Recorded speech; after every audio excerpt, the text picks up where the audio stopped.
Big Pog. Big Pog man. Prepare yourself for a spooky night. Your icon changed. Does that mean you've been around for a while? Yeah, sorry Hannah. I DK. I don't know. I've been, hey Carrie. Hello, all these beautiful people. Sorry if I missed you. I just, I don't know. I just been, it's been a long day. It really hasn't been a long day, but, just get like distracted. And then sometimes like leading up to it, I get like anxious about like streaming, as weird as that sounds. And, I thought my entire Twitter was in Japanese for a second, but it was just one person. But yeah, I get like anxious, and then I'm like distracting myself with other stuff and just like almost avoiding going live, even though there's really no reason to feel that way or not want to, just because I feel so much better once I start, you know what I mean? But I don't know if you guys ever, yeah, you just like just even though you know what you got to do, you distract yourself with other things. It's very weird. I don't know. But anyways, I'm here, which is sweet. I've arrived. And it's gonna be a good one. It's gonna be some cool true crimes type stuff. Well, I guess it's not cool, but you get the idea. You subscribe for a reason. Oh, Angry Hobo, what's up? Everybody loves each other, that's nice.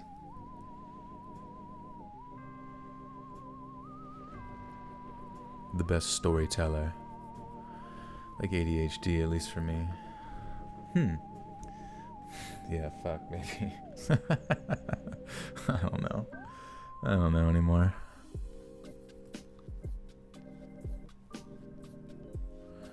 You got your phone charged just for me. Well, thank you. You went shopping today? Needed some therapy? Nice. What did you get with that? Bag therapy, or what do they call it? Shopping therapy, I guess.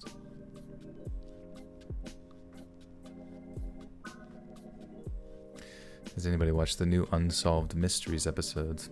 Is that a YouTube channel?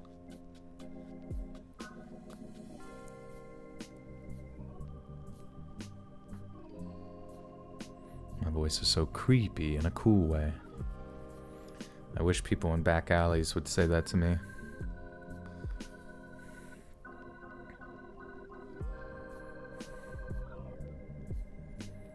No, yeah, my mental health is pretty good. I think in many ways, like, streaming has been, for me, cathartic, you know? Have I changed my streaming schedule? I have not. Today's a Tuesday, right? Yeah, Sunday, Tuesday, Thursday is my normal stream days. Andrew with the 5 says, Joel, been listening for a long time, man. Keep it up. Thank you, Andrew. I appreciate the 5, and thank you so much for being with the channel for the wrong haul. Hannah Easton with the 5 as well says, hi, Joel, I'm at work, so I can't listen to anything until later, but I wanted to say hi, and I hope you are well. Ooh. Oh, thank you, Hannah. I hope you have a good shift, and, yeah, you know, just be freaking safe at work. Do not slip in any puddles. Did you ever see those videos where they like those safety videos? I think they were in like New Zealand or maybe the UK, but they were supposed to like scare people. But it was like, I don't know. It almost like shows people outside of their body talking about what's about to happen to them or something, and it's kind of fucking terrifying because like the one chick has a big boiling pot of, you know, I don't know what the fuck she was boiling. I guess like butter or something. And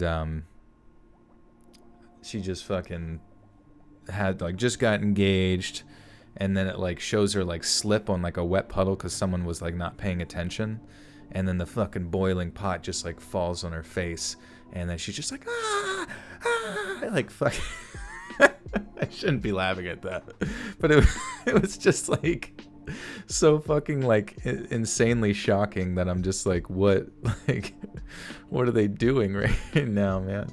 Because they're like, it literally like got a close up of her face, and her face is like I don't even, it's not like boiling off, but it's like it is also boiling while she's screaming, and it does kind of make you be like, okay, I'm gonna fucking, before I like extradite this giant boil pot over 5 feet, I'm gonna make sure none of my idiot coworkers have slicked up the floor for me. Cecil with the big $20 dono. Thank you, Cecil. It's good to see you back. Welcome, welcome. And thank you so much for one of the first and biggest donos of the night with the 20 buckaroonies. Thank you, my friend. Eritrika says, listening to your soothing voice makes my single ass less sad. We know boyfriend outfits and stuff, but you have a boyfriend voice. Thank you. I could use some fashion advice, you know what I mean? Yeah, that was a very sadistic laugh earlier. I apologize for that. Dear Twitter, I apologize. Just kidding. Fuck you. Everybody should tweet that. Just at Twitter when you do it. Dear Twitter, fuck you. JK, I love you. JK, I don't love you. JK, I apologize. Just kidding, I don't. We don't understand, ladies and gentlemen. Does he apologize or not apologize? Should we get our pitchforks ready? Hey, listen. Do you guys think Frankenstein was the first ever person to get canceled by Twitter? They went to his fucking castle with pitchforks and hashtags. Steve Harrington with the 5 says, Steve Harrington is here. Stranger things have happened, lol. No, I'm not that Steve Harrington, but Lamau. Thank you, Steve. Hey, you're our Steve Harrington. I know no other, to be honest with you. Hashtag International Ass Day. Maybe that's what they came to Frankenstein's house with. To hashtag see Frankenstein's zombie yard booty that was sewn on. Or I guess it's Frankenstein's monster, but Dr. Frankenstein, he found the finest booty in the graveyard and sewed that thing on him. Squawk is here. Squawk dog. Squawk 1. Stranger things have happened.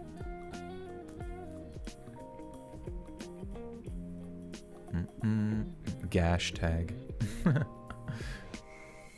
Yo, let me smash tag. Salima, what's up? Ass tag. Yo, let me get that ass tag for hashtag Ash Day. It's kind of a tongue twister.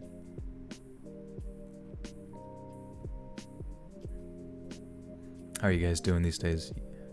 I'm doing slamming. Anybody remember when things were slamming? I'm fucking slamming. What's happening right now? We're just chilling. Another 10 minutes till I get into these true crime documentary-esque stories. Do I like black cats? And well, I like them so much I have one. His name is Pradeep.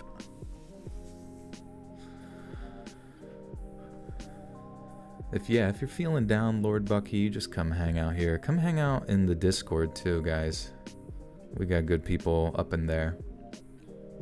Do you play Among Us?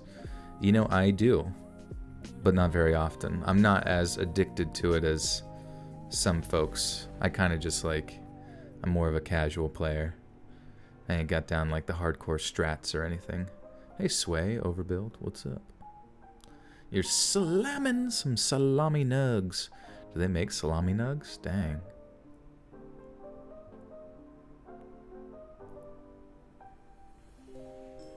Perqueef. I call him that from time to time. how to come up with my cat's name. Yes, so it's the ancient tale of Pradeep's name, Pradeep. So me and my roommates watched this show from 2005 called The Pickup Artist. And basically these like big weirdos would teach a bunch of nerds how to like, you know, it was like a reality show. It would teach them how to like, you know, get ladies and stuff. And it was a very funny show, very interesting, and you should watch it sometime if you get a chance. I think it was like an old VH1 show. I don't even know if VH1 still exists, to be honest with you. But there was this very nerdy, sort of tepid wimp type character. He was an Indian boy from, well, I guess he was from India, but he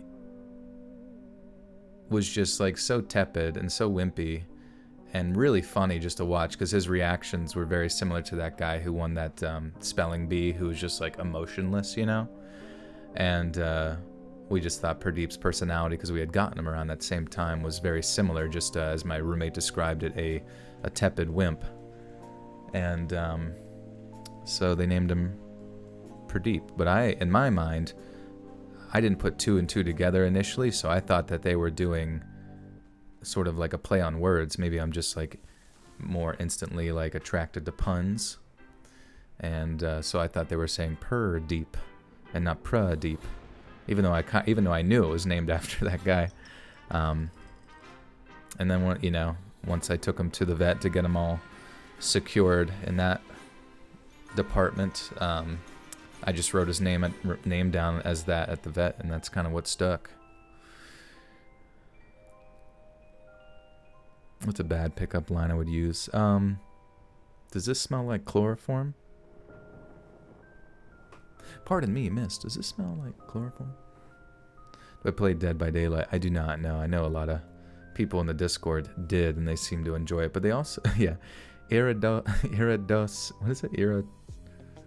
Iridocyclitis. Iridocyclitis. Jackson, you're a big fan. Thank you. Welcome, welcome. Holly, what's up? Yeah, I got his balls ripped up. I remember when he got his balls taken off as a kitty cat, or however old you have to be. Man, he was doped up, because he was not like very playful when he was younger, but like he was very, like, it took him a long time to just like choose me as like his primary I want attention type character. But then when he was high as balls, he was like all over the place, wrestling and just, pounding his head into it. It was really funny. You could tell he was doped up on something. Omi with the 5 says, I want to start a narration channel, but don't know where to find stories to read. Where do I find any tips? Yeah, so you can go to a lot of, as people will tell you here, a lot of stories I get. Like, I started my own subreddit, but then there's also various other subreddits that you can ask permission from the authors there, whether it's r/let's not meet, r/paranormal. I know people for creepypasta channels go to r/no sleep and communicate with authors there. Just be aware that authors there are a lot more like, they're a lot more like, I want, I guess some of them I've heard said they want like a cut of something if you make any revenue, but obviously starting out, you're probably not going to be making any revenue on YouTube. It's just takes a long time to get to that point. So yeah, there's options out there, you know what I mean? It just depends on what kind of vibe you're going for. Valor says, I just want to say I love you. I'm glad I came across you 4 years ago, and I always put one of your vids to sleep too, because they always help. But thank you so much. You're amazing. Thank you, Valerie. r/no queef. No queefing. Can these 5 minutes go faster, bro? Caitlin wants to hear the hardcore reading. I just want to make sure we got everyone in here. We're at like 350 concurrent viewers. Gabe's a big fan. Thanks, dude. You hate having your pet medicated, though? I worry too much in the case they have long-term issues. Well, if it's just like anesthesia or something of that nature, I mean, but unless you're thinking about like other medications, because his was just sort of like basic primary care that, you know, isn't chronic use or anything like that. But yeah, there's going to be 4 documentary style stories tonight.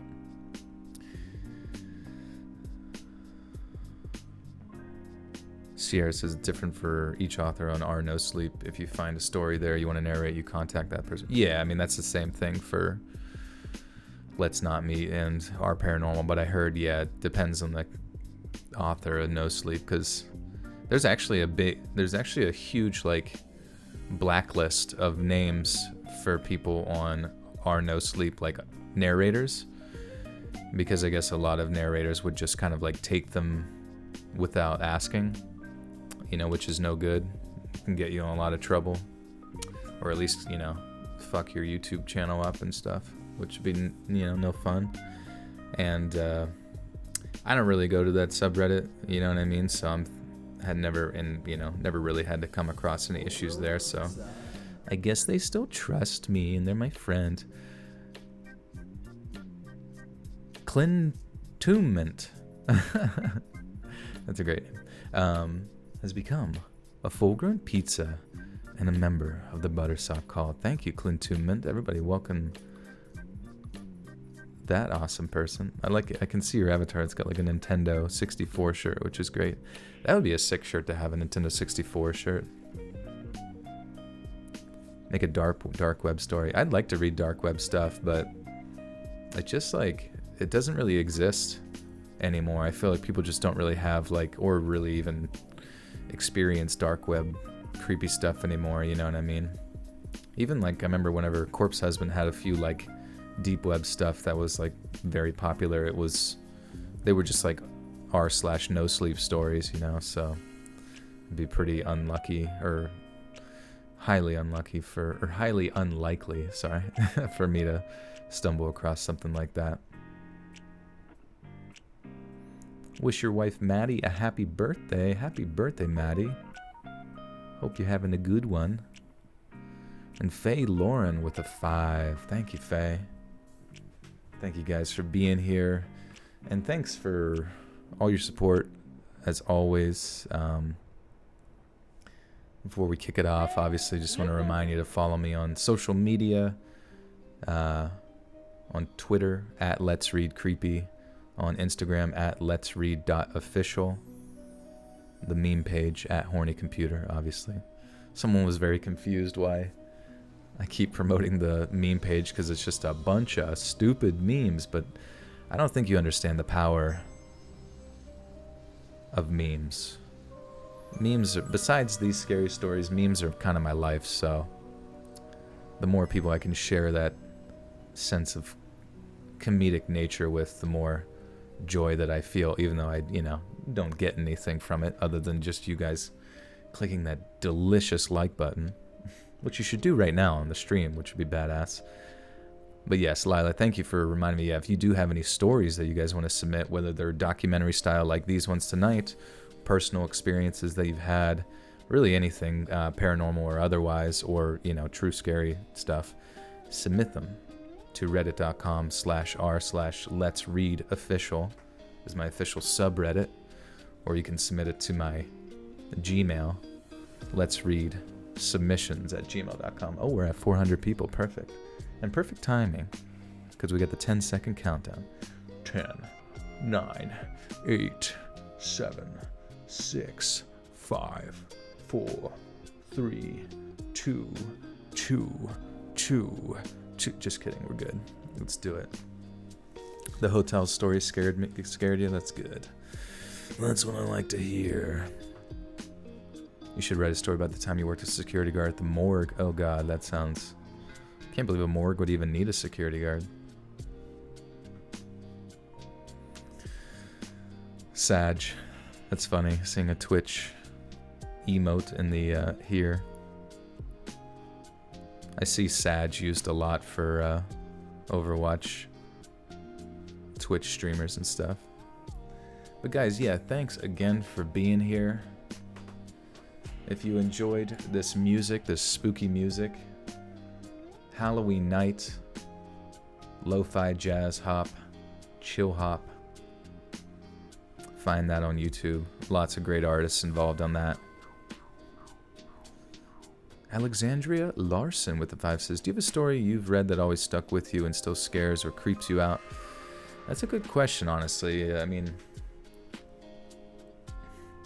I don't know, to be honest. Like, what about you guys? Has there been any that I've read that you just, like, stuck with you forever? I think I've told you guys about the story of that Soviet Union person who was, like, backpacking through the old Soviet Union, and, like, got stranded and then ended up in, like, an old lady's house that turned out not to be an old lady at all, that tried to, like, axe murder him and stuff. I always thought that one was pretty dang interesting, but also creepy as hell. Something about those, like, countries over there are just, I don't know, they just feel, like, scary and lawless to me and very mysterious. Almost, like, hostile. Like, anything could happen. Ghost stories are your fave. I keep getting people that leave comments, like, in the subscriber story videos, like, that they're, like, pissed that I include ghost stories in the videos, but, like, I don't really do, like, solo ghost story videos anymore because, yeah, Bread Moth, we're starting up a new Soviet Union. But, like, people get angry that ghost stories are included in those subscriber story videos, but, you know, those are your guys' subscriber stories that you submit, and people don't really enjoy, like, the straight up ghost stuff as much as the other things, so I'm like, I still want to include them somehow, so I kind of put them in there, but I put them towards the end, and I feel like it still, like, upsets people. I don't really know.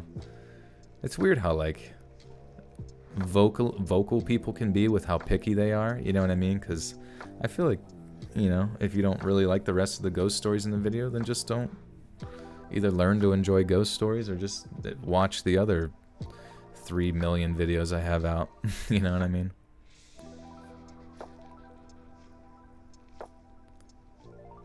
What nose-breaking video are you talking about? More robbery break-in stories. I can definitely look into it. Alright. Let us switch over,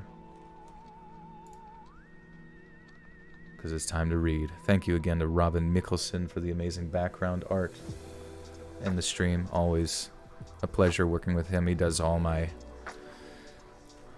solid edits.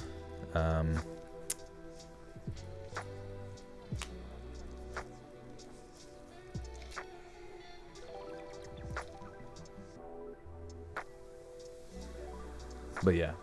And yeah, thanks for being here again, guys.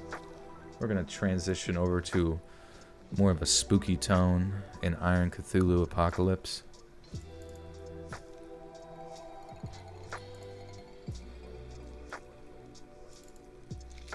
Spooky dooky.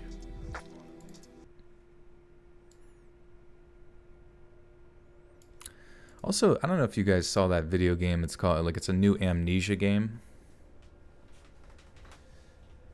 If y'all remember Amnesia, The Dark Descent.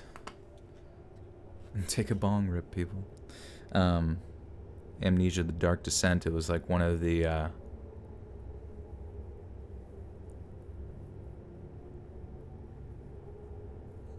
you know, games that got PewDiePie pretty big back in like 2009 or some shit like that. When did, yeah, let's see. Amnesia Dark. When did that game come out? Excuse me. 2010. Okay, so that was when, I just remember, that was when PewDiePie started like really blowing up.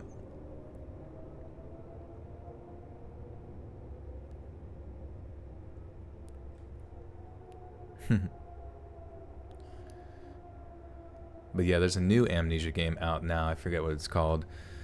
Like Dark Dunes or something. It takes place in the desert, but I'm kind of excited to give it a whirl. I don't know if I would do that on stream or not, but definitely would like to check it out a little bit. Hannah cursed me instead of blessed me. Jeez. Jeez Louise.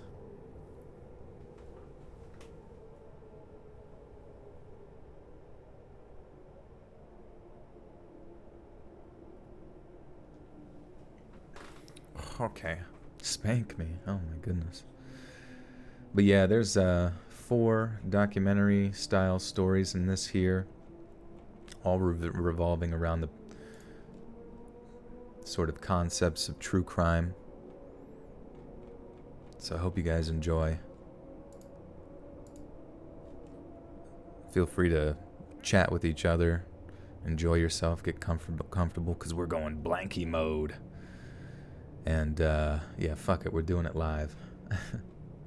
And feel free to ask any questions as you go along. If I don't answer you, it's because I'm either distracted by the reading or, you know, my brain is elsewhere. So thanks for being here, guys. Let's do it.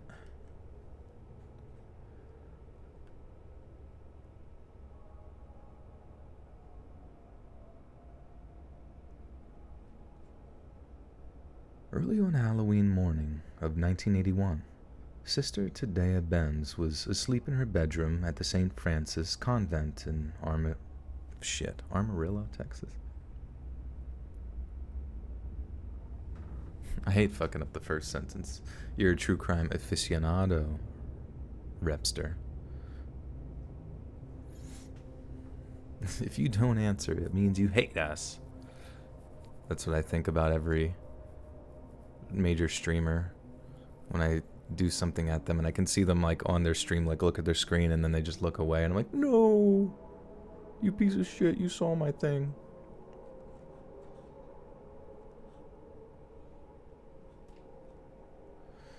Amarillo, Texas, or is it Armadillo, Texas?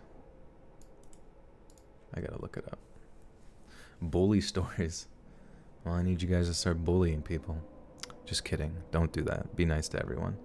Armadillo, Texas. Amarillo. Oh, Amarillo? Gotta make sure, because I know them Texans are gonna come down on me. Amarillo? Gotta check. I think Armadillo is a place in Red Dead Redemption.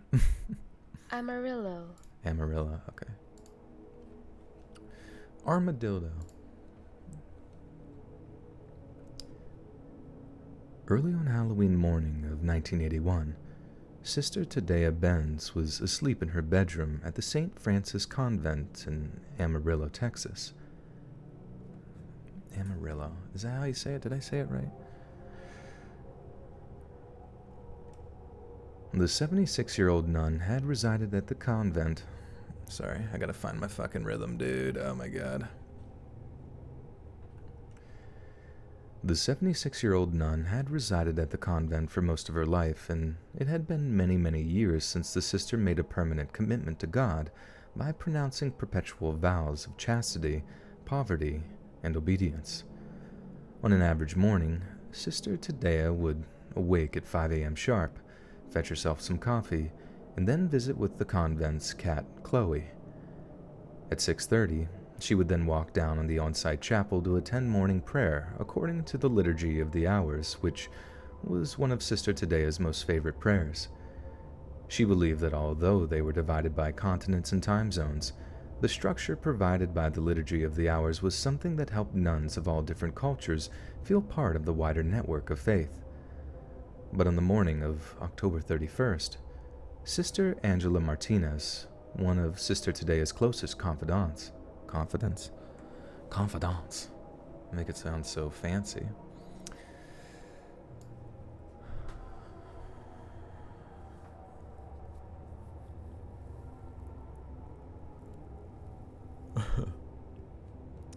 Armadillo. Confidence. Would you say how would you say confident? Confidants? Or confidence? I have no idea how you say that in like a singular term, or I don't really ever hear that spoken much. Oh, okay. Confidant. Confidant. It was confidant.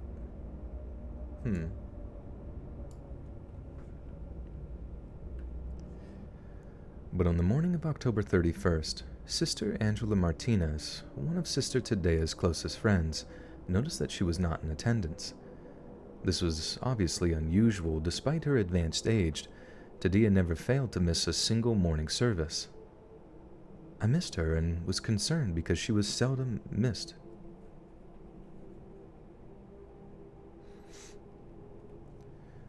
I missed her and was concerned because she seldom missed chapel, Sister Angela later said. So at around 7:30 a.m., as soon as morning service had finished, a handful of nuns gathered together and walked over to Sister Tadea's bedroom in order to check up on her. When they arrived, they found that the door to Sister Tadea's convent... Sorry, I keep... Every time I come across the fucking word convent, it just looks so weird. I don't really ever say it much. Confidaddy.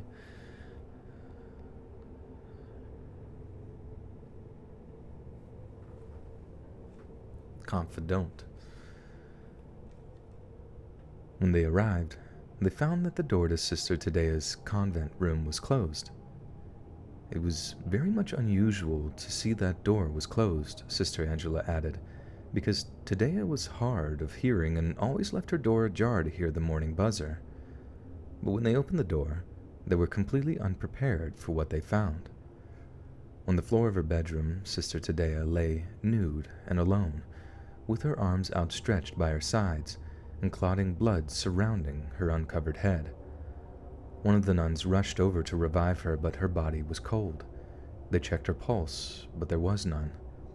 Sister Tadea Benz was dead.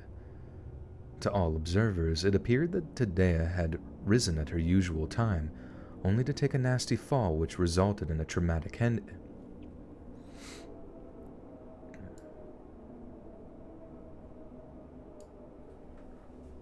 Amarillo by morning.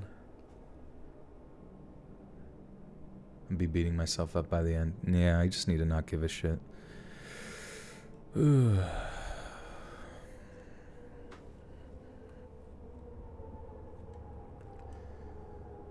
all observers, it appeared that Tadea had risen at her usual time, only to take a nasty fall which resulted in a traumatic head injury. It was heartbreakingly unexpected. The sister had not appeared unwell or weak in the days prior to her death, but the sisters took her passing in their stride. Tadea had led a good life and had dedicated herself to Christ. They had no doubt that she now resided in heaven at Grand.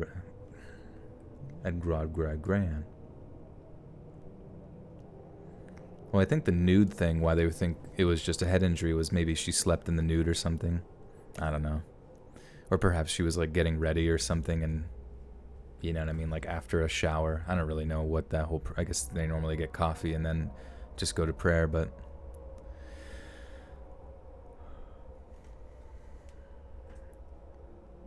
Tadea had led a good life and had dedicated herself to Christ. They had no doubt that she now resided in heaven at God's right hand. Sister Angela was in complete shock. The grief was almost overwhelming, and she could not bring herself to be around her late friend's body any further. So she enlisted the help of 4 other nuns who promptly went about wrapping Sister Tadea in a sheet before diligently cleaning up the spots of blood from the otherwise pristine bedroom floor. Once the work was completed, the nuns simply left their deceased sister in peace and went about planning her funeral arrangements. But later in the day, a Sister Florentine expressed her desire to visit Tadea's bedroom, where her body still lay, in order to pay her final respects to her departed sister. And it was while sitting near the body, praying that her soul would be lovingly received by God, she had incessantly worshipped for almost her adult... Whoops. Oh, by the God, I see. Whoops.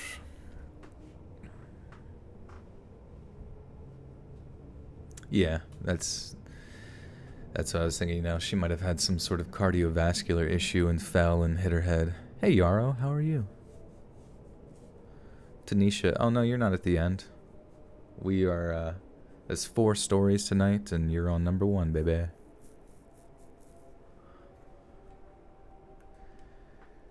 And it was while sitting near the body, praying that her soul would be lovingly received by the God she had incessantly worshipped for most of her adult life, that Florentine noticed something that would come to cause shockwaves among the pious community of the St. Francis convent. One of Tadea's bedroom windows had been broken.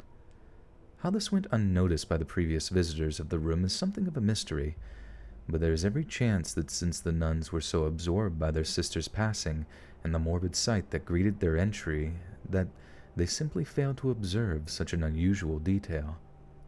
Whatever the reason, the decision was made to call the police and inform them of a potential break-in. When deputies of the Amarillo Sheriff's Department arrived at the convent, Sister Tadea's body had been removed from her bedroom, driven to a local funeral home. So, oops. From her bedroom and driven to, I see. Marie Ruiz with the 5 says you're doing great. Thank you so much. I appreciate it. Trying me best. Being on number 1 is a good thing, right? Yeah, so that's like the first of the series of stories.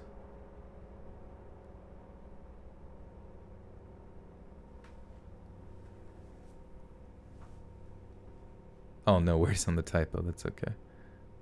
Thank you again.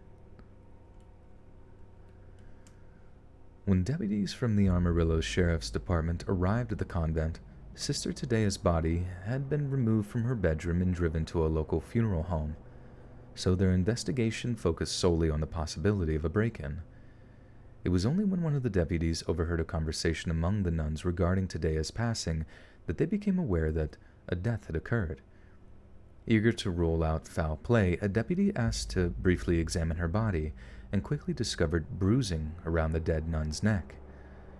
Sister Florentine, like the other nuns who discovered her lifeless body, had taken it for granted that Tadea had died a natural death, and the revelation that she had in fact been murdered caused an outpouring of shock and horror among the convent's occupants.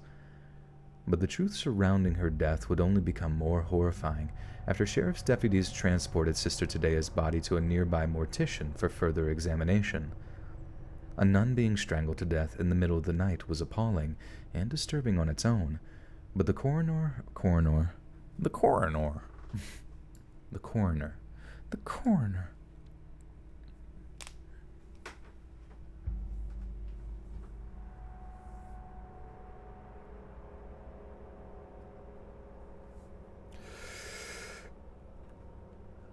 A nun being strangled to death in the middle of the night was appalling and disturbing on its own, but the coroner who performed the post-mortem on Tadea's corpse discovered something even more atrocious.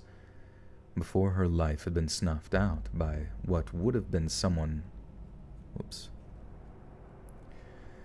Before her life had been snuffed out by what would have been someone... Sorry, I don't know why I'm fucking that up. What did your ass just walk into? Well, welcome, Ollie Pie. Prepare to get pied.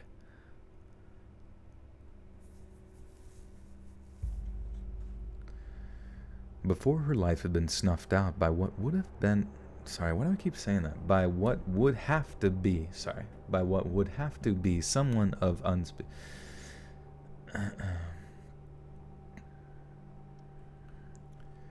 Before her life had been snuffed out by what would have to be someone of unspeakable evil, she had been indecently assaulted.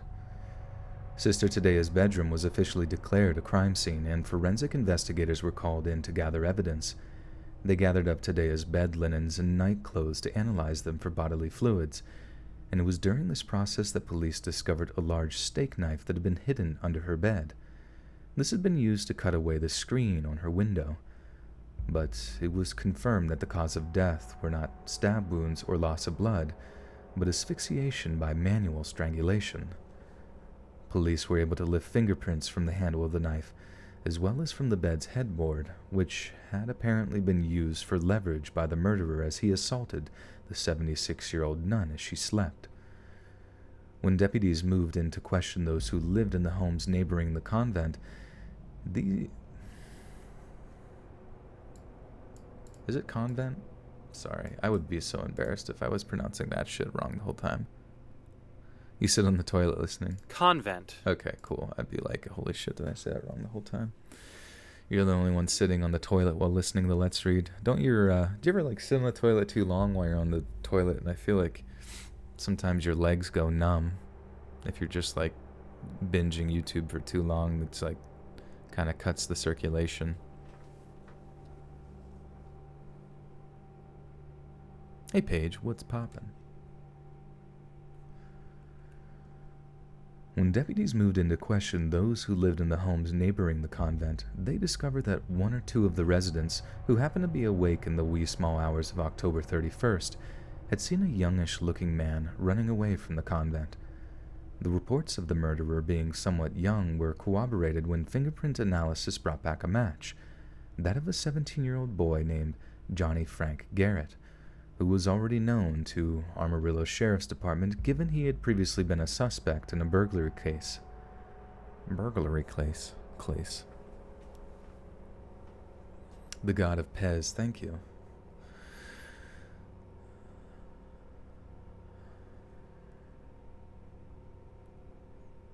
Can I tell you guys something that happened to me that was, I don't know, it really caught me off guard, and I feel like it's been like lingering with me, which is kind of strange. We're at 600 people, which is cool, which is totally cool. So it was my friend's birthday. I know, right? A 17-year-old did that? That's nuts. Or who knows what this turns out to be, but it could have some twists and turns. But like, so it was my friend's girlfriend's birthday. And, we were out and about for dinner, went back to the friend's house, and then my other friend whipped out some marijuana brownies. Okay? Drugs are bad, okay? And, just lingering. But yeah, so like, I ate one, and it wasn't even that big. But holy fuck, dude. My brain was just like so thoroughly messed up. It was just like we were watching old like music videos. And I don't know why, but Sean Paul was probably the coolest guy I've ever seen in my life. I was very jealous of Sean Paul. You know where the guy's like, we got the right temperature to shelter you from the storm. Oh, blah, blah, blah, blah, blah, bleep, bleep, bleep, bleep, turn you on. Yeah. But it's weird because, well, it's kind of hilarious because the birthday girl, like she had done it, and I knew she was going through pretty much the same experience I was, but it was just funny because like, while I was like kind of like, I guess like keeping my cool, you know what I mean? Like, but at the same time, just thinking in my head, like, what the fuck is wrong with my brain? Like I looked over at her and she like just like had her hands in her head and was like, I think it's sometimes like mumbling stuff like, no. It was really funny. Even though she like shouldn't laugh, but like in my mind I was thinking like, dude, I'm thinking the same shit, but I'm just like not vocalizing it right now, you know what I mean? And then she ended up going and like throwing up, which was bad.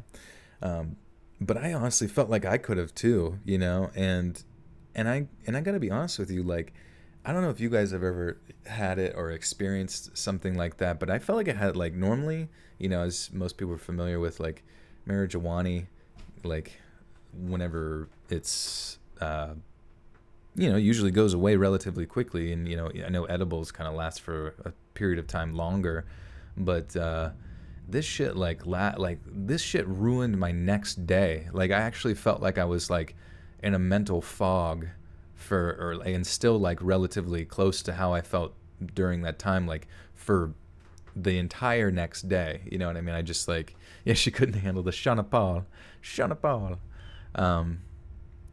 But I don't know. I know, you know, I've had friends that have taken brownies and I've had them in the past and I do not recall ever feeling like this. And it was just like, I couldn't do anything. And I even felt like, this sounds really strange, but I even felt like I had like weird,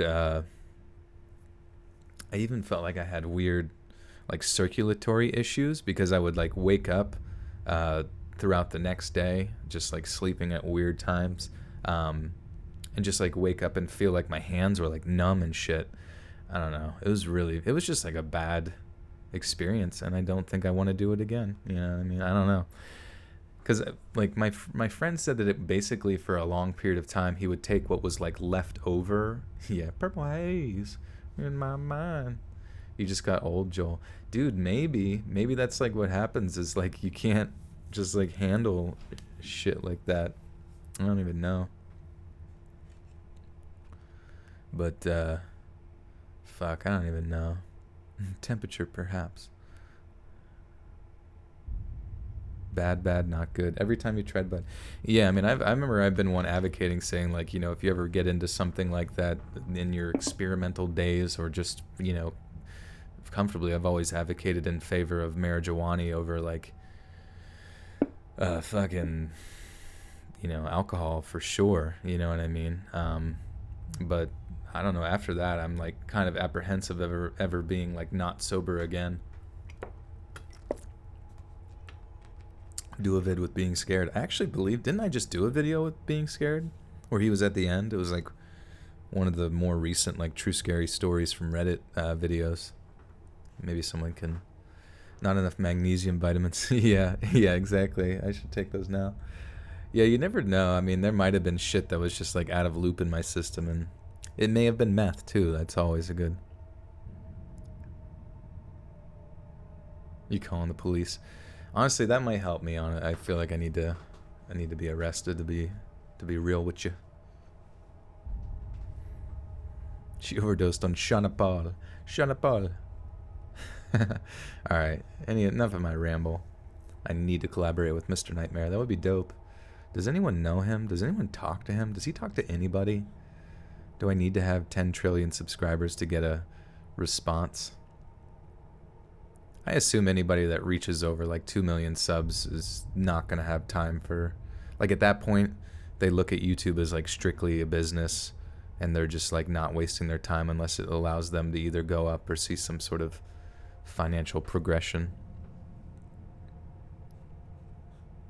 Sounds more like shrooms. Yeah, I don't even know. I've never even experienced those. Liz is going to arrest me. She's got the cuffs. Yeah, Lazy Masquerade is actually, since him reaching 1 million subs, you know, like we actually talked to him more than I have prior to him reaching 1 million subs. He's been like really just open and kind and a good guy, you know, which is cool. You hear my smile? I can hear your smile, man. The reports of the murderer being somewhat young were corroborated when fingerprint analysis brought back a match. That of a 17-year-old boy named Johnny Frank Garrett, who was already known to Amarillo's Sheriff's Department given he had previously been a suspect in a burglary case. Garrett initially denied all charges, but the evidence against him was almost overwhelming. It was gathered by a unit that combined deputies from Potter and Randall counties, as well as Amarillo police. It was the first multi-agency cooperative law enforcement investigation in the history of Amarillo, and led to the creation of a flagship special crimes unit.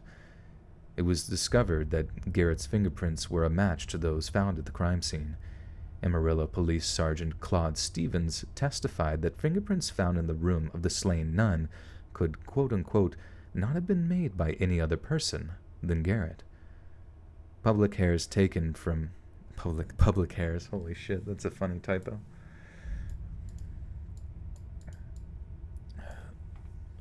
Herbert Small with the 2 says, hope to one day hear you on Audible. Oh, thank Herbert.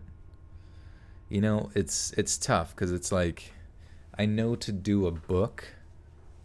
Oh, we just surpassed 666 viewers. To pass or to be on Audible, it's a big time, you know. It's like a big time commitment. And I don't know. I feel like I'd rather commit that time to like streaming here with you guys or doing that kind of thing. Like if it was something like really professional, I guess, like a really, really big book or something, or you know what I mean? Like I might be down with that, but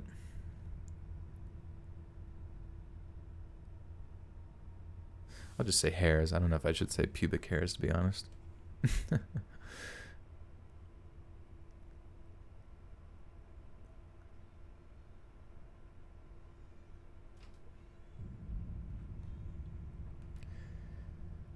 Hairs taken from Sister Tadia's bed linens were determined to have the same individual characteristics as Garrett's.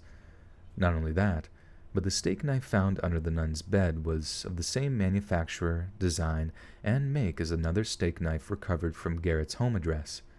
However, Garrett countered that he had not been at the convent in the early hours of Halloween, but had in fact broken in a few days previously with the intention of stealing valuables. He told police that he had entered the convent not via Tadea's bedroom window, but via the front door at around noon. Sorry, sometimes I can't find my rhythm and it just sounds so freaking weird to me. Let me let this cat in real quick, he's nuts.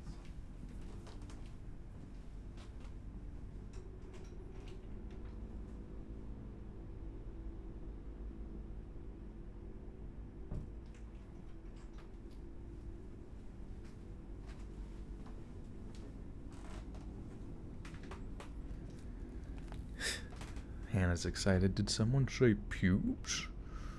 Pubes and peanut butter?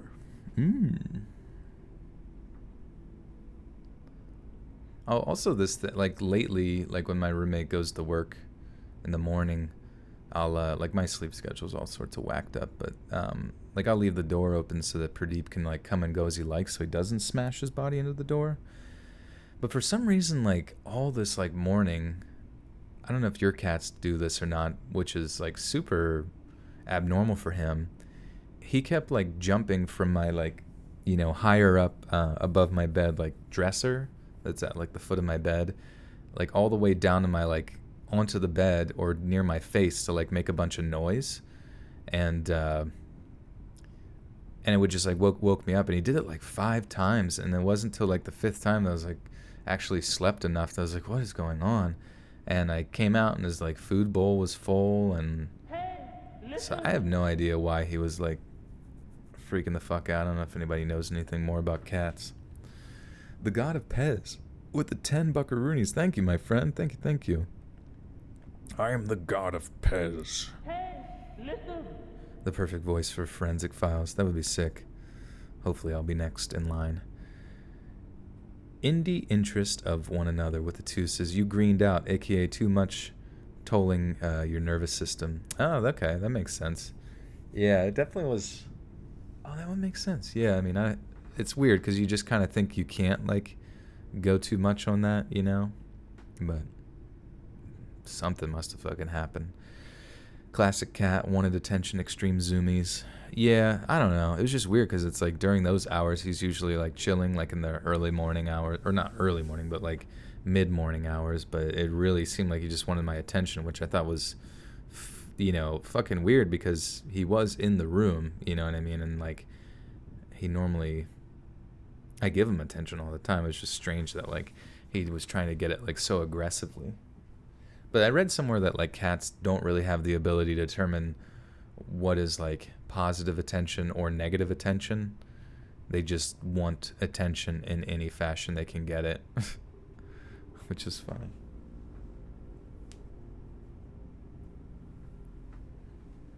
I'm attention cat, meow. Collab with Chills.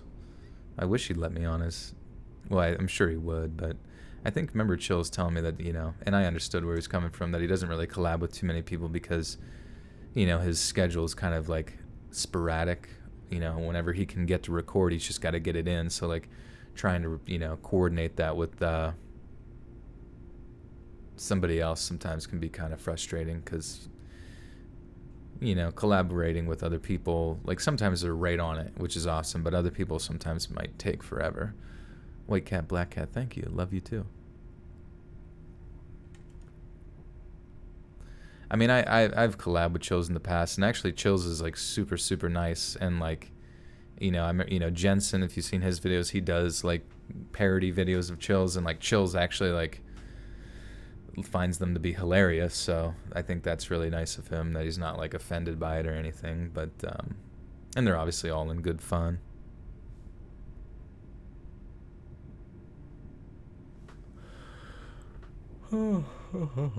Oh, he's your brother-in-law. Oh, interesting. That's cool. Yes, so I assume you're from the land of Canada. However, Garrett countered that he had not been at the convent in the early hours of Halloween, but had in fact broken in a few days previously with the intention of stealing valuables. He told police that he had entered the convent, not via Tadea's bedroom window, but via the front door at around noon. His route took him from the medication room to the cafeteria, which is where he claimed to have picked up the knife. Garrett then claimed that he snuck into several of the bedrooms, one of which was Sister Tadea's, which is where he found her sleeping. He said his fingerprints on the headboard of her bed could be explained by the fact that he used it to lean on whilst reaching across her bed to take an expensive-looking cross which was mounted on the wall. After he'd received the cross, he'd heard a noise at the convent, then simply fled, seeking refuge from the law in his mother's house at around 10 p.m. on October 30th, where he insisted he had remained until the following morning. At Garrett's trial for Sister Tadea's murder, one of the other nuns who resided at the St. Francis convent testified that his story was impossible. A Sister Bernice Nogler asserted that there was no way Garrett would have been able to enter the convent through its front door, since it was kept locked and only open for scheduled visitors. Not only that, but given that noontime was one of the cafeteria's busiest times of the day, there was absolutely no way that Garrett could have entered unnoticed, let alone be able to steal a steak knife undetected. She also added that Garrett's claim of bending a knife whilst prying it open... Whoops. Prying open. Prying. Ulterior motifs with the two says, remember, all cats are evil. Pradeep is a little bit evil sometimes. Like, especially with other cats. Like, he loves just messing with and torturing other cats. Wait, who's being rude? Everybody, don't say anything rude. Be nice to each other, please, and thanks. From your host, let's read. How do I get my voice like that?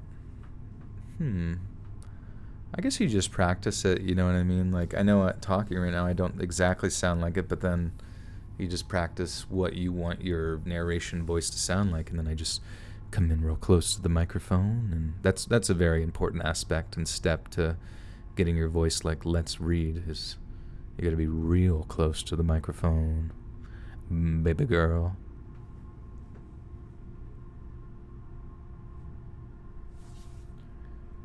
Rude pubes. She also added that Garrett's claim of bending a knife whilst prying open a locked drawer was complete nonsense. He broke into a convent, a place where theft was considered a grave sin, so there was no need for any nun to lock away her belongings, nor did they have anything to hide from each other. Sister Bernice also added that the suggestion of Sister Tadea owning any kind of valuable, gold-plated cross was utterly ridiculous. She had taken a vow of poverty, an essential part of becoming a bride of Christ, and actively eschewed such pointless trinkets in favor of true wealth, God's love. The state prosecutor also called several eyewitnesses who lived in the same neighborhood as Garrett's mother, one of whom said that they had seen Garrett stalking around the property of an elderly neighbor of theirs during a few hours before the time when Sister Tadea was murdered. Another neighbor testified that he had seen Garrett on his own property at around 11 p.m. on the 30th on the 30th of October.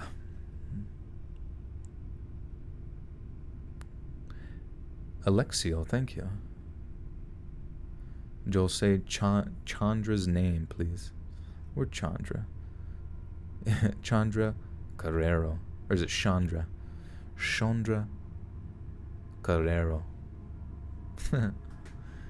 Sorry, I'm bad at names sometimes. Yeah, Chills is Canadian.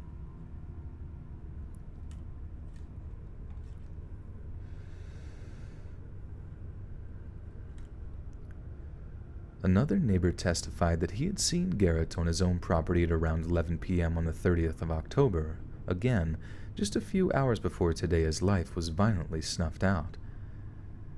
A look into Garrett's personal history provides many clues as to why he might commit an act of such pure evil.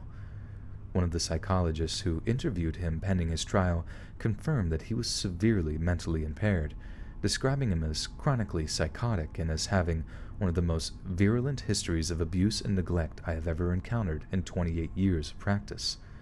When he was just a boy, Garrett was repeatedly assaulted by a stepfather who also loaned out. Jeez.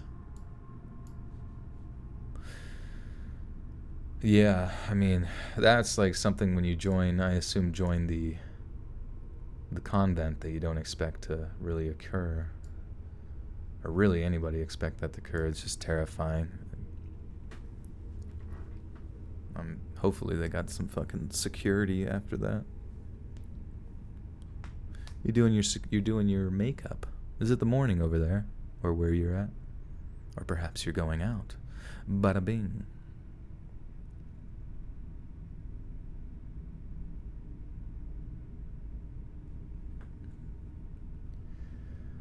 When he was just a boy, Garrett was repeatedly assaulted by his stepfather, who also loaned him out to other child abusers to be used for their gratification.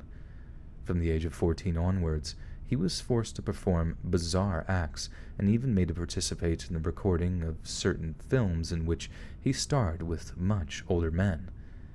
At the age of just 10 years old, he was introduced to drugs and alcohol by members of his own family and subsequently developed severe substance abuse problems, which culminated. What did Garrett do? He did some bad stuff to this nun. But yeah, it's crazy. I mean, I guess as we're learning here, it's like, violence and abuse and stuff all sort of has its origins, which appears to have all began whenever he was just a child.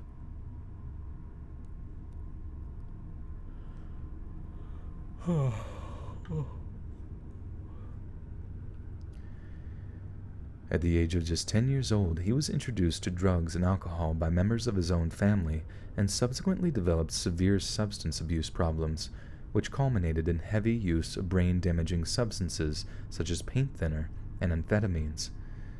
Garrett was also regularly physically abused, and on one occasion was picked up and sat upon the burner of a stove, resulting in hideous, permanent scarring to his backside and thighs.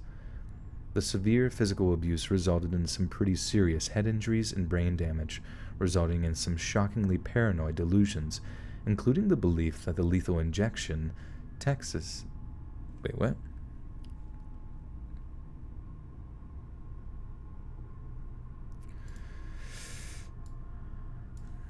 Oh no, I think that whenever they mention like the grave sin, like whenever she was saying he wouldn't do that, or like because it was a grave sin, was implying that the other nuns, that she would never have anything to lock up in the first hand, but even if she did, she would not lock it up because,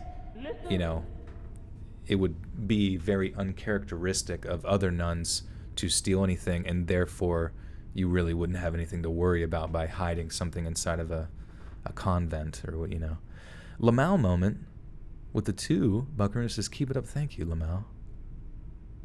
That'd be a good YouTube channel just named Lamau or something, or LMAO something. Well, guys, what would be some sick YouTube channel names that you could think of?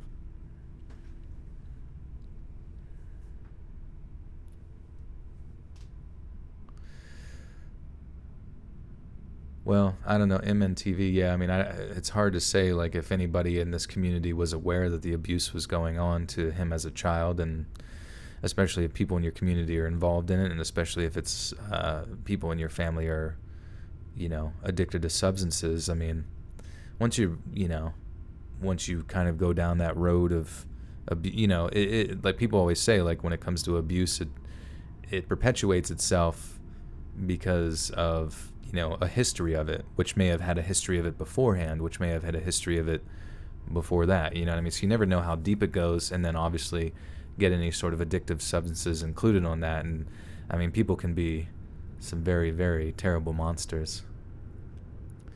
Chronic Terror is a good one.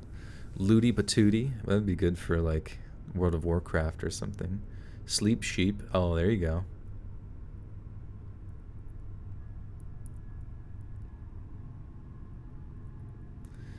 T. Gilmore. Honestly, I don't remember that story at all. Maybe somebody else can direct you, but I do not recall. Is the stream slow? Well, your responses I noticed were like kind of delayed by at least quite a few minutes, or Carrie, that is. But honestly, everybody's responses are always like maybe 20 seconds delayed, but some people's are more delayed than others. I'm not exactly sure why. Odd Socks is a band name I came up with a while ago, but I think it fits for the... Yeah, that would be good, Odd Socks. Hey, Gail, what's up? Kevin Gomez, you think you're a monster? Uh-oh. Are you under somebody's bed right now?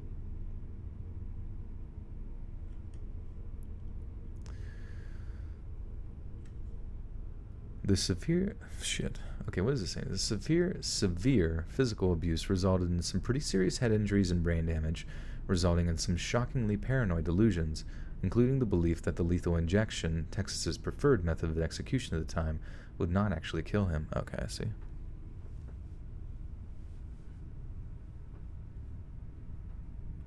"75% or higher is done by family, relatives, or close family friends." Yeah, so you can imagine, like, a lot of people keep that shit under wraps, which is scary, and, you know, neighbors don't really interfere with each other's lives too much, especially if you live in an area that's more densely populated.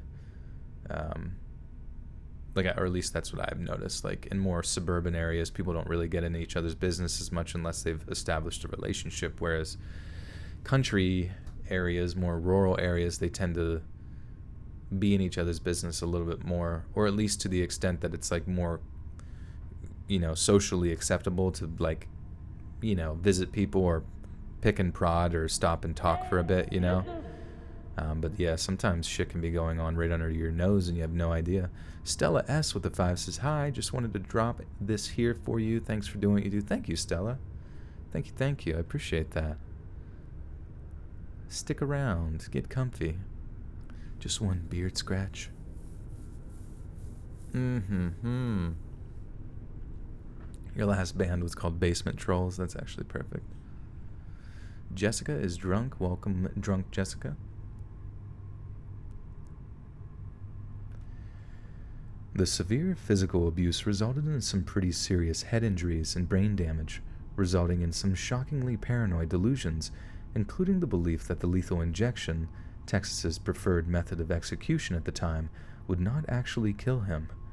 Despite such a terrible psychological profile, such information was not shared with the jury.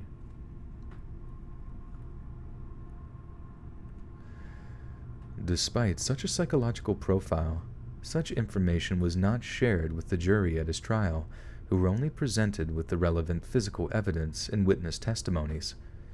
Garrett's trial ended in September of 1982, when a jury found him guilty of first-degree murder, and the presiding judge found no difficulty in sentencing. Stella's your puppy name. Oh. 2020 is a 4-letter word. This is true. I saw a meme where it was like 2020, or, you know, December 31st, 11:59, 2020, and it was like December 30, or it was like December 31st,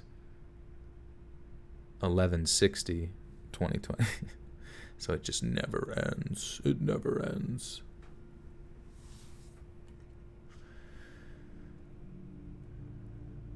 The severe physical abuse resulted in some pretty serious head injuries and brain damage, resulting in some shockingly paranoid delusions, including the belief that the lethal injection, Texas's preferred method of execution at the time, would not actually kill him. Despite such a psychological profile, that information was not shared with the jury at his trial, who were only presented with the relevant physical evidence and witness testimonies. Garrett's trial ended in September of 1982 when a jury found him guilty of first-degree murder, and the presiding judge found no difficulty in sentencing him to death. For the next 10 years of his life, Garrett was held at Ellis Unit, north of Huntsville, Texas, which at the time held men on the state of Texas's death row.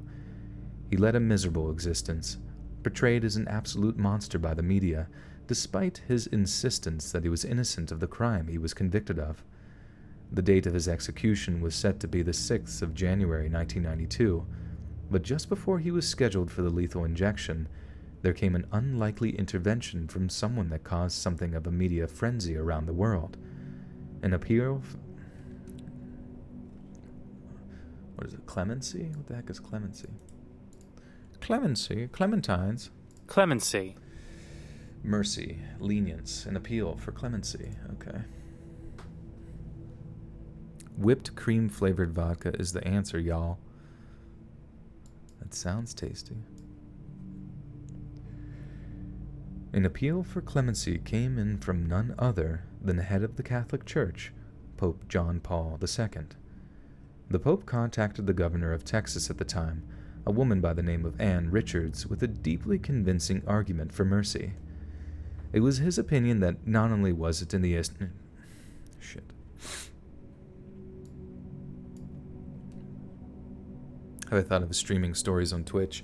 You know, I thought about it, but hypothetically I got it to like this level, which would take me, I think, quite a while, because at least with YouTube, like, I built up the following on YouTube, and, you know, people, you know, anybody who's never been to a stream can wander in because they see, oh, this guy that I subscribe to is live, you know what I mean? And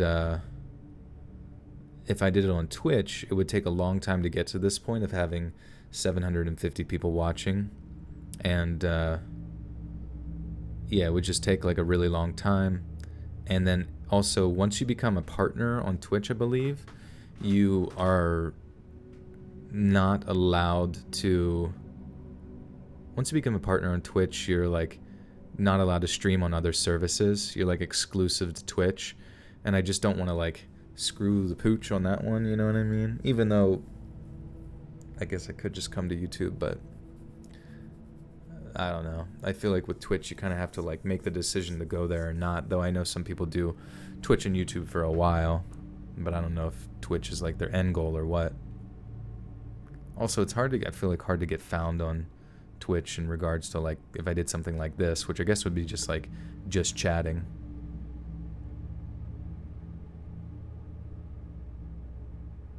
Joel, would you get at my nephew? What do you mean? Twitch owns you.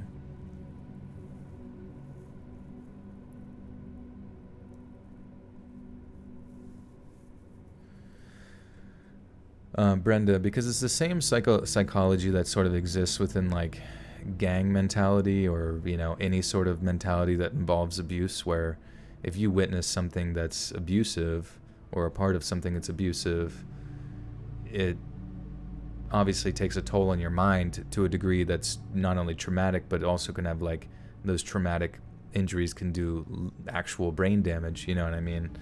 And yeah, people just essentially, they start to replicate that process of abuse in other people, either through some sort of repression or just that being their only essential manner in which to express themselves, I guess. Or what I'm trying to say is that like it's a reason why those sort of heinous crimes begin to become repetitious, because it becomes normalized in the child's mind, you know what I mean? And then when in reality they know it's wrong, it's the fact that it's been presented to them, I guess. It's I'm sure people have more knowledge on like the psychology behind it, but in a similar fashion, like if someone's part of a gang and they think like the only way that you can like, you know, react to things is through violence or whatever, you would think it would be terrible, but to them it's normal, I guess.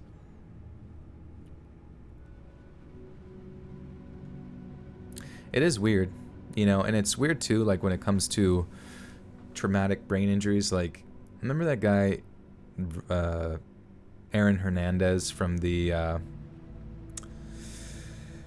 Patriots? He was a tight end, and you know he ended up, you know, he's part of like sort of gang scenarios. I'm not exactly sure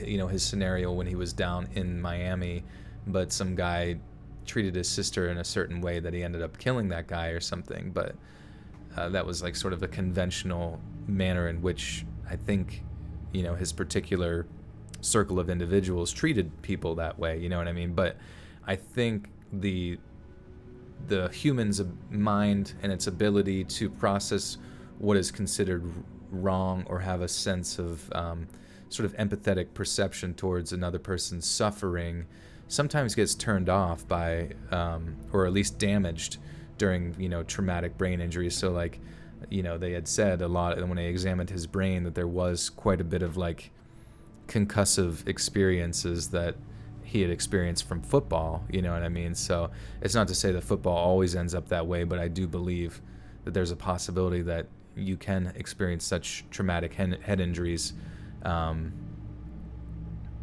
it can really take its effect, over time. Iron Fist, I don't have a Twitch. I don't have a Twitch that I stream on or anything like that. I just stream on YouTube here. Straight YouTube streamy. Dark Somnium's on. Is he actually live streaming or is he just doing his like 24/7 spooky stories? Hey Space Queen, what's up? Architect is late to a very important date. Sounds like an excuse. Well, you might perceive it that way, and I do believe it's not to say that what they're doing isn't wrong, obviously, but what I'm trying to tell you is that the human mind, once it experiences, it's like, you get into a collision with your car, there are certain aspects within the car that just aren't going to run the same, going to process things the same, going to be as efficient, and especially when, in many ways, arguably, some people would, say that the physical aspects of your brain literally determine your entire personality and who you are and what you do and the actions you take, and it processes everything that you do, because I know sometimes people want to like pretend that the brain as an organ is just simply that, the organ itself. But whenever that brain that pretty much is in charge of like so many different things, it can have a massive effect and change to your personality if it goes through like massive trauma and stuff. Like brain tumors are similar in regards to strange behavior because of the trauma to the brain. Yeah, so it's, I mean, some people have even had, aspects of their brain removed, and it like removes or changes their personality completely.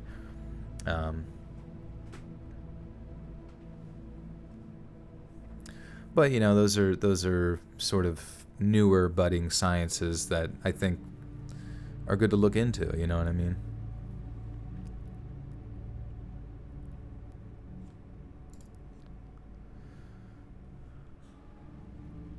Architect with the $6.99 Canadian maple syrup dollars says $7 for late fees, but I'm never gonna give you up, never gonna lay you down, never gonna desert you.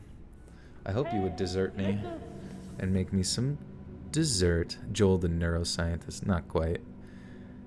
I just find that shit interesting, but it's weird. Yeah, it's scary too, because like you want to think that like everyone is on the same sort of playing field in regards to,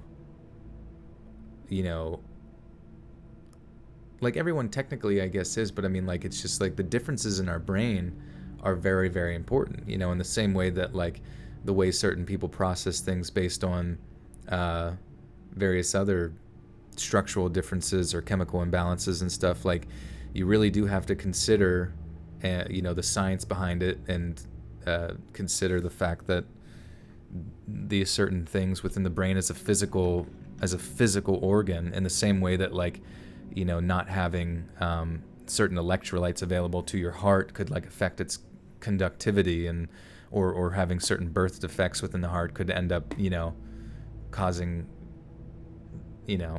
early death in your life in some hypothetical way. You know what I mean? Like all of these physical differences manifest in an objective manner, and I think sometimes we forget that the brain, even though it is described as what gives us our personality and who we are, is an organ in and of itself,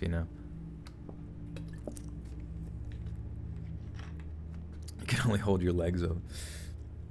Keep holding. It's like fucking Peter Parker. Whenever he's like holding back that like bus, like.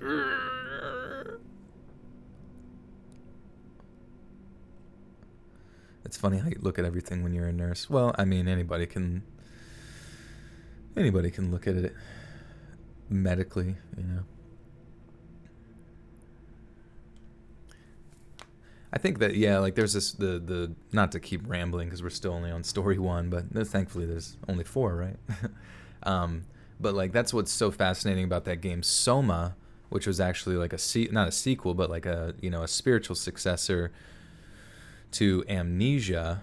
It was like a futuristic sci-fi sort of walking simulator, you know, very similar to Amnesia, where you kind of have to like solve puzzles, you know, it's very story driven, and then also like run away from terrifying things that you can't even look at or whatever, they're so scary.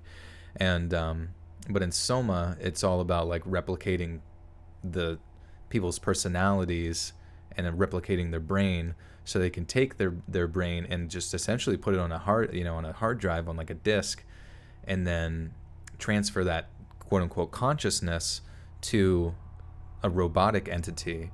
And then you have a lot of like terrifying things where like people, like these robots that just get like plugged in suddenly come to life, and they have like the consciousness of a human that existed 200 years ago, you know what I mean? And it's like begging people to understand why it can't like move and why it's like feeling this constant pain and stuff, but in reality it doesn't even realize that it's a fucking robot that's, you know, covered in rust and oil on the ground and shit like that, you know what I mean? So I guess that's why it was like a horror game as well, but it's a really interesting sci-fi story. If you guys never played Soma, it's pretty sweet. Shannon Asham has become a full-grown pizza and a member of the Butter Sock Cult. I kind of jumped the gun on that one. Sorry about that, but everybody welcome Shannon. There it is. Full-grown pizza. Fearsome Hero with the 2 says Drunk Jensen streaming. I don't know who to watch now. That's a tough one. I took a vote on my Insta before with him, and believe it or not, I only got about 94% of the vote in my favor on my own Instagram. So there's 6% of you out there that are gonna go hang out with Daddy Jensen, and I do not blame you.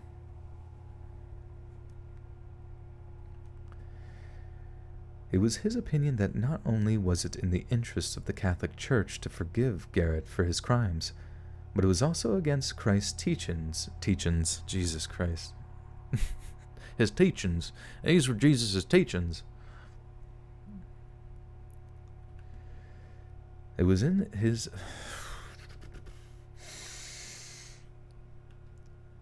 It was in his opinion that not only was it in the interest of the Catholic Church to forgive Garrett for his crimes, but it was also against Christ's teachings to take the lives of any living person, especially as a kind of revenge for a crime, wrath being one of the deadly sins.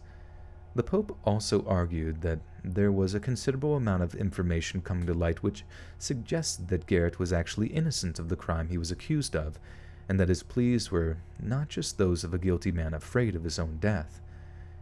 In light of the phone call she received, as well as a letter campaign initiated by Catholics around the world, Governor Richards relented and granted Garrett a temporary reprieve. After Governor Richards' reprieve, the Texas Board of Pardons and Paroles communed to hold a hearing. You want to see my manager?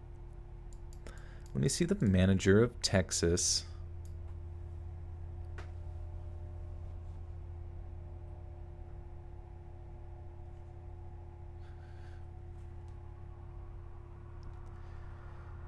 After Governor Richards' reprieve, the Texas Board of Pardons and Paroles communed to hold a hearing on whether or not Garrett should receive a commutation. Fuck, there's so many big words, my brain can't handle it. You want to put your brain in a computer, your arthritis is not fun, and when I got my hip replaced, the pain had gone down so much, I went off all painkillers except Tylenol days after the surgery. Nice. Yeah, pain sucks, man. And that's the only thing about Soma, is that, like, when you transfer your consciousness to something else, it's not necessarily that you're transferring your consciousness. It's that you're making a identical clone of your personality and putting it in a, as sort of a replication into a computer. So unfortunately, your brain that exists within your body, or your personality or soul or whatever you want to call it, it will be sadly held down by this mortal shell.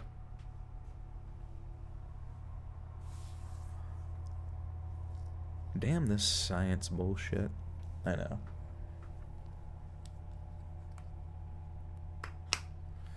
Let me lube up my lips. Sometimes it makes it a little bit easier to read. Your brain can't handle it.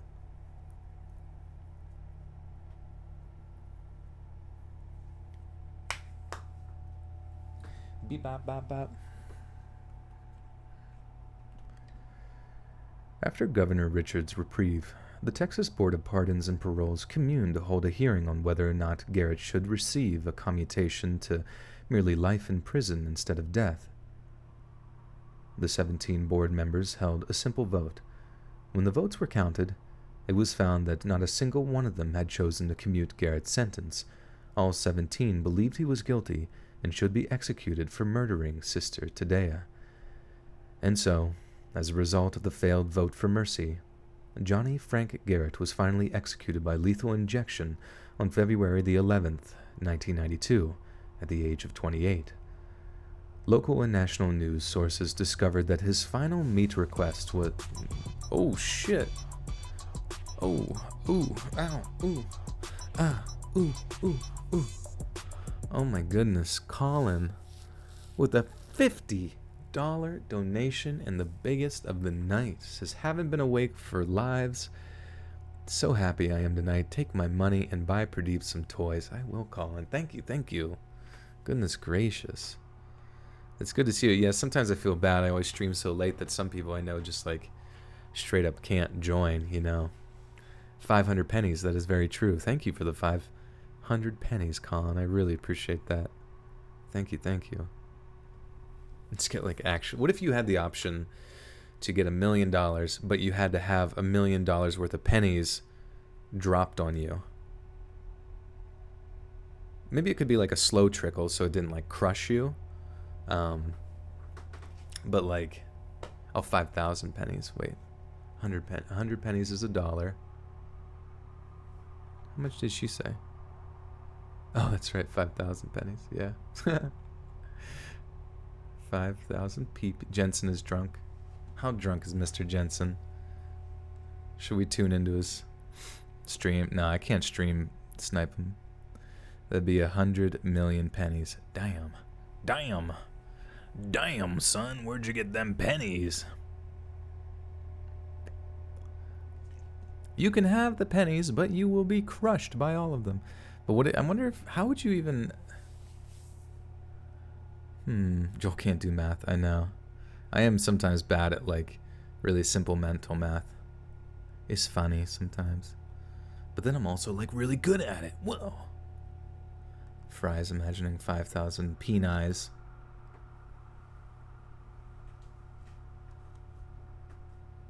Oh, Jensen's sober? Oh, okay. Or am I sober? You should go ask Jensen that question. Go to donate 5,000 pennies to him and see if he knows how many it is. Quick maths. Quick maths. Local and national news sources discovered that his final meal request was ice cream, nothing more, and that he had declined to make a formal final statement regarding the murder or his supposed innocence. However, APB News claimed they had a source that was present inside the execution chamber when Garrett was let in, one who insisted that he had spontaneously said, "I'd like to thank my family for loving me and taking care of me. The rest of the world can kiss..." Shit, I can't say ass. I can't say naughty words. 5,000 pennies would weigh a total of 276 pounds. Holy shit. The water is getting cold. A cold bathtub would suck. But I wonder if you did have like let's see, a million dollars in pennies. Wait, $1 million in pennies is equal to 100 million pennies. Divided by 16 to convert ounces to pounds. 1 million pennies weighs 550,000 pounds. Holy shit. Damn, son, that's a lot of pennies. I mean, would that even... I mean, 550,000 pounds, even if they dumped it on you slowly, you would eventually just be like swimming in it, like freaking Scrooge McDuck. Your brain... Okay, your brain is in Soma. Perfect. Thank you.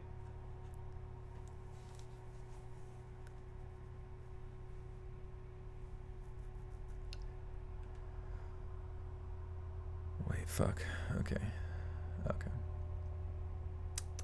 However, APB News claimed that he had sources. What should I say? I'd like to thank my family for loving me and taking care of me.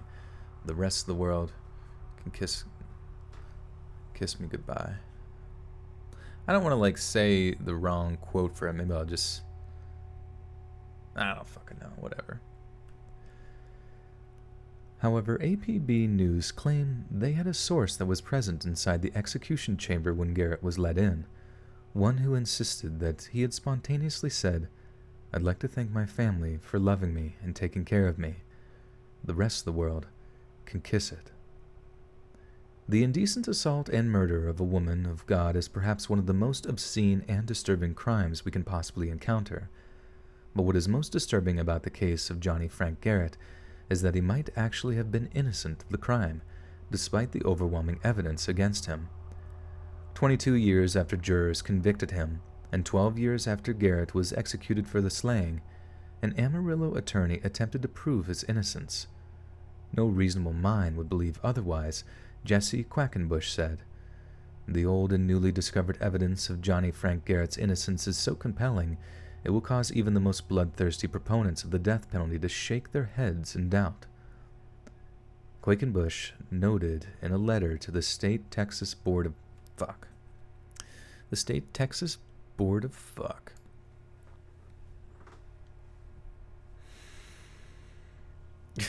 Hannah Dutch ovens herself every night. It's the only way she can sleep. She jumps under there. A nice bag of me. Hey, Electroshocka. What's up, bro?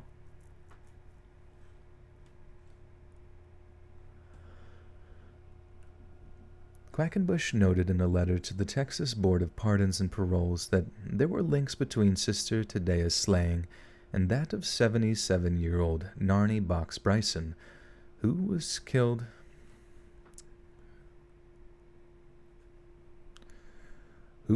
just 3 months before Sister Tadea in the same part of town and in a very similar manner. The similarities were so striking that the district attorney at the time was convinced the same man killed both women. A man by the name of Leoncio. Leoncio? Leoncio. That sounds about right. Your third grade teacher was Mrs. Quackenbush. Maybe they were married. Are you from... Where's this from again? I don't even remember. Is it Texas? Texas? You from Texas?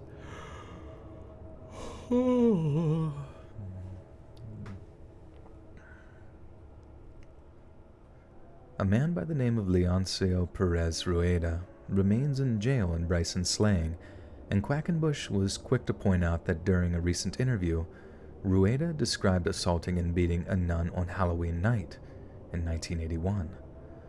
But given the finality of the death penalty, we might never find out the truth behind Sister Tadea's slaying, and we can only assume that given the mountain of evidence against Garrett, that he was in fact guilty of the crime.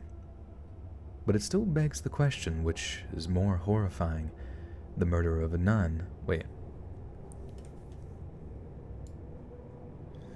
But still begs the question which is more... Oh, I see.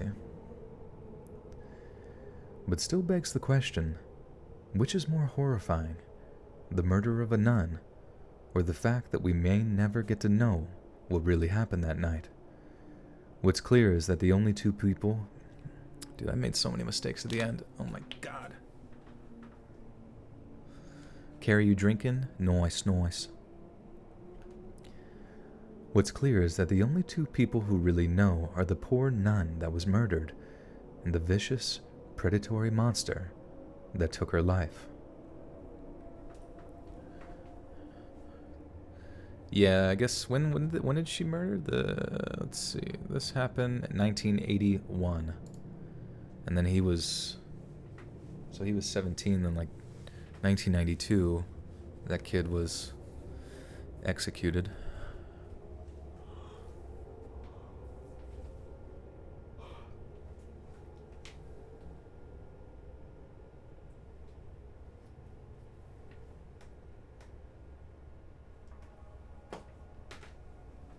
Just want to look at something real quick.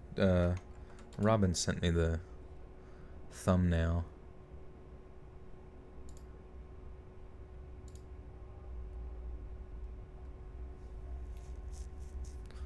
Halloween true crime. Well, I think we're gonna go for it because there's a part of me that's worried that like YouTube is gonna like potentially demonetize like the terms true crime, you know what I mean? But I also feel like there's no real other way to describe this video than saying like 4 scary what I had a fucking title for it, but I forget. It was like 4 scary true crime or 4 scary Halloween true crime cases or some shit like that, you know what I mean? And so it's sort of on like the fence in regards to exactly what to call it, but I don't know. Sounds fucking good. Sounds fine.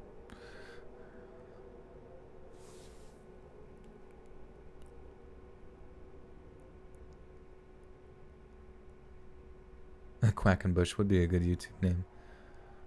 Or they demonetize it. I don't. Well, it's still like up in the air. Like I don't know. I don't know it till I do it. But I've asked other people like when you include the terms like true crime in your titles, they've said they've experienced a sort of demonetization of their content. But there's so many other pieces of metadata that are included whenever YouTube's algorithm decides that I can never be of certain. But I feel that there's no other better way to describe the title of the video. What should you name your exotic ship in No Man's Sky? Name it Quackenbush. SS Quackenbush. What caused YouTube to become so harsh? Well, I think that there was sort of like, I mean, YouTube pretty much exists primarily, as you know, through the process of buying and selling information and buying and selling of advertising, more specifically targeted advertising. And, you know, Pradeep's doing like rollovers behind me, making little cat noises. Truly terrifying Halloween true crime. Yeah, possibly. You never know. I'm going to have to come up with the title. But yeah, like, there was, you know, this was a while ago. There's a lot of like motivations that I don't really want to get into in regards to like YouTube's decisions to sort of like make everything quote unquote advertiser friendly. But it was sort of like, as they said, like an adpocalypse where I think primarily it's like advertisers had some specific demands that they wanted, you know, because their interests lie in a lot of different places that I don't think any of us could possibly understand. And so then that caused a bit of a fallout, a bit of an overreaction, you know, a kind of a complete, you know, overhauling of how YouTube approached its monetization process, as I'm sure you've heard from many content creators. And yeah, I don't think we're ever going to get the full story. I think a lot of it, it covers a gamut of things from, you know, their own personal positions on stuff to politics to really anything, you know what I mean? So, yeah, it's something that I can't give an entire answer for, you know, but it's something that I can notice certain patterns that I would say just based on reverse engineering it in your mind, you can kind of understand what their motivation was for, but it just takes a little bit of digging. But yeah, that's why I'm happy I got the podcast going. You know what I mean? If you guys haven't followed me on my podcast, it's the same content, but just put on into it was put into podcast form. You know, Spotify, Apple Podcasts, all those, like, you know, what is it, Deezer, blah, you know, iHeartRadio, like pretty much all of them. If you've, you know, been curious or just, you know, want to experience like longer form videos but in podcast form, you save on data, you save on battery life, because you can, I believe with the podcast you can turn your phone off if you don't have, you know, what is it, YouTube Red or YouTube Premium or whatever. But yeah, so yeah, solved cases, that would be a good one. Still kind of just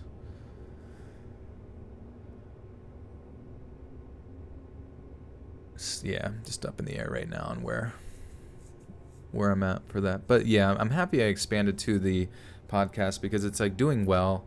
That definitely, I believe, will be, you know, like obviously YouTube has been the best thing that's happened in my life as far as like its existence and keeping me alive and, you know, having you guys and stuff like that. But if, you know, worse comes to worse, I would have to transfer over to either another. That's the thing, is that I don't really, like, I feel like my content is definitely well within the guidelines of YouTube's policies, you know what I mean? But you just never know what's coming your way, and but yeah, so that's why the podcast is, you kind of, I feel like there I have a little bit more control over the content that I can provide, even though it's the same stuff. The manner in which the company that I work with in procuring advertising, it's substantially more lenient, because true crime is actually one of like their subgenres of stuff that you can label your, you know, podcast as, you know what I mean? So it definitely has a market that I don't think is per se controversial, because it's, you know, true crime has been since Sherlock Holmes, you know what I mean, and forensics files and all that kind of stuff. It's existed within the realm of entertainment we've had that sort of morbid fascination since, you know, the dawn of time. Abomination Chan is here. He's in the chat.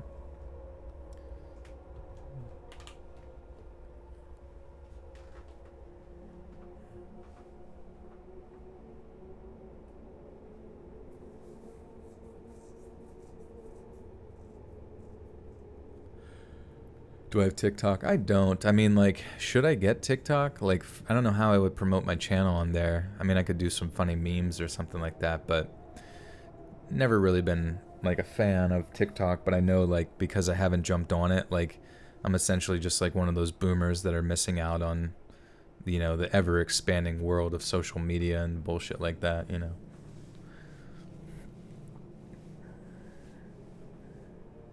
Because of Oddtober, I've been watching your animated vids. Oh, cool. All right, well, we finally made it to story 2 of 4. What kind of alcohol do I like to drink? I don't really like them that much. Alcohol just makes me feel yucky.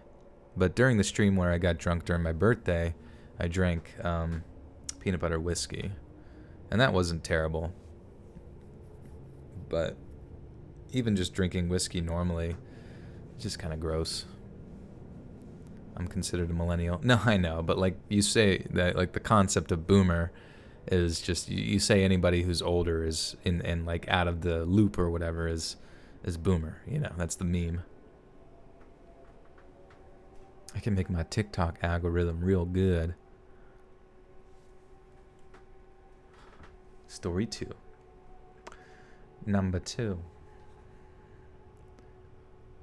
On Halloween night of 2011, in the sleepy Canadian city of Armstrong, British Columbia 18-year-old Taylor Van Diest is full of nostalgic excitement. Oh, sorry, I thought that was a fucking period. Confused me.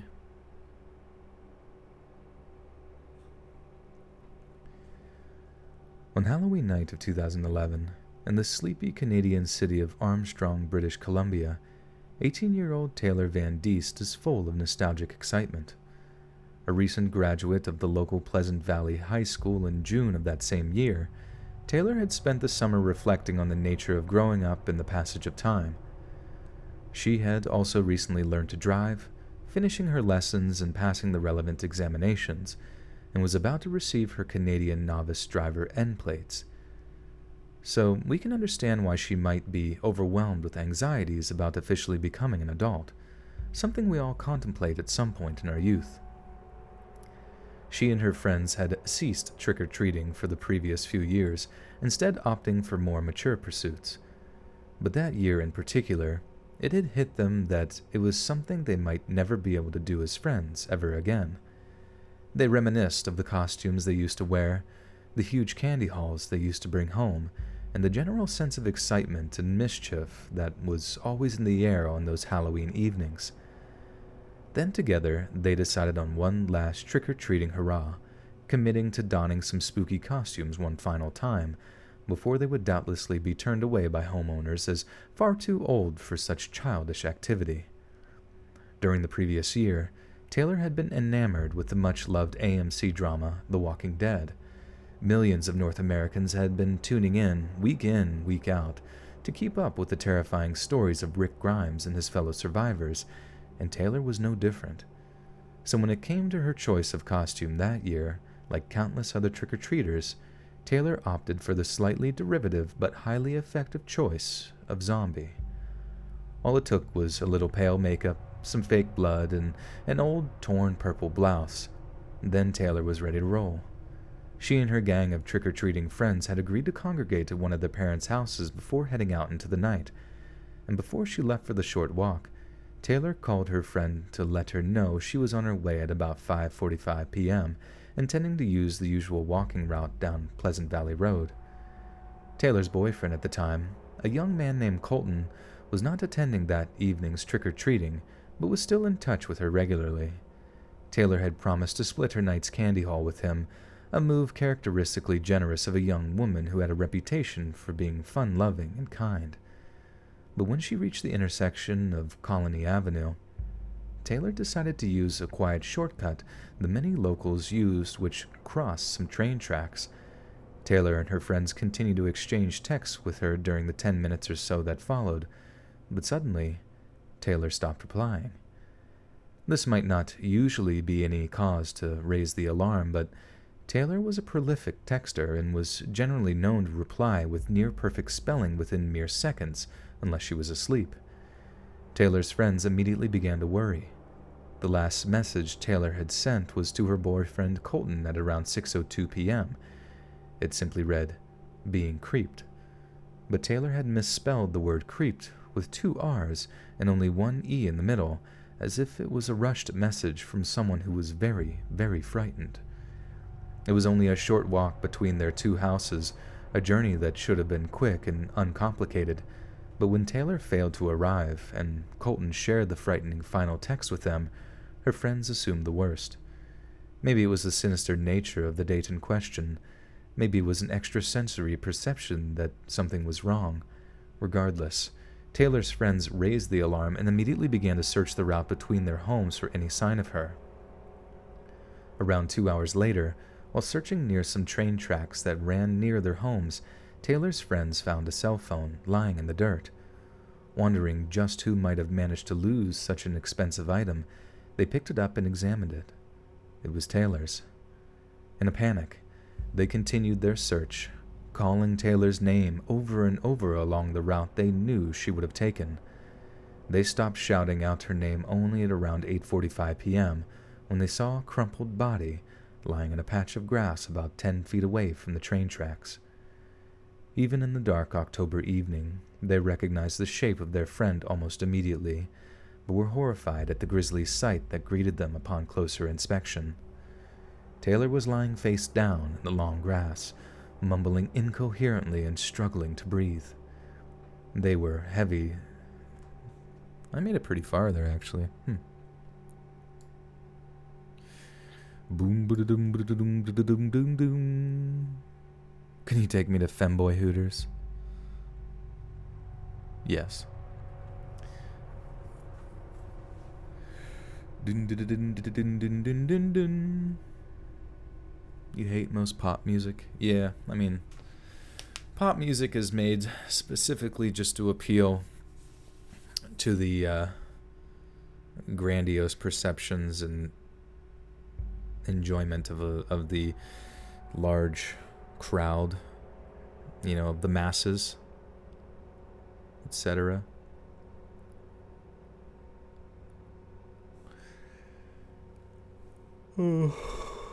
But it's all bullshit. It's kind of like someone just like, going to a Mr. Beast video and having someone like read you his tags or something, or going to like the top 20 videos of YouTube that are trending that day and just like reading the first couple words of the titles or some shit. Like that's the experience you're gonna get with pop music for the most part, with a 80 beats per minute. You want to see Joel with a pink beard? Well, we'll see.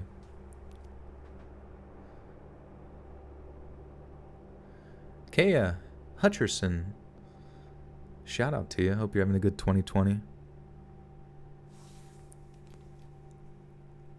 You bet my favorite music genre is hip-hop rap. I like hip-hop and rap, but it's not my favorite. I'm more into the sort of, electronic sort of subgenres therein. Do I smoke weed? Not often, though I did talk about an edible I ate the other night that really fucked me up. It was bad news. The Cranberries. Yeah, the Cranberries were, well, I only know like a few songs. Days was good, though. Thanks, Jerry Gray. Hope you're having a good night. Hope you get some sleepies. Yawn game contagious. That's how I need to like, it'd be good to make people fall asleep during videos. Would be like, instead of that normal sound that I play, like, but if I actually did like yawning sounds. Oh, shit. Do I like the 1975? Yeah, I do. I have a few songs from theirs that I really enjoy. My roommate turned me on to them. It's a good band. Do do do. Do do. Do do do do. So I heard you were banging some other dude, and it made me jealous for 15 seconds till I found somebody else to fuck. Okay, anyways. There was a heavy discoloration around her neck, as well as burst blood vessels in her eyes from where someone had attempted to strangle her. But it was the wounds to her head that caused the most alarm. Taylor's skull had been almost entirely crushed with repeated blows from some blunt object. Her hair was matted with drying blood and cranial fruit. Cranial fruit? Cranial fruit? Is that a fucking term? Ew. Cranial fruit? Jesus Christ. Cranial fruit?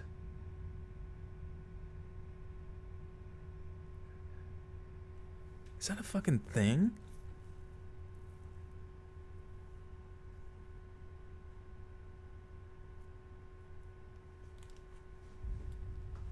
Do you like my mom? I like your mom. Cranial fruit. I don't think I've heard. Is that maybe fluid? Yeah. We'll go with. I feel like cranial fruit's like a Shakespearean term this person like either made up or accidentally typed. I assume like cranial fruit is like your brain matter. Cranial Fruit Loops. Yeah. Do I like that people fall asleep to my narrations? I do. Because I feel like there's a certain sense of intimacy that comes along with trusting somebody to talk you to sleep. And because I have like this one YouTuber I watch named the French Whisperer ASMR, and I normally fucking hate ASMR shit. Like, it makes me cringe. You know, it just has the opposite effect that people have with ASMR. But like listening to his videos, I could just like, even if I'm not tired, I can throw one of them on, and he just talks you to sleep with his French accent, and he takes you down some very interesting rabbit holes. And yes, lead you to dreamland. Cranial fluid, yeah, that's probably it. Cranial fruit is funny though, but also sad. Sorry, I do have quite a morbid sense of humor. ASMR Express is awesome too. Yeah, I don't really know many ASMR people. You know, I know Jibby ASMR because she's like very popular, or like Darling ASMR. But it's mainly, the only reason I ever watched them was just out of like, well, first they were like hot girls, and then but I wouldn't actually watch them. It was mainly just like, because you're like, oh, these motherfuckers are getting like millions of videos by just being hot as hell and whispering into people's ear holes. So that's some advice for you guys if you ever want to, like, if you're a pretty girl or a pretty guy and you want to start a YouTube channel easy, just go start an ASMR bullshit. Though I don't know how easy it is to jump into ASMR nowadays, because it's so like wildly saturated. But you know, might as well give it a whirl. Thank you, Nicole. Thank you. Cranial fruit. Impressive French. It's only, yeah, I've just picked it up from listening to him like all the time. Like, it's just, if you guys haven't seen, I actually support the French Whisperer ASMR on what's it called, Patreon, because it's just like, it's honestly been like a drug for me. It's kind of nice. Don't always need it, but it's a big. But for a while, I used to just listen to anything to fall asleep, like lectures of people, or different podcasts. But now it's like, if sometimes stuff is like too loud, you know what I mean? Like, it's just like too loud. Up on Melancholy Hill, there's a plastic bitch. Your voice isn't soothing enough to do ASMR. You can give it a try. The French Tickler, yeah. I'm sure you should just go comment that on his videos. I'm sure you'd get a kick out of it.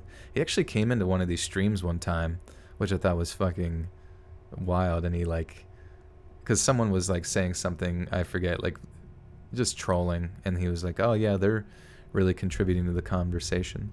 Didn't I have an ASMR channel? I do, yeah, Let's Read ASMR, but I only have like 3 or 4 videos. We get it, you're in love. You're in love with the French Whisperer. We get it. You mean Gru, yeah.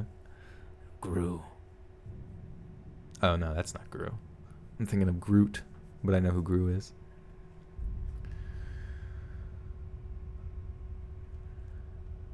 Taylor's skull had been almost entirely crushed with repeated blows from some blunt object. Her hair was matted with drying blood and cranial fluid. She also had cuts on her lips, a large gash on her forehead, and somehow had bruising on the inside of her mouth. Taylor also had a large bruise on her shoulder, consistent with the kind of injuries someone might have if they're thrown to the ground and stomped on. She also had bruising on her arms and hands, along with 2 broken fingers, wounds that are common when a person attempts to defend themselves from a brutal and overpowering attacker. Her horrified companions struggled to discern where her makeup... Sorry. I was on such a roll earlier, now I'm like out of it. Groot. Cranial fruit sounds like you're talking about intelligence, not brain squash. Oh my god. Cranial fruit. That should be a YouTube channel. Cranial fruit. Yeah, that'd be cool. Yeah, you do one that's like about learning or some shit. You could do cranial fruit. Honestly, I guess it doesn't really matter what... I mean, you hope to a degree that your YouTube channel name is consistent with your content, but sometimes you just gotta name it Cranial fruit. Hannah, can you not say swear words in the chat, please? Thanks. Heckin' heck. You heckin' hecker. You mother heckin' heck. Her horrified companions struggled to discern where her zombie makeup ended and her true injuries began. Police had been notified of her disappearance long before her body was found, but now an ambulance crew rushed to arrive on scene, transporting Taylor to a nearby hospital for treatment. Taylor's mother, Marie, accompanied her in the ambulance, reportedly repeating to her bloodied daughter over and over again, "Fight it. You're going to make it. Taylor, survive." Paramedics managed to stabilize her condition while on the way to the Jubilee Hospital, 20 minutes south of the city of Vernon. There, ER doctor Michael Concannon fought to save her life, but found that her pupils were large and unresponsive, a common symptom of massive brain injury. A subsequent CAT scan confirmed that things were not looking good for young Taylor. Taylor was placed on an artificial breathing machine in the hopes that it might buy doctors more time to save her life, but by the next morning, their valiant efforts had proved to be in vain. Taylor died as a result of a bleed hemorrhage, owing to the massive blunt force trauma. Blunt fart trauma. Fuck, dude. The God of Pez, with a 5, says 1 minute of speaking with your French accent. Okay. I'll read the last paragraph in my French accent. Okay. It's, I guess, going to be a little morbid, but... Taylor was lying face down on the long grass, mumbling incoherently and struggling to breathe. There was heavy discoloration around her neck, as well as burst blood vessels in her eyes, from where someone had attempted to strangle her. But it was the wounds around her head that caused the most alarm. Taylor's skull had been almost entirely crushed, with repeated blows from some blunt object. Her hair was matted with drying blood and cranial fruit. She also had cuts on her lips, a large gash on her forehead, and somehow had bruising on the inside of her mouth. Taylor also had a large bruise on her shoulder, consistent with the kind of injuries someone might have if they were thrown to the ground and stomped on. She also had bruising on her arms and hands, along with 2 broken fingers, wounds that are common when a person attempts to defend themselves from a brutal and overpowering attacker. Her horrified companions struggled to discern where her zombie makeup ended and her true injuries began. Police had been notified of her disappearance long before her body was found, but now an ambulance crew rushed to arrive on scene, transporting Taylor to a nearby hospital for treatment. Taylor's mother, Marie, accompanied her in the ambulance, reportedly repeating to her bloody daughter and over again, "Fight it, you're going to make it." Dude, I sound almost like a fucking, like, Caribbean...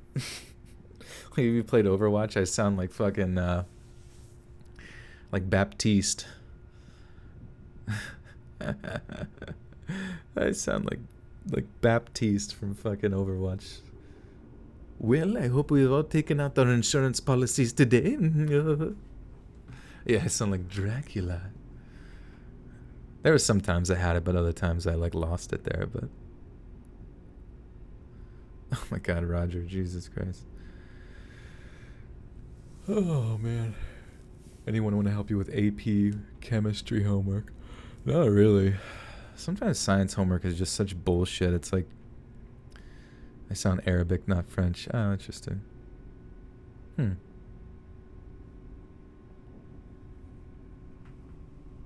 Yeah, there's times where, like, I feel like if I try an accent, it starts to, like, bleed over into, like, other accents.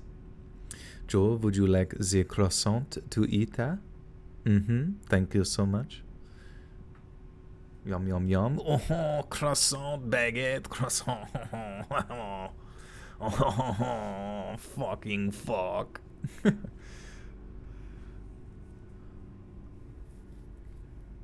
Oh my god, it's a croissant and a baguette. Oh.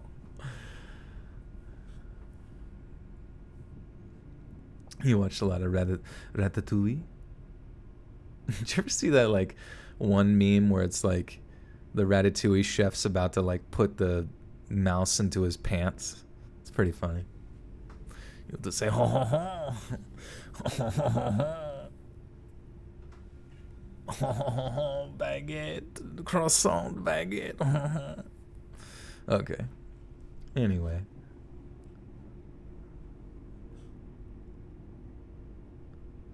Someone can do your college anatomy and physiology homework. Yeah, fuck that. Fuck that shit.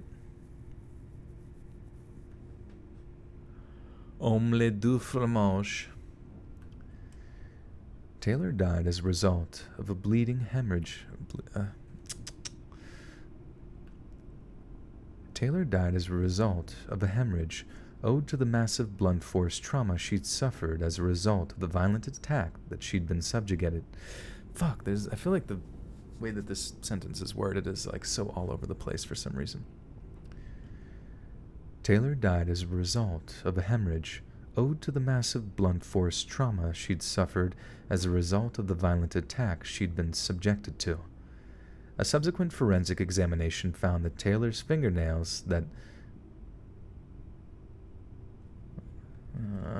this person's starting to let their grammar go. Oh my god.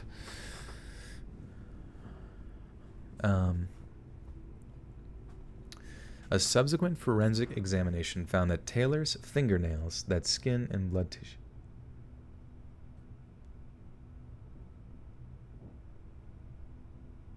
ASMR Empress. Never heard.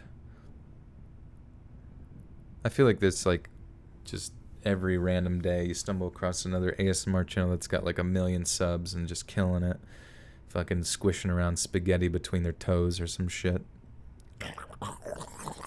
Hello, everybody. I am the spaghetti foot monster.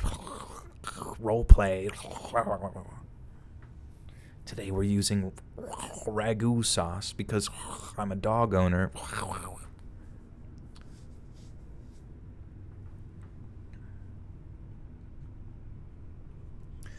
A subsequent forensic examination found that Taylor's fingernails had skin and blood. Okay.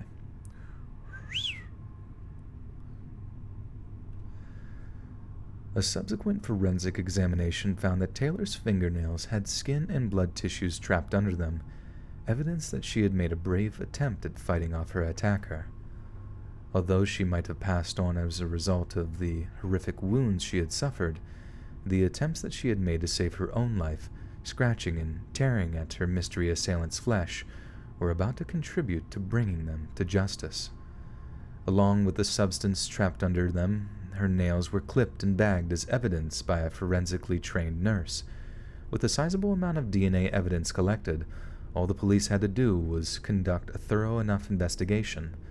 Once they'd bagged their man, the DNA evidence would do the rest and secure a lengthy conviction for whichever predatory monster committed such a heinous act of violence. The Royal Canadian Mounted Police were hard at work with their investigation when Taylor's obituary was published on the Vernon Morning Star's website. Taylor had not yet decided on a career path, the obituary read, but doubtless she would have made us all proud, whatever she would have chosen. We can only imagine the raw grief the small community felt as such a sudden passing, compounded by the fact that their life had been taken away in such a cruel and callous attack. Taylor's funeral was held. Wait, was that a period there?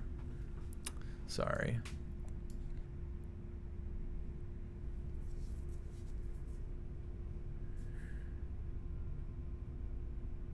Because I'm a hashtag slacker. True, true.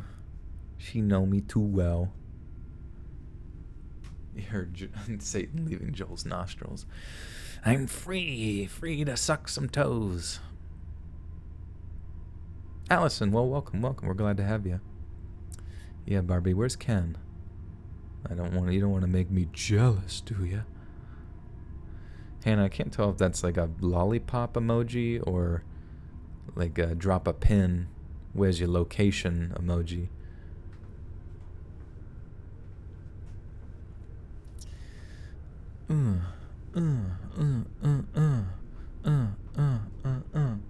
Dun, dun. Okay, we can only imagine the raw grief the small community felt at such a sudden passing, compounded by the fact that her life had been taken away in such a cruel and callous attack. Okay, there should have been a period there. Sweet. We good. We Gucci. We Gucci Malucci. Manucci. What time did the stream start? EST. It started 2 hours and 10 minutes ago, which would be... It's 1 a.m. Fuck, dude. It's getting late. Can I do maths? Started around 11. A little before 11.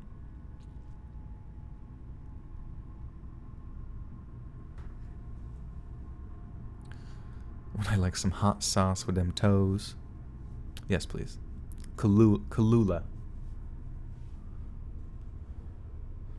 This is actually story 2, but they're like pretty in-depth documentary type stories, which I really appreciate when you guys send in. So please email me those or send them in the subreddit, because I don't know. I think people have fun when they do them. You know what I mean? Because you're like learning about shit and fucking like educational and shit. Architect with the 4 Canadians says, "Happy Wednesday. We're halfway through the week, baby. It's fucking hump day."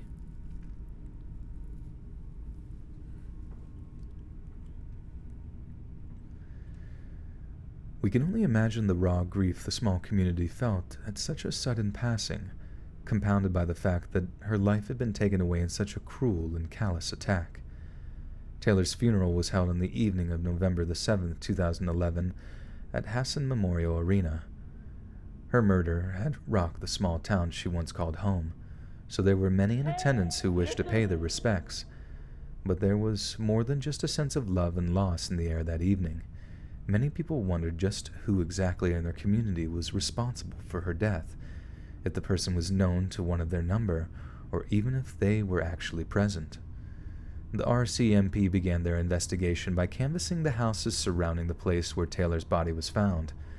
They discovered that people had actually heard screaming around the time the attacker was thought to have taken. Fucking shit. Fucking motherfucking shit. Toast with sprinkles on top. Oh my god.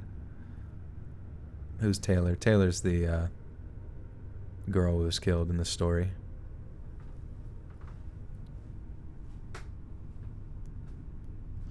Exile, you're welcome. Hope homework. Homework is such a stupid thing, even though I guess it is kind of necessary. But I don't know, like, you think they would figure out an education, like a...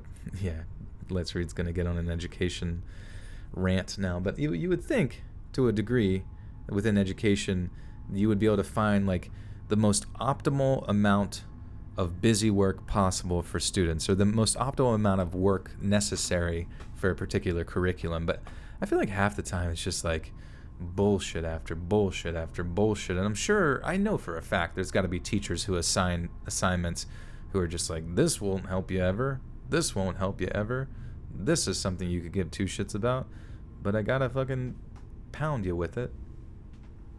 Do I read creepypasta stories? I used to in the past. There's quite a few on the channel, but now it's all just true scary stories.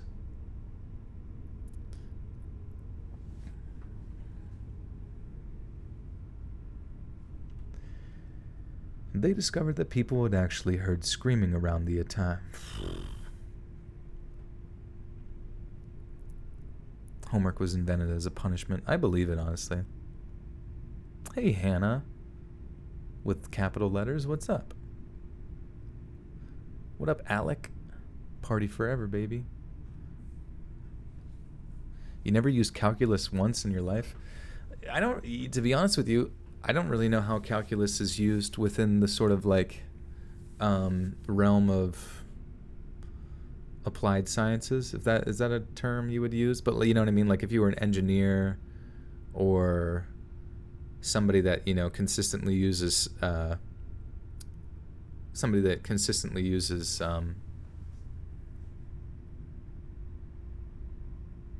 know what I mean, like uses math, M-A-F-F. Somebody that uses math to, like, I don't know, do their job. Like, what jobs use calculus? I'm sure there is one, I just don't know what it is. I guess that's why it's just interesting that it's like so part of a curriculum, but like so few people use it.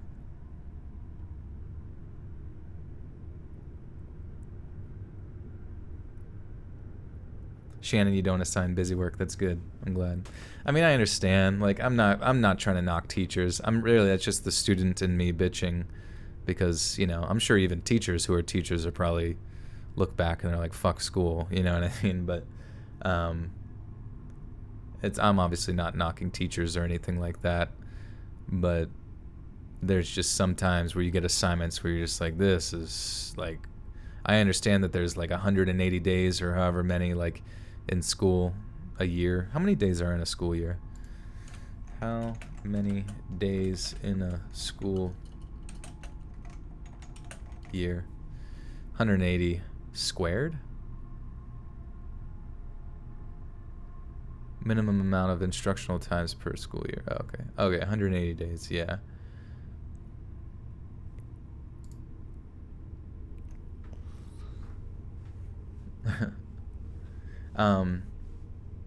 But yeah, I don't know. If you think about it, I mean, school, I think being educated is, Fort Worth Fabian, thank you, my friend. I don't know. I'm just trying to I just try to stick to the schedule and keep on grinding. You know me. But thank you. You never use math in your classes. I don't know. It's just interesting because I feel like you got imagine if like kids didn't have school, that they didn't have school. Like, what would they do? They'd probably get in so much trouble. Just doing like fucking around all day and like, blowing shit up. You know what I mean? I don't know. That's what I would do. Just fuck around and blow shit up.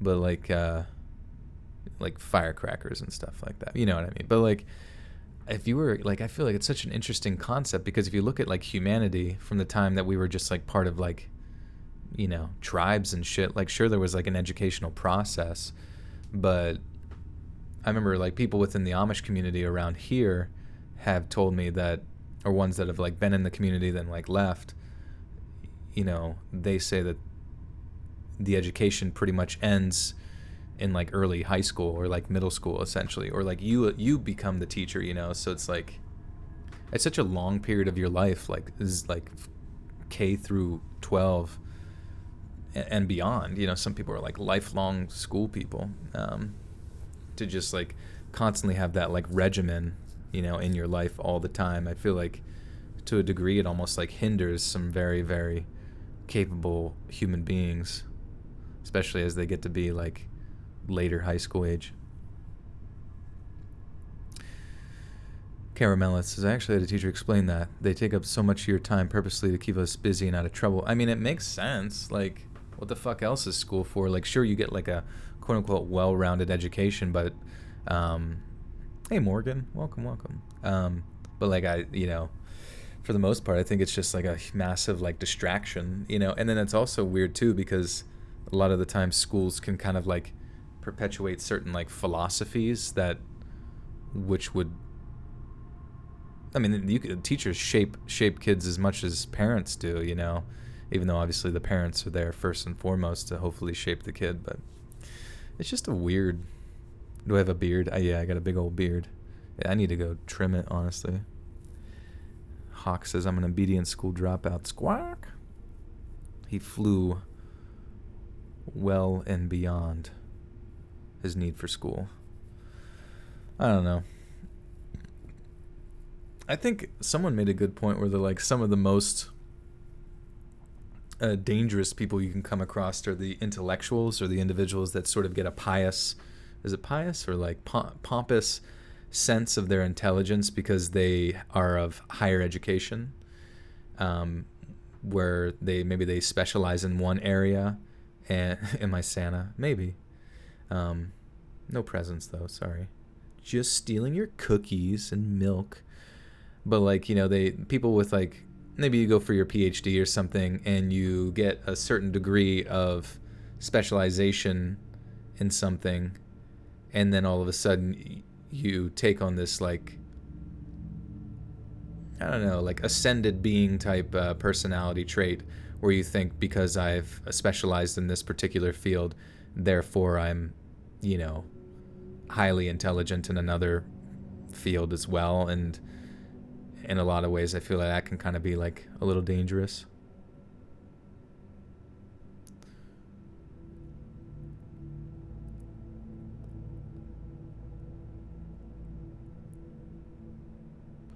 Electroshocker says, bruh, what is up with people? Which people? Electroshocker? Hannah hasn't been up late in forever. We're making Hannah go into the witching hour.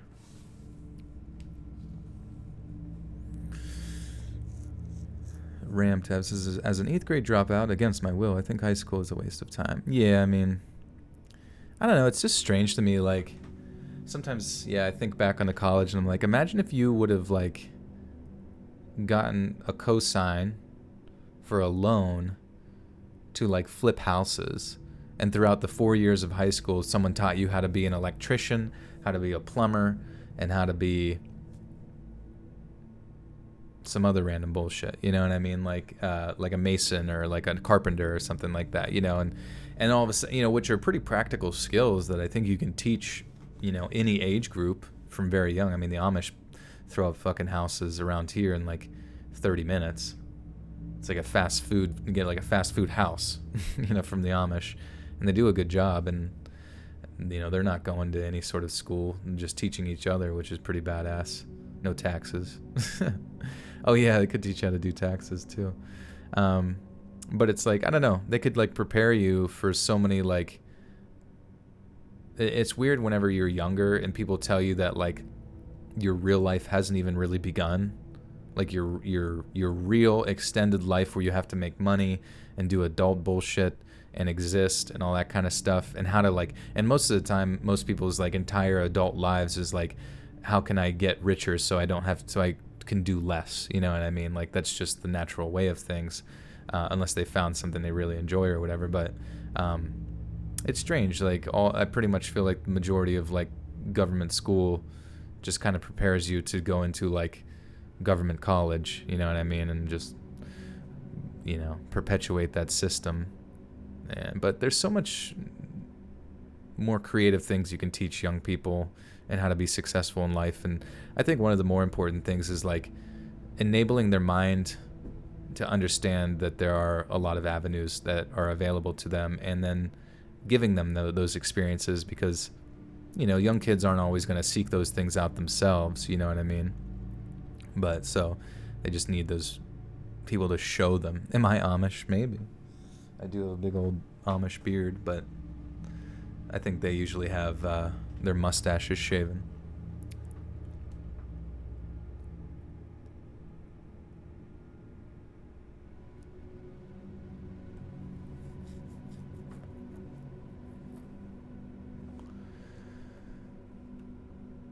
They discovered that people actually had heard screaming around the time the attack was thought to have taken place. One woman in particular was checking on her Halloween decorations when she had heard 2 distinctly female screams coming from the direction of the train tracks. But tragically, the woman simply put the scream down to lively Halloween antics from local youths. One can only imagine how haunted this lady will have been during the revelation that what she was hearing was far more than just youthful exuberance, with the sounds of an actual murder taking place. The RCMP also released images of Taylor wearing her Halloween costume to the public, in hopes that somebody who recognized her might come forward with information regarding anyone who may have been acting suspicious in the same area. They also set up a roadblock near the site of the murder, stopping any cars that passed in order to question them and potentially collect a few witness statements. They then held a press conference on November 3, 2011, in order to update the local and national media on the progress of their investigation. Both Taylor's loved ones and the gathered press were both disappointed to hear that there were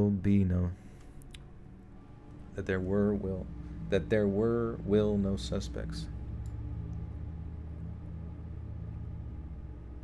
No self-deprecation allowed. No, we stand self-deprecation here.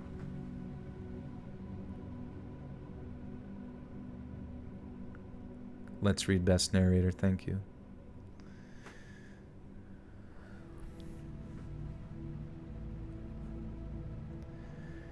Both Taylor's loved ones and the gathered press were both disappointed to hear that there was no suspects in the case, but the RCMP assured them that every lead available would be followed up so that they might deliver swift justice to those that demanded it.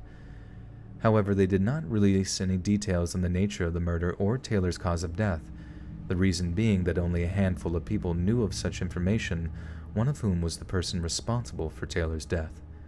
Clued into the fact that investigators might be hot on their tail, the murderer could flee the area or even the country and might never face justice for their dreadful crimes. However, some bizarre events hampered the investigative process. Canadian police actually received a letter, the author of which claimed to be Taylor's murderer. But there was little in the letter's contents that indicated that they had any intimate knowledge regarding the details of the crime, and it was dismissed as hoax correspondence. It is an absolute mystery to me as to why anyone would wish to claim responsibility for such a killing, and only evidence there's always like little words that are missing, and I'm like, fuck.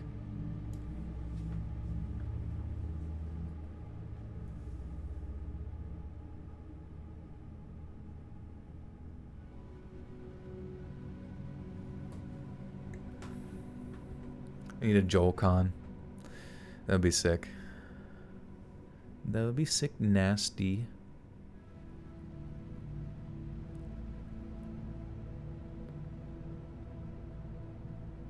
What are we abolishing now? I wasn't looking at the chat, sorry. Pretty, please. What are you doing? You're just rubbing against every possible fucking thing. Okay, I'm gonna rub against that. Then I'm gonna rub against that. Then I'm gonna rub against that. Then I'm gonna lick my fingers. Then I'm gonna lay down, plop down. I forgot my backpack in my car, so I don't even have.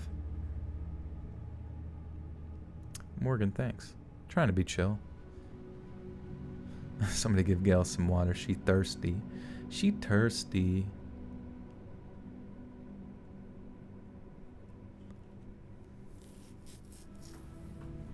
I play RuneScape. My one friend is fucking like huge into RuneScape. Like he got to level 99 on everything.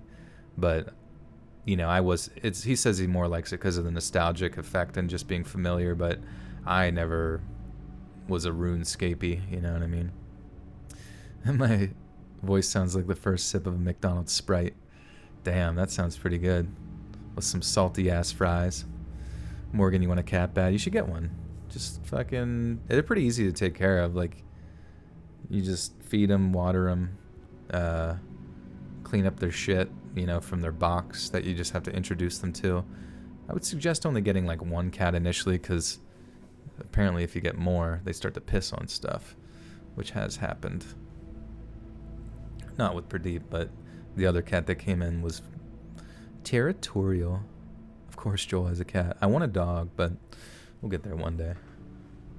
Ever ate a scorpion that was in those lollipops? Anyone? I don't think so. McDonald's made your stomach hurt? Yeah, don't do that.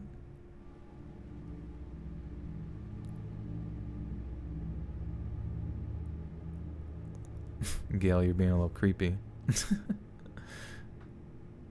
You miss McD's? Dude, Pradeep is like fucking flopped over on my foot. Just like turned over, pressing his booty against my shoe. He's like, come on, dude. Touch my tummy.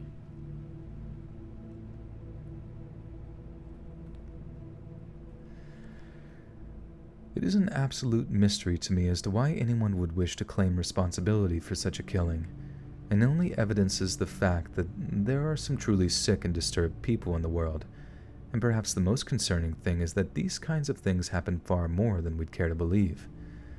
In the last week of November 2011, another RCMP press conference was held, one in which some shocking new information came to light. It was announced that, thanks to the DNA pulled from under Taylor's fingernails, a genetic profile had been put together of the person thought to be responsible for her death. Police confirmed that the perpetrator was male, and his DNA matched that which was taken from the investigation following an unsolved assault against a massage parlor escort in the same geographical area. What the fuck is wrong with me?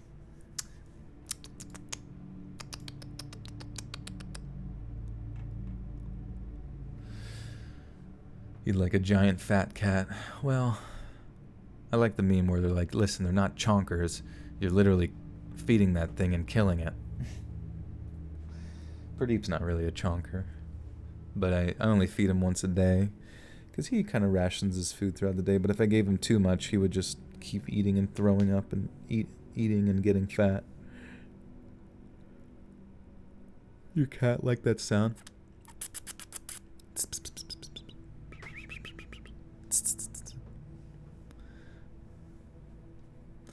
Yeah, when cats piss on stuff, it kind of sucks ass.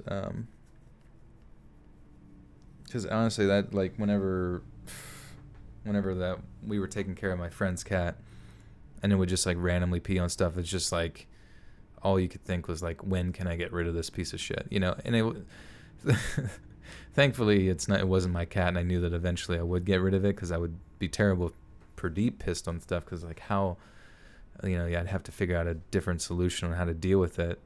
But like, you know, it just sucked whenever you had stuff like, you know, newly clothes you had to fold or something, and they just jumped up on them and just took a big old piss, and you're like, well, every one of these fucking clothes is ruined forever because cat piss stench never goes away. Alright, let me let this chonker out.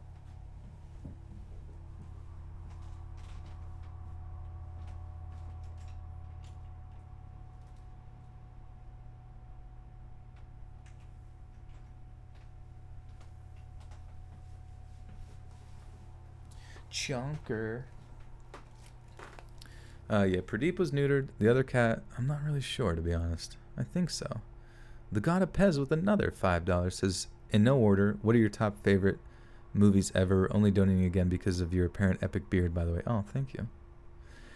Yeah, some of my top movies, like The Fountain is one of them. I really like Ghost in the Shell. I like Saving Private Ryan, Starship Troopers, Cloud Atlas. Have you ever seen that one? That one's fucking cool. And Gladiator. Gladiator's very good, but I haven't watched that one in forever. Who would get high on cat piss? But yeah, if you haven't seen them movies, you should check them out. They're real good. Hey, listen. Police confirmed that the perpetrator was male and his DNA matched. Oh, man. You like Saving Ryan's Privates? Yeah. Gotta keep him on lockdown. Let's Read is neutered, yeah. 300. I've seen 300. I like 300 too. It's a good one.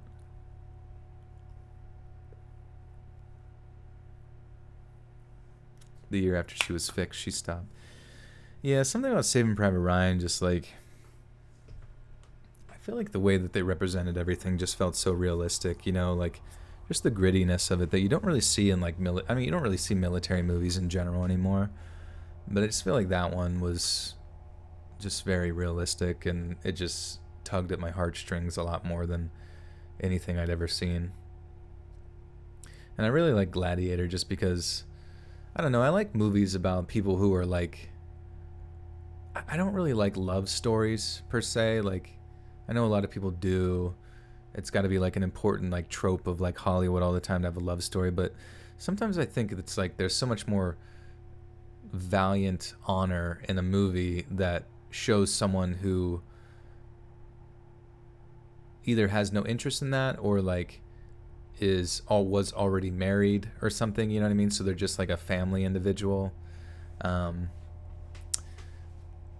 You know what I mean? Like, I don't know. It's like not as complicated, I guess, like once the character is already like married or has a family and stuff, because it just feels a lot more mature. If I have Netflix to watch Lost in Space. Oh yeah, I think I've seen Lost in Space. Is that with Tim Allen, like the comedy? If I haven't seen Hacksaw Ridge, you should, or the movie Furry.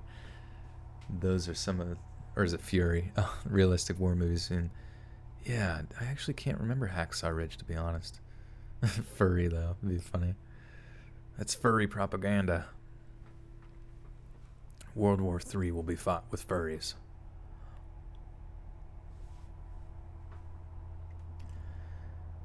Police confirmed that the perpetrator was male, and his DNA matched that which was taken from the investigation following an unsolved assault against a massage parlor escort in the same geographical area, which took place around 2005. The man's stored DNA had no name attached to it, their identity remained a mystery, but regardless, a pattern was starting to emerge, an image of a predator who targeted lone women in order to get indecent gratification. And given the nature of the crimes committed, there were likely dozens of Kenny McCormick with the 2 says, major boobage, that's all I'll say. Major boobage. Oh my god. You killed Kenny. You bastard. Thank you, Kenny. Kenny. Thank you, Kenny. And given the nature of the crimes committed, there were likely dozens of unreported incidents that stem from this man's reckless and predacious behavior. However, there was something of a breakthrough. Shit, dude. My throat. Hi, Carrie. You're trying to see the delay. I think there's a bit of a delay for you. Joel has almost 1,000 videos. That's crazy.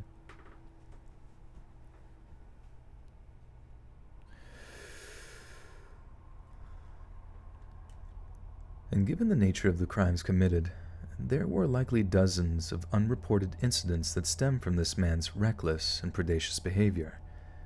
However, there was something of a breakthrough, one that was thoroughly welcomed by Taylor's friends and family. Thanks to witness statements taken after the 2005 assault, police now had a rough physical description of the offender, and a sketch artist was asked to draw a composite image based on this information. He was apparently a Caucasian male, with a slightly darker skin tone than most Canadians, approximately 19 to 20 years of age in 2005, which would obviously make him 25 to 26 at the time of Taylor's murder. He had dark eyes, most probably brown. What does that mean? He had dark eyes, or maybe most likely, probably.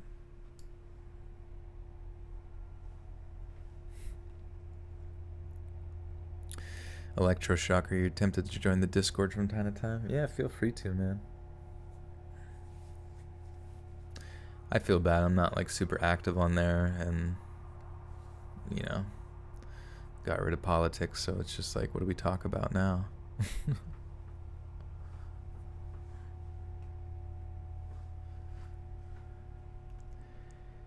He had dark eyes, most likely brown, and had short, dark hair and thick eyebrows, with an estimated height of 5'8" to 5'10". He was also said to possess a rather stocky build, but was apparently not athletic or muscular. He was also believed to be native to the area, with intimate enough knowledge of the surrounding area to be able to make a quick escape once he realized Taylor was not the easy target he had expected her to be. Police also released a brief psychological profile, suspecting him to be quick to anger and highly emotionally unstable. After all, he had essentially thrown a temper tantrum when he couldn't get what he wanted, one that manifested itself incredibly violently. Since he couldn't have Taylor, no one would. In light of this, police appealed to the general public to come forward with any information regarding anyone who had experienced conflict or emotional pressure in the days before Halloween, including things like financial misfortune or trouble in a romantic relationship. They also asked anyone who had noticed a friend, relative, or neighbor show up with visible scratches on their face, neck, or arms to come forward for obvious reasons, or for information regarding anyone who made a sudden departure from the Armstrong area in the days following the attack.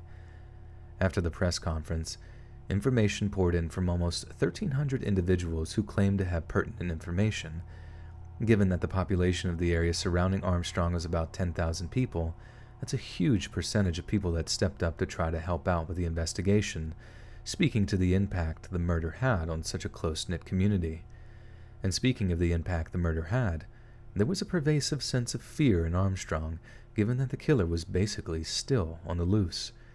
In a community that spent rather a lot of time walking from place to place, foot traffic dropped off to almost nothing, and those that did walk places did so in groups. What was evident was that Taylor's murder was most certainly not the first time her killer had acted out, and it was more than likely that it was only a matter of time before he did so again. In December of 2011, the RCNP task force set up to investigate Taylor's murder traveled in force to Cherryville, British Columbia. There had been turned over... Sorry, I thought that was like, what? Okay. Boo. Somebody donated here. Diary of a Lesbian Gamer with a 5. Thank you, my friend. If you had something to say, please do. Oh, there it is. Cub Scout camping still makes me nervous when my girlfriend falls asleep before me. Oh, is that the message? Or well, if you do have a message you wanted to send with your dono, first off, thank you. And yeah, just at me. Joel, what's your guilty pleasures you know are bad because you were a nurse, but do or eat them anyways? Oh, yeah, I mean, just cheat days, but like cheat days all the time. So just massive amounts of pizza and fucking French fries and soda. And we talked about last time drinking diet soda and just how it's correlated to fucking brain tumors and shit and Alzheimer's, you know. So it's shit like that where I'm like, what am I doing with my health? But at the same time, it tastes so goddamn good and it's not illegal, so you do it anyways. How many stories in? This is actually story 2, but there's only 4, but they're really long and girthy. Anybody like donuts? Goddamn right. I actually had a ghost pepper donut from Dunkin' Donuts a couple days ago, and it you know, it was sweet. It had a bit of a tang to it, but I definitely, you know, don't think it was like ghost pepper comparatively. You know what I mean? If you wanted to compare it to a ghost pepper, I would say you are a baby who's never tasted curry, you know, or something of that nature. But it'd be funny, a curry donut. Dunkin' Donuts introduces a curry donut. We asked for peanut butter stuffed, like cream donuts, and they were like, we do not serve peanut butter or any peanut products in this establishment. And I was like, that's a really fucking unfortunate but elaborate answer. Thank you for responding through the little teleprompter there, or microphone. I don't know, it was weird. It was like a robot came out of nowhere to say like, we will not be sued for any peanut-related allergies. Fry's gonna go cook meatloaf. Nice. Luis, yeah, good to see you. What is a ghost pepper donut? I suggest you go try. But it's kind of overrated. But it doesn't taste bad. It definitely isn't something where you're like, oh, my fucking mouth is fucking burning. You know, like, it definitely, I think it was like something they did just to get people's attention. Sweet cancels out spicy. Check Matt Pat's food theory. Maybe that's what happened. They like mixed too much sugar with it that you just didn't taste it. Peanuts are silent killers, my dudes. They will kill you in your sleep. The peanut colony. You want to be adopted, Grant?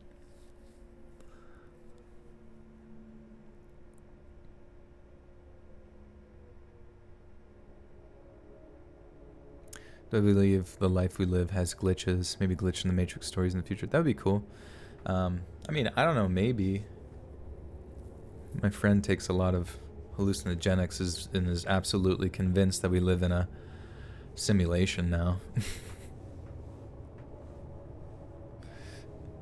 But at the same time, it's like, I haven't really looked into the whole like simulation theory stuff, but a lot of people are like always reference like scientists really believe we live in a simulation. Also, I don't know if you guys ever heard of CERN. CERN is the giant hadron collider, which like, I don't know, it's like in between like I think Sweden and France or something like that, but it's like underground, and it's like a 10-mile loop where they just like speed up particles to like close to the speed of like light. I believe the speed of light, like, or close to it at least. And there's like, you know, atomic particles, and they fucking smash them together at this one area. And it's so fucking weird because like, you know, for forever, whenever I had been following it, you know, within certain areas, it's people had said that they're, trying to open up like another sort of interdimensional, the Hadron Collider, like they're trying to open up like an interdimensional portal or something like that. I was like, oh no, they're just doing some stupid, boring science shit. But then I believe recently they actually came out that they're potentially, recently, if not already, like creating a miniature like black hole by their collisions, but that they're also, their anticipation is to make contact with another dimension. And I was like, what the fuck? I was like, is this the fucking, like, is this what we've gotten to? You know what I mean? I don't know. Like, that, like, people are openly like scientific crowds are actually openly coming out saying that, like, other dimensions exist and that we have hypothetically the capabilities of contacting them. You know what I mean? Like, it's just, I don't know. It's just, it's weird as fuck. It's just weird as fuck to me. I'm like, and then, even, Stephen Hawking's was saying, like, what they were doing there was probably one of the most dangerous things that you can do ever, I guess, because he was referring more to the fact that if they created a small black hole, that it could, I don't know, fuck shit up, I guess, or, I mean, I could only imagine, like, if the science of black holes is actually even correct and black holes even exist, they always describe them in the sense that they're just, like, massively dense stars, so I can imagine it would probably absorb, like, all matter here on Earth into that black hole, that would be a good creepypasta. Yeah, what if they start the mist? Yeah. Well, that's what's so weird to me is, like, think about, like, an atomic explosion. Like, the only reason you think it's normal is because, it happened back in, like, in the 1940s. And you've seen like test footage and stuff. So you're like, oh yeah, that's a nuclear bomb. But, like, think about, like, the fucking science that went into that. It's just, can your brain even comprehend the concept of, like, splitting an atomic particle to release such a cascade of energy that it, just the mere sight of it makes you go blind, and it will burn your, to the point where your skin is, like, melting off your body even from, like, 10 miles away. Like, that shit to me is just so baffling. And then, like, days after, it drops, like, radioactive acid rain. It's just, so you can only imagine, like, if we've come that far, like, fuck it, dude, let's make a fucking black hole, whatever, dude. Let's go for it.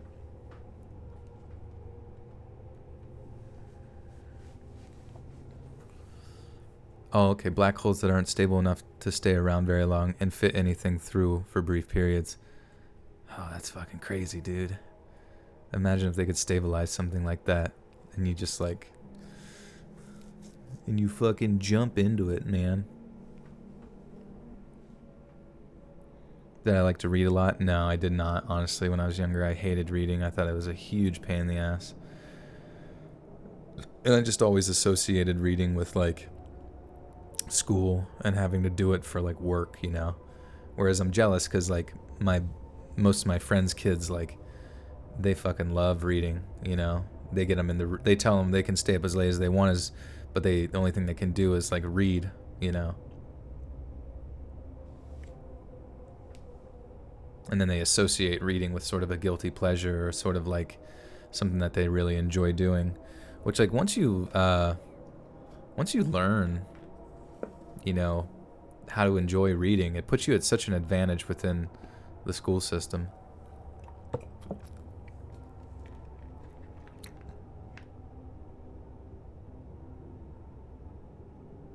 Oh, abolished official. See you, dude. Have a good night. Primordial black holes leading to the collapse of the Higgs field. I think that's what Hawking was talking about. Yeah, I have no fucking clue. It's just weird, like, I don't know, like, to me, like, theories are so strange, like, within science, because they just, I get annoyed with theories sometimes because, like, a lot of the times they sort of just get accepted almost borderline religiously as being like, fact. Like even like Einstein's theory of relativity to a degree, I think, and his concept of like space-time and things of that nature, I still feel like there are opportunities to demonstrate it to be either paradoxical or at least potentially mildly incorrect, you know what I mean? But I just feel like people jump on Einstein's cock all the time, and it's just like, all right, whatever, dude. Smartest guy ever alive. It's like, really? Like a human being? You're gonna just pretend like he's some sort of deity?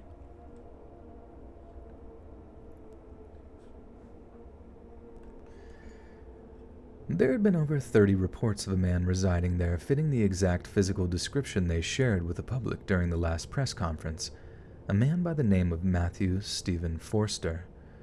Not only did Forster fit the physical profile, but he was known to be somewhat erratic and over-emotional. On top of that, Forster had fled his rented apartment in a hurry just a few days after Taylor's murder.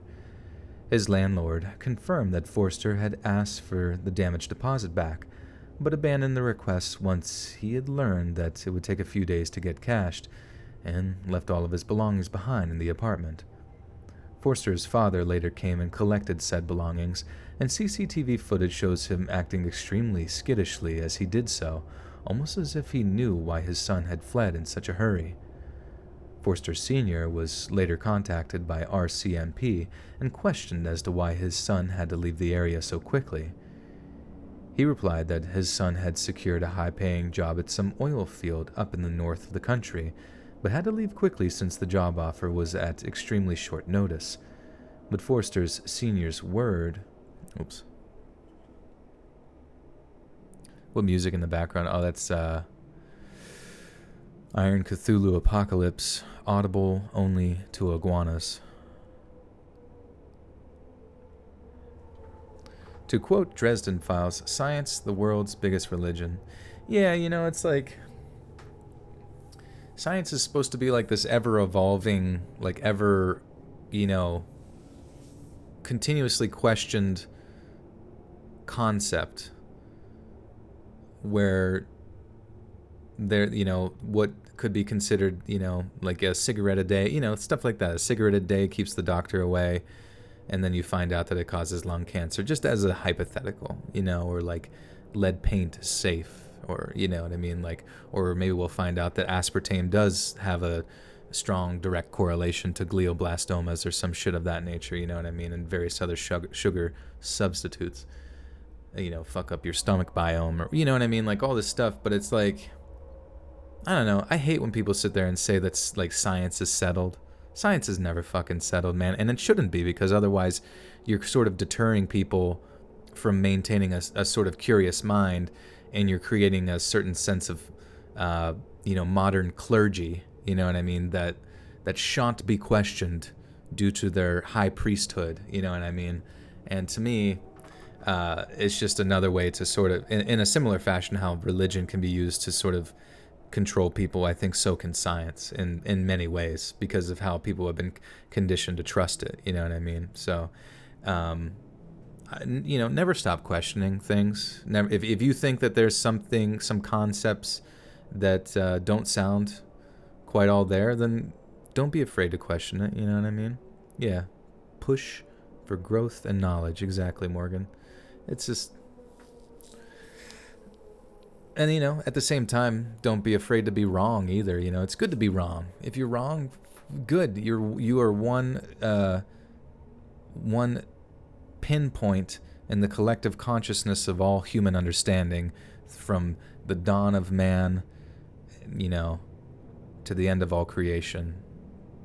You're going to be wrong. You're probably wrong about 95% of the stuff that you think you know what I mean? And I'm sure, to a degree, even a philosopher would argue the other 5% doesn't even exist or some shit like that. Not saying that that's in argument right now, but you know what I mean? Like, it's just, always be open-minded. But Forster Sr.'s word wasn't taken as gospel by the police, since he himself had a criminal history that stretched all the way back to 1969, when he was arrested for stealing a car. Their other convictions... Fuck. Let's read his sus. Yeah, let's read his very sus. Their other convictions for possession... Okay. Philosophy is actually a really interesting subject. I mean, yeah, it's... Philosophy you can apply to pretty much any subtopic you want. Yeah, learning about fallacies.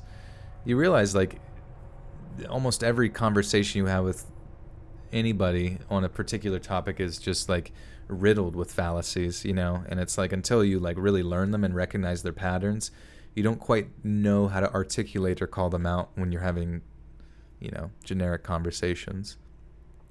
But it's worth looking into. You want me to be a college professor? I don't know. I mean, maybe if I hyper-focused in on a particular topic, I might be decent at it, but I don't know. What would it be? In YouTubing? Can I be a professor in YouTubing?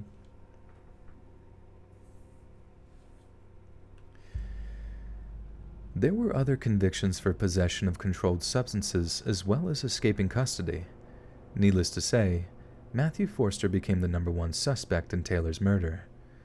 Not only was his alibi proving to be somewhat shaky, but other evidence soon came to light that he was definitely worthy of investigation. A search warrant for Forster's cell phone records dating back to Halloween was issued, and the cell carrier that he was a customer of Dude, fuck, man. I really need to get on a fucking roll here soon.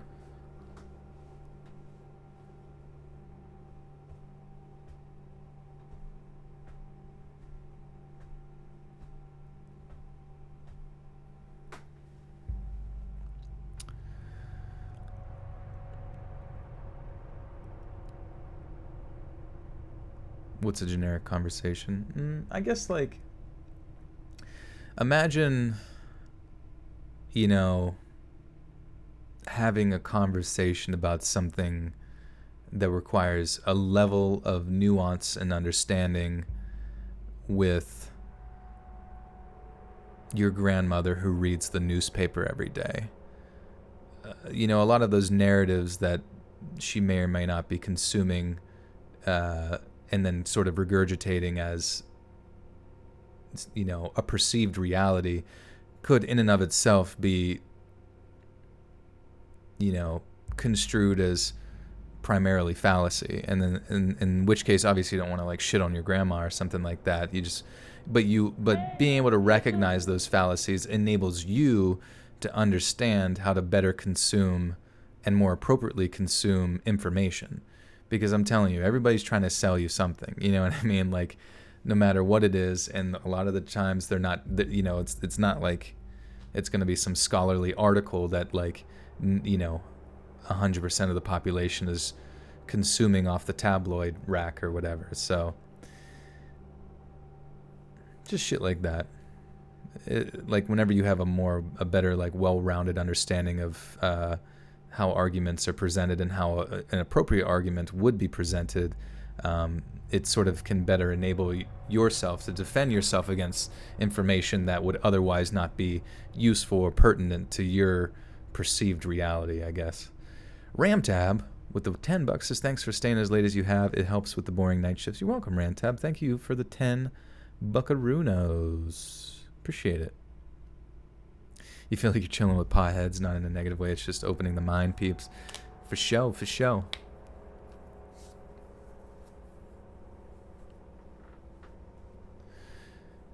We lighten up. Ooh, yeah, bro. Hello, Erica. Hello, Mario. A search warrant for the Forster's cell phone records dating back to Halloween was issued, and the cell carrier that he was a customer of provided the relevant information to the police. Surprisingly, God, dude, my voice just keeps fucking squeak, squacking, and squooking. Bobby, you going to bed? Good night. Sleep well. I will hopefully get there eventually. What about the panheads? We got pots and panheads. Kian, you got somebody in your house? Oh shit. Unsurprisingly, cell tower records showed that he was indeed in the area of Pleasant Valley Road on the night of the murder. Although we have no idea how the RCMP managed to get hold of Forster's DNA material, an analysis showed that it was a dead match for the DNA found under Taylor's fingernails, as well as the DNA gleaned from the 2005 indecent assault. They had their man, but where exactly was he hiding? Dude, I keep trying to fucking sound like Forensic Files, but then something stupid happens, like spit just shoots out of my mouth onto the microphone because I can't control my face anymore.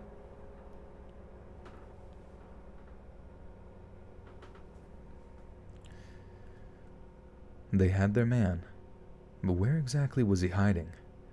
The key to that was his father.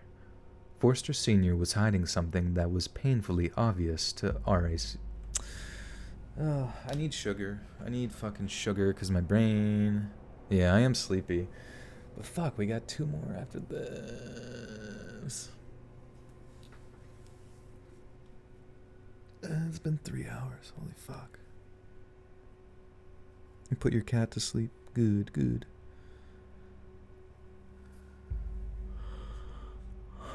Someone's walking around your house, Keon. Well, I suggest you call the police. On the off chance it could be someone trying to steal your shit. Or hurt you.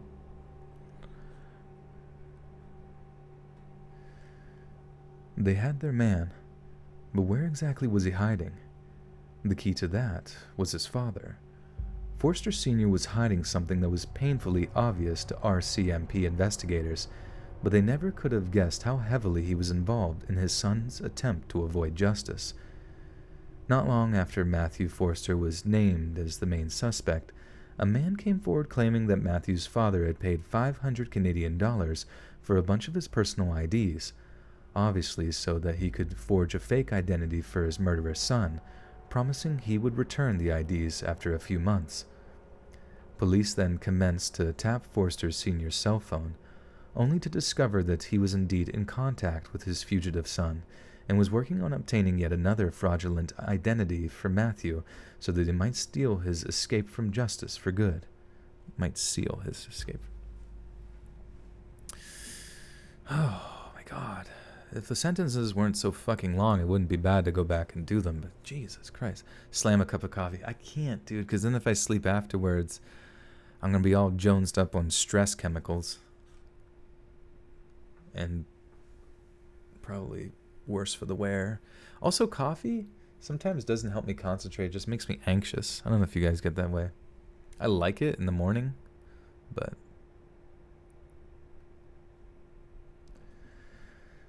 Police then commenced to tap Forster Sr.'s... Thank you, Margaret. I'm trying. Police then commenced to tap Forster Sr.'s cell phone, only to discover that he was indeed in contact with his fugitive son and was working on obtaining yet another fraudulent identity for Matthew so that he might seal his escape from justice for good. In late March of 2012, police were listening into a phone call between Matthew and his father when they finally let slip about his current location. Matthew had managed to secure a fairly well-paying job at a glass factory in Collingwood, Ontario, using the fraudulent documents provided by his father.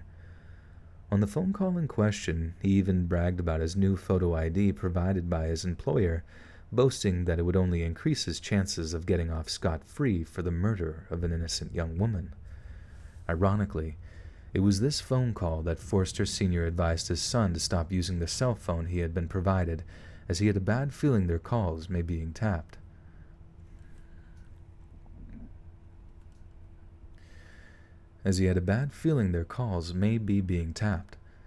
Police knew this was the time to strike, moving in to arrest Matthew Forster on charges of first-degree murder. They also took Forster Sr. into custody on charges of aiding and abetting a wanted fugitive. It was while in custody that Forster Sr. boasted to another prisoner about how he tried to help his son escape justice. There was just one problem with that, though. Drink water.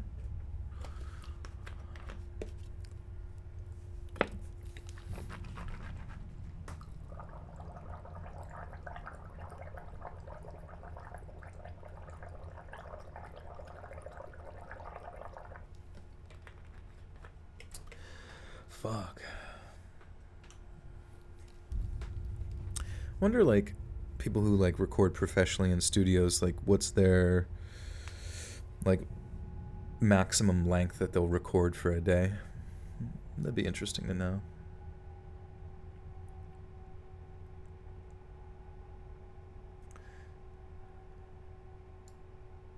I'm so fucking hungry. They also took Forster Sr. into custody on charges of aiding and abetting a wanted fugitive. It was while in custody that Forster Sr. boasted to another prisoner about how he tried to help his son escape justice. There was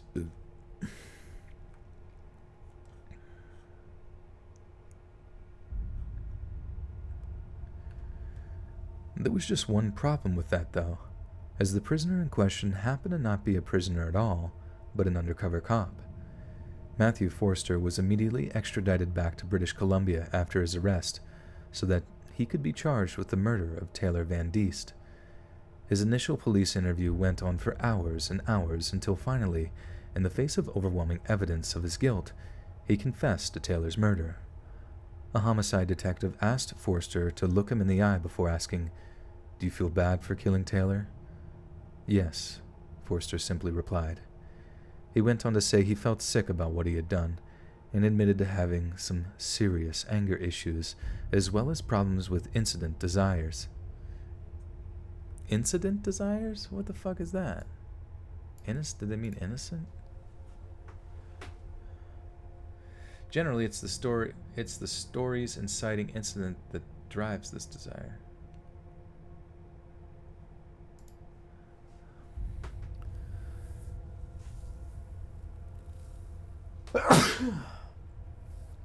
Oh, indecent maybe is what they meant to type.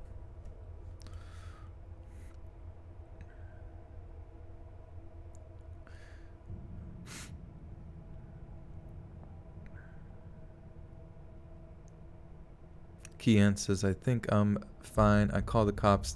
She says they are coming." Oh. Okay, well, yeah, shit. Stay in your room and fucking lock your door or some shit until they get there, because that's a little weird. Thank you for the blessings, my friends. Jerry, you know, I don't know if you guys get this way, but whenever I stay up, like, or like haven't gotten a lot of sleep and stay up, I start to get like sniffly.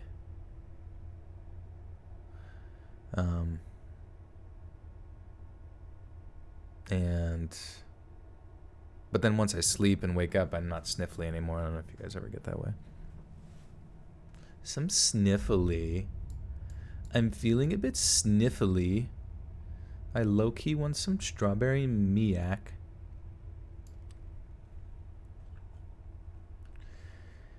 He went on to say that he felt sick about what he had done, and admitted to having some serious anger issues, as well as problems with indecent desires. Forster continued his confessions by admitting that he had driven into Armstrong on the afternoon of October 31st with the intent to find a young woman to assault, and for this, his charge was upgraded from second-degree murder to first. According to his confession, after he found Taylor walking near the railroad tracks, he tried to stop and talk to her for a few minutes, but once he realized they were alone, pushed her to the ground and told her to keep quiet. When she didn't comply with his demands, Forster admitted that he just freaked out. But the fact that he admitted choking Taylor with a shoelace, one the prosecutors argue he had on him for the express purpose of tying someone up, showed a distinct premeditation to his actions. In March of 2014, Forster finally stood trial for the crimes he had committed. After a few weeks of harrowing.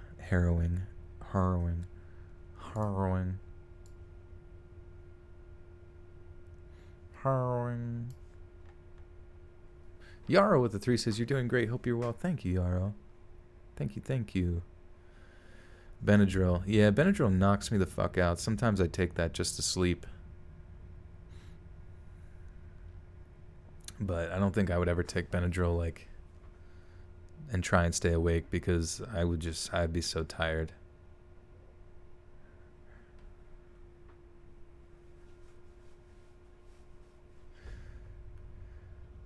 In March of 2014, Forster finally stood trial for the crimes he had committed. After a few weeks of harrowing testimony from Taylor's friends and family, Matthew Stephen Forster was found guilty of first-degree murder and sentenced to life imprisonment without the possibility of parole for at least 25 years. Taylor's mother and father told the courtroom that they would never have full closure when it came to their daughter's untimely passing, but were grateful that justice had finally been served. We're sad that we'll never be able to bring her back, but we're also happy that Animal is going to be off the streets, Taylor's mother told reporters at a press conference following the trial. Matthew's father also received a prison sentence for his part in aiding his son's attempts to escape justice, but with a sentence of just 3 years, some felt that he too had, to some degree, escaped justice. Since then, Halloween has become a night when Armstrong residents remember the bright shining light that Taylor Van Diest brought into the lives of all that knew her, a time when they try to forget the occasion when the scariest night of the year was made all the more terrifying by a dangerous and very real monster.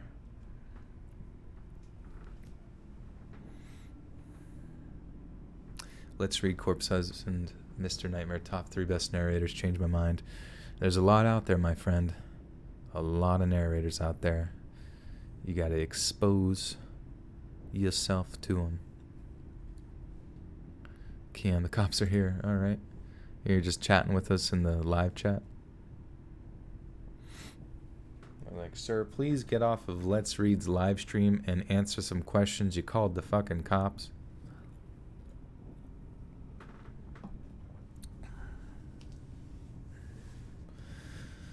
Alright, holy whoa.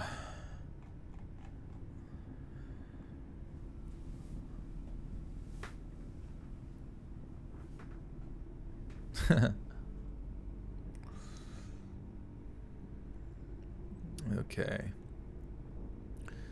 Let's do it. Let's do it. Teresa Lynn Venegas. Okay.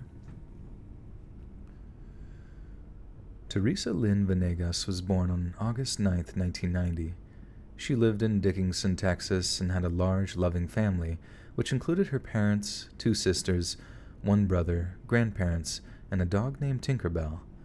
According to Teresa's sisters, that they loved doing each other's hairs and nails, all the girly things one might expect from a trio of close-knit female siblings.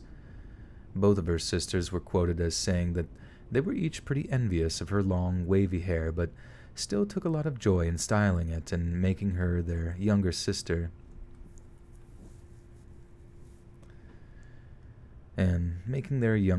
look as pretty as can be.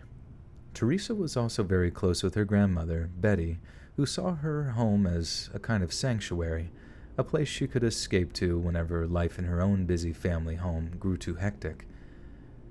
Halloween of 2006 began much like any other for Teresa, a typical Tuesday where she would head off to the nearby Dickinson High School for class and study, before heading to a friend's house after school to hang out and watch scary movies. She was a good student, and was a gregarious young lady, so it wasn't unusual for her to head right to her friend's place after school before returning home fairly late. But that night, Teresa was planning to meet up with a guy 3 years older than her, a 19-year-old, and has merely told her parents she was visiting a friend as cover for meeting this mystery guy. Teresa reportedly met him through a website, dopehouserecords.com, about 3 months prior to meeting, and a subsequent investigation showed that he had traveled to Abilene in Texas, a 6-hour... I'm gonna go down star.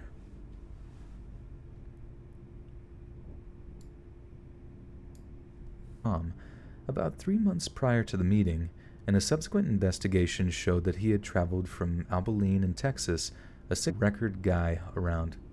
Record guy? What the fuck?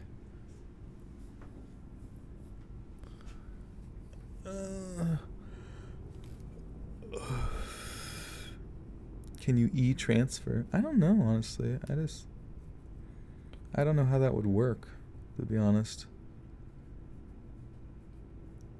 But I appreciate the only options I have for donating are the Super Chat and the Streamlabs OBS stuff down below, like the PayPal stuff. But I do appreciate the consideration. And obviously, Carrie, you've donated so much in the past that I just appreciate all of that, I'm sorry you're having, electronic difficulties.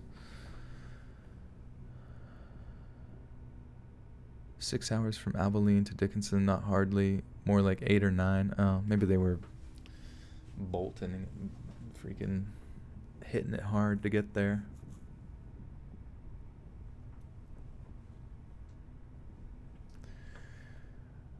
Teresa reportedly met him through a website, dopehouserecords.com, about 3 months prior to the meeting, and a subsequent investigation showed that he had traveled from Abilene in Texas, about an 8-hour drive from Dickinson. Teresa had obviously been hoping for romance, but all she found was death. Her body was discovered in a shallow grave by a dirt bike rider on Friday, November 3rd, just a few hundred meters away from her high school. According to investigations into her cell phone records, Teresa reportedly called the record guy at around 10 p.m. that night, as she had told him she was having trouble finding a ride to his house. There is no information on how long that call was, but a record of her sent text messages revealed that told him that she was going to try and find a map at a convenience store.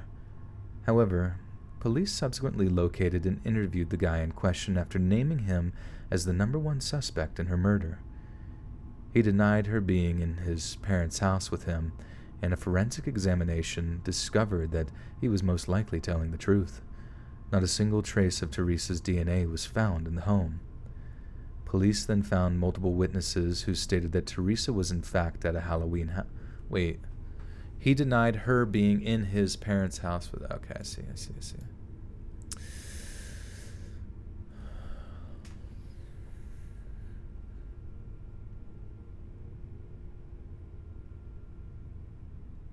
Yeah, I just edited it to 8 hours. Might as well stay consistent, He denied her being in his parents' house with him, and a forensic examination discovered that he was most likely telling the truth. Not a single trace of Teresa's DNA was found in the home. Police then found multiple witnesses who stated that Teresa was in fact at a Halloween house party, specifically cited at around 11 p.m. on California Avenue. However, there is record which indicates that another witness saw her at a different party, in Bramble Lane perhaps as late as midnight. This is entirely feasible, given that the two addresses are only about a mile from each other, with Dickinson High School, where her body was found, being almost dead in the middle of the two. So despite the contradictory sightings, it's possible that Teresa could have been at both parties. So despite the contradictory sightings, it's possible that Teresa could have been at both parties that evening. However, the one thing that unified the different sightings was that Teresa was spotted talking to an older man at both parties. However, it's not clear who this person was, or if it was in fact the same person present at both parties. What was clear is that Teresa didn't return home that night. The next morning, upon finding her bedroom empty, Teresa's worried parents reported her as missing. In an interview with local news stations, her grandmother said that she assumed Teresa was still with her friends, and it wasn't unusual for her to disappear for a couple of days to hang out with those friends. This prevented an initial panic for a short while, but once her body was found in a drainage ditch on an unused practice field for the high school soccer team, her family and friends were devastated. Despite not releasing many details of Teresa's death, the police made it clear that foul play was suspected. It came out later that she had been badly beaten and had somehow received cuts on her hands, but when it came to her funeral, it was a closed casket funeral. This could be down to the water damage her body endured as a result of being dumped in a drainage ditch, but it's also possible that her injuries were so gruesome that it was simply not feasible to show her body to the public. However, other sources state that Teresa's body had some of the worst signs of strangulation they'd ever seen, and that when her body was found, a belt was still tied tight around her neck. Another source revealed that almost all of Teresa's hair had been cut off, implying some kind of personal motive to the crime, or at least someone psychopathic enough to take her hair as some kind of trophy, and that she was naked from the waist down.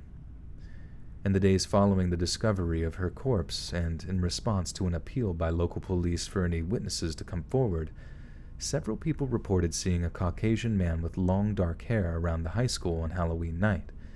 Police also found her glasses and a hair clip belonging to Teresa, not too far from the drainage ditch, concluding she had been killed in that same area following some kind of struggle. The state of her body was most definitely in line with the theory that she had been murdered where her body was found, with the killer then fleeing the scene as quickly as possible. DNA was recovered from her body, which is believed to be that of the killer, but almost exactly 15 years later, it has still not been linked to any known criminal or suspect. More than 45 people have been interviewed in relation to the case, but not a single person had been charged. Exactly 10 years to the day since her disappearance, on November 1st, 2016, the Dickinson Police Department posted on Facebook regarding her unsolved murder. The police has some interesting phrasing, saying, "There have been significant developments during that time.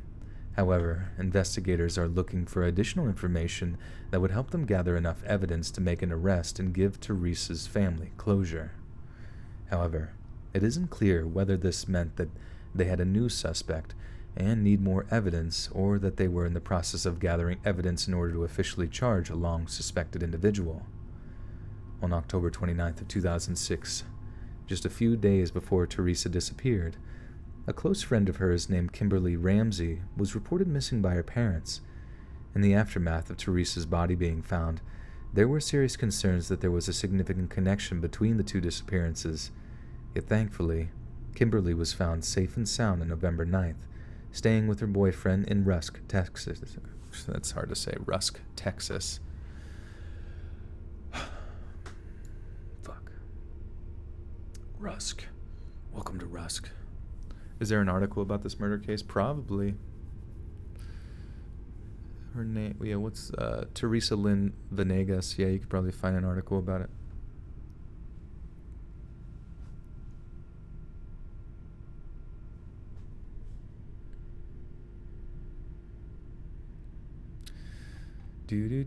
Thanks, Kevin.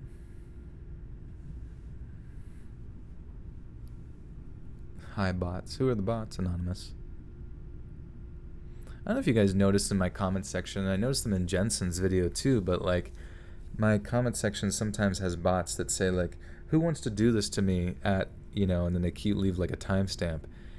And it's like, it looks like Asian models. I don't know if you've seen it. There's like probably like 3 or 4 of them that will post, and they say the exact same thing, or like who wants to meet up or something creepy. And I don't know, it's so fucking weird, because it's like I thought YouTube kind of figured out the bot thing, but these ones are just there and I don't really understand their purpose or something.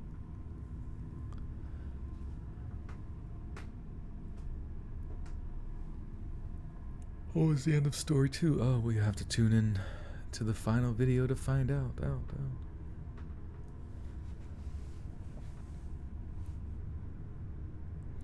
Who's your favorite creepypasta YouTuber? I don't really know, honestly. I guess myself. I masturbate to my own voice. Don't we all? The Nameless, thank you.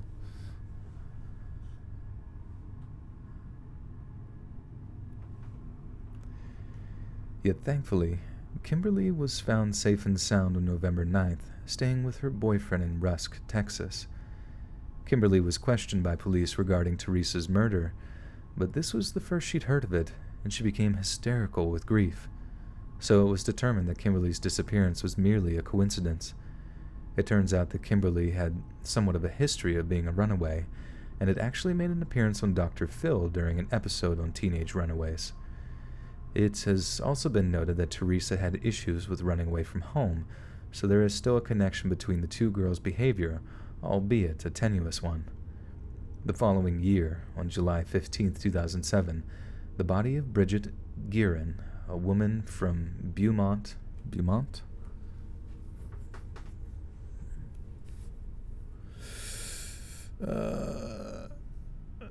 Tanzania. Tanzania. Yeah, that was a bit much. I fucked that up and I don't even know.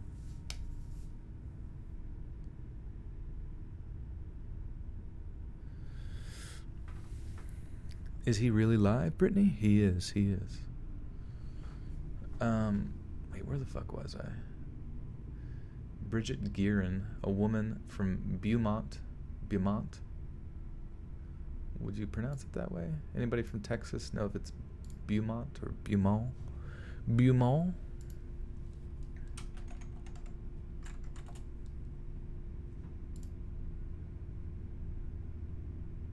pronouncenames.com.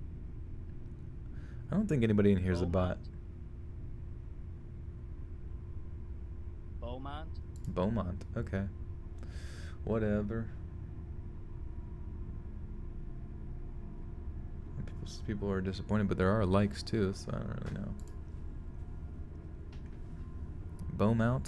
Beaumont, okay. Cool, alright. You're eating frozen potato salad, nice. I guess it's better than sitting out in the sun. You joined the Discord, now what? I don't know. Make friends.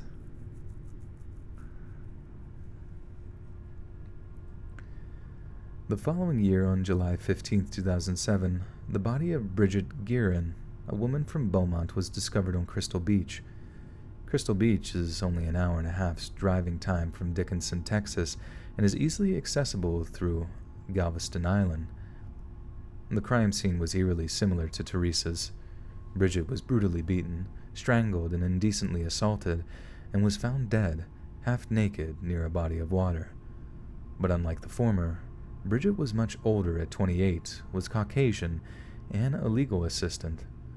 On the other hand, Teresa was just 16, Hispanic, and a student. It is also on record that 4 suspects were linked to Bridget's murder. While we have no information about the number of suspects in Teresa's case, if indeed there were any at all. Despite there being no official law enforcement connection made between the 2 murders, it is plausible that the similarities in the murder mean they were committed by the same person, given that the relatively close time frame and the geographical proximity. Coincidentally, the 2 women also share the same middle name, Lynn. Teresa's murder is often associated with the Texas Killing Fields, a 50-mile stretch of land close to Interstate 45 between Houston and Galveston.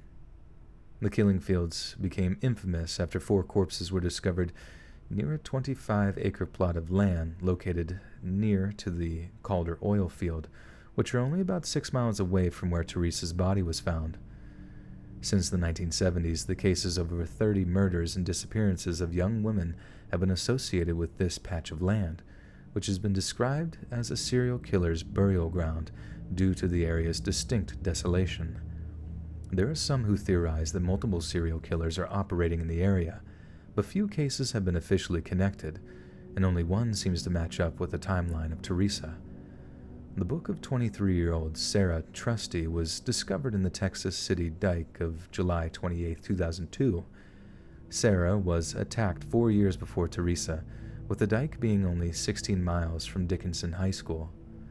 It is entirely possible that whoever killed these girls might well be the same person that killed Teresa, but due to time constraints and dwindling evidence, it is also entirely possible that we may never, ever know who murdered the young Hispanic student, and that her murderer, and perhaps the murderer of many others, is still living free in the Dickinson area, just waiting for another chance to strike.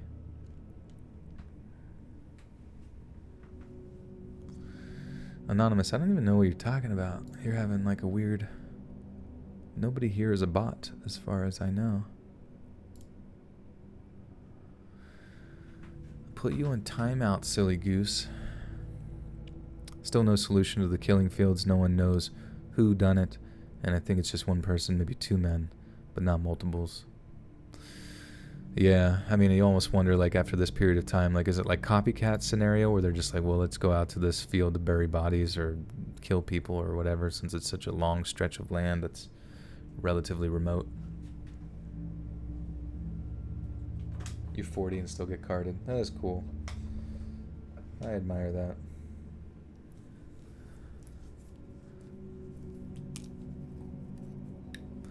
My one friend, he's 40. 41, I think, and he gets carded because he has like a baby face, nice set of head of hair. Good looking dude.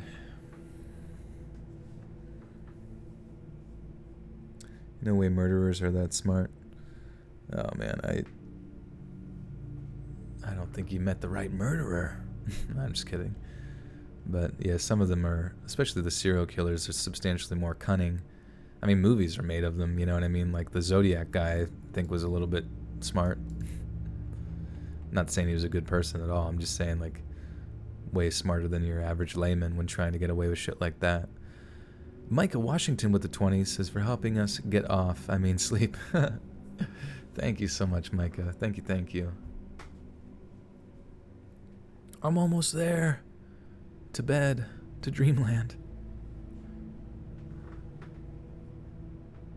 Will Smith got carded up until 50. Yeah, Will Smith looks good, man. He's drinking that baby's blood. JK.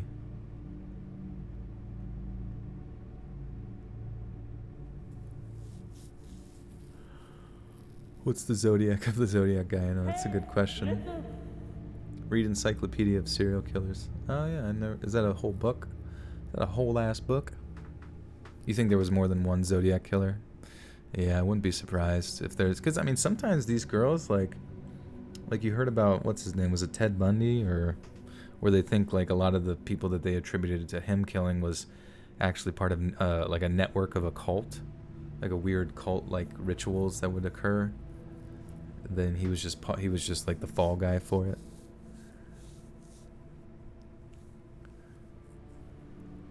Oh fuck. Let's do it.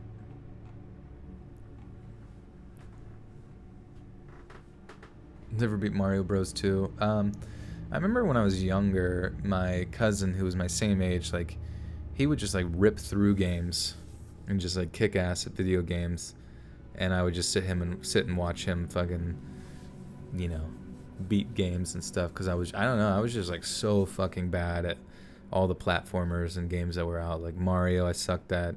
What was the one, like Battletoads? I remember like watching my older brother and my cousin like play and actually do well, and I was just like so fucking like awestruck, like how are they doing well at this video game, you know, like what is it about their tactile abilities that they've discovered deep within themselves? I don't know, it was just, you know, I was like 6 years old and everything was amazing. Needless to say, I cried myself to sleep till I was good, and I've devoted my life to gaming.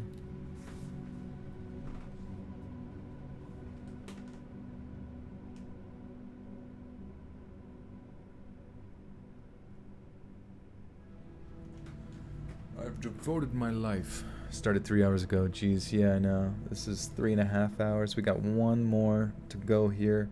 I'm actually not even sure if this one's going to be about like serial killers or anything like that, which is kind of disappointing.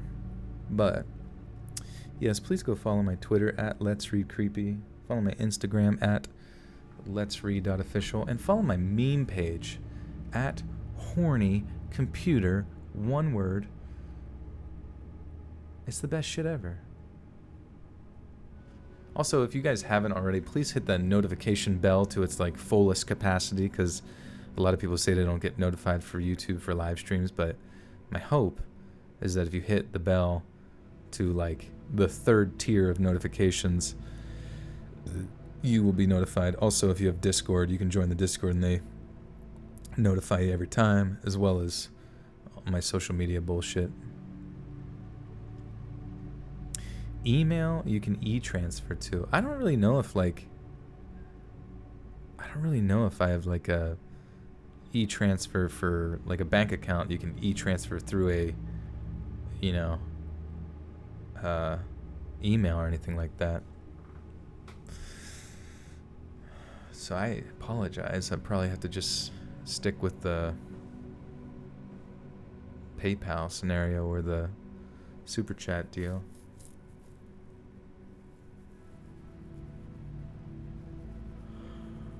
The meme page is amazing. Thank you. Do I ever have nightmares? Sometimes, you know, mainly just weird shit. Like, I don't know if you can still hear me or not. I had to like sit down for a second because I've been standing for 3 hours. Holy fuck! You hear my back crack?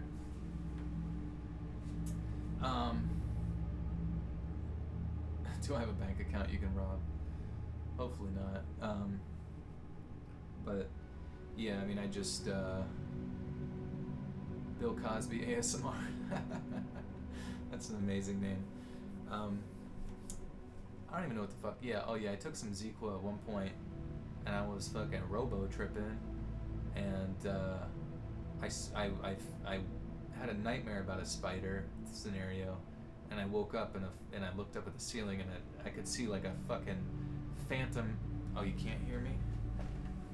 Wait, you couldn't hear me that whole time?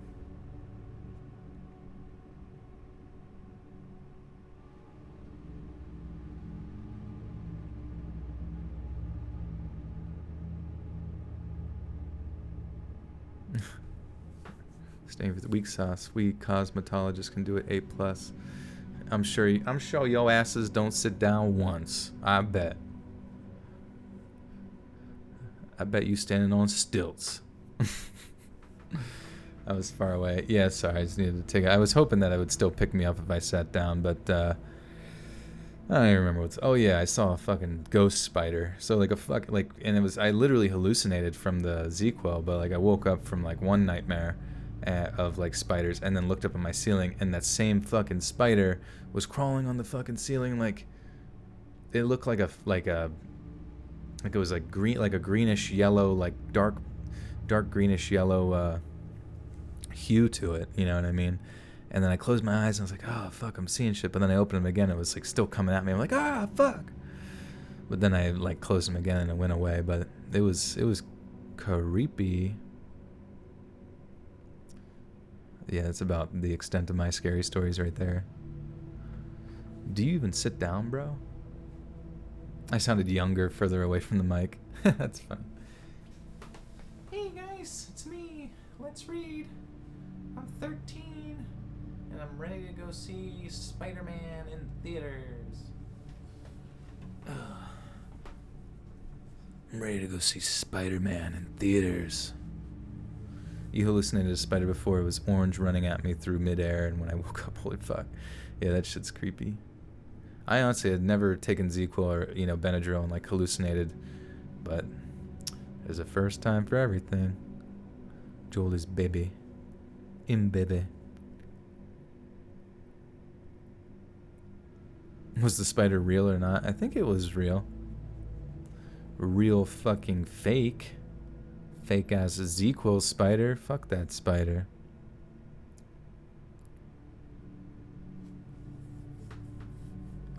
Okay. Last story. I'm gonna lube up the lips. Crack open up a bag of chips. Just kidding. I could use some chips though. What are you guys eating? Anybody eating anything? Morphine will make you hallucinate. Looked in a mirror once when in the ER and I was not in the mirror. That's kind of cool. Is the spider still there? Yeah, I think so.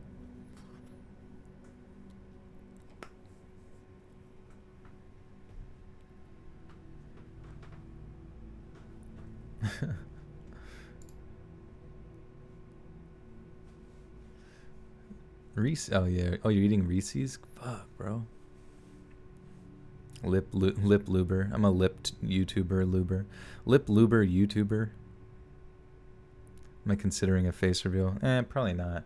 I did actually do a face reveal a little while on the Discord, but I don't know. I just feel weird about it now.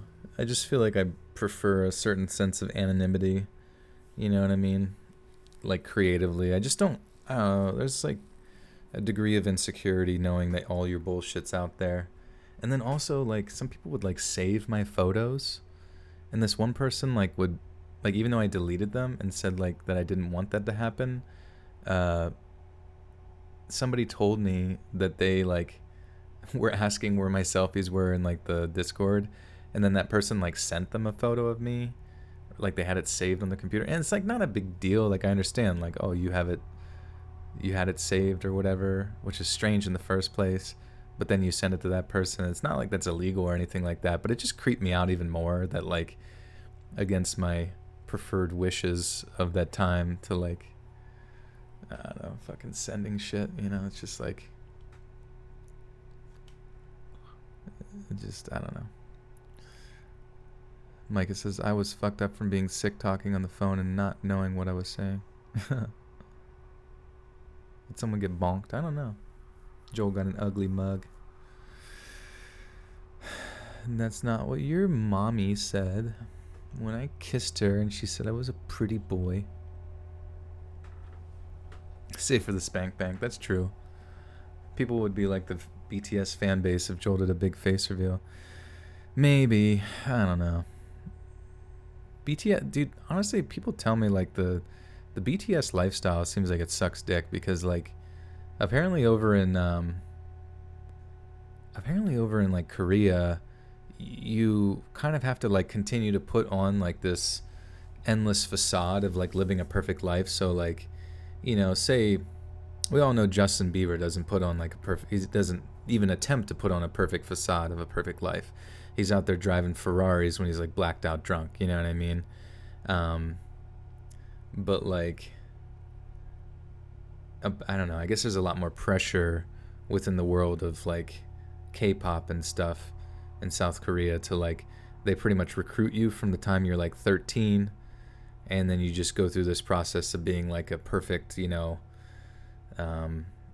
silicone person, human creature thing, who can dance and sing and, charismatic and blah, blah, blah, blah, blah. But like, you can't really date anybody because you constantly have to give like the illusion that you aren't dating anybody so people don't lose their obsession with you. So it really seems like just a massive fucking business that they just like, almost like a puppy mill, you know what I mean? It's like a borderline like human puppy mill, and I wouldn't be surprised if there was a degree of like human trafficking involved in K-pop, because it just seems so sus, you know what I mean? Like the amount of shit that K-pop people have to go through to maintain like the constant obsession of like teen girls, you know what I mean? Like it seems like massive hassle. I'd much rather get fucked up and drive my Ferrari. They did a K-pop on SNL. That's funny. Some anon YouTubers like to reveal to just a small group. I don't want that responsibility. I mean, like if someone's my friend, you know what I mean? I don't care if they know what I fucking look like, but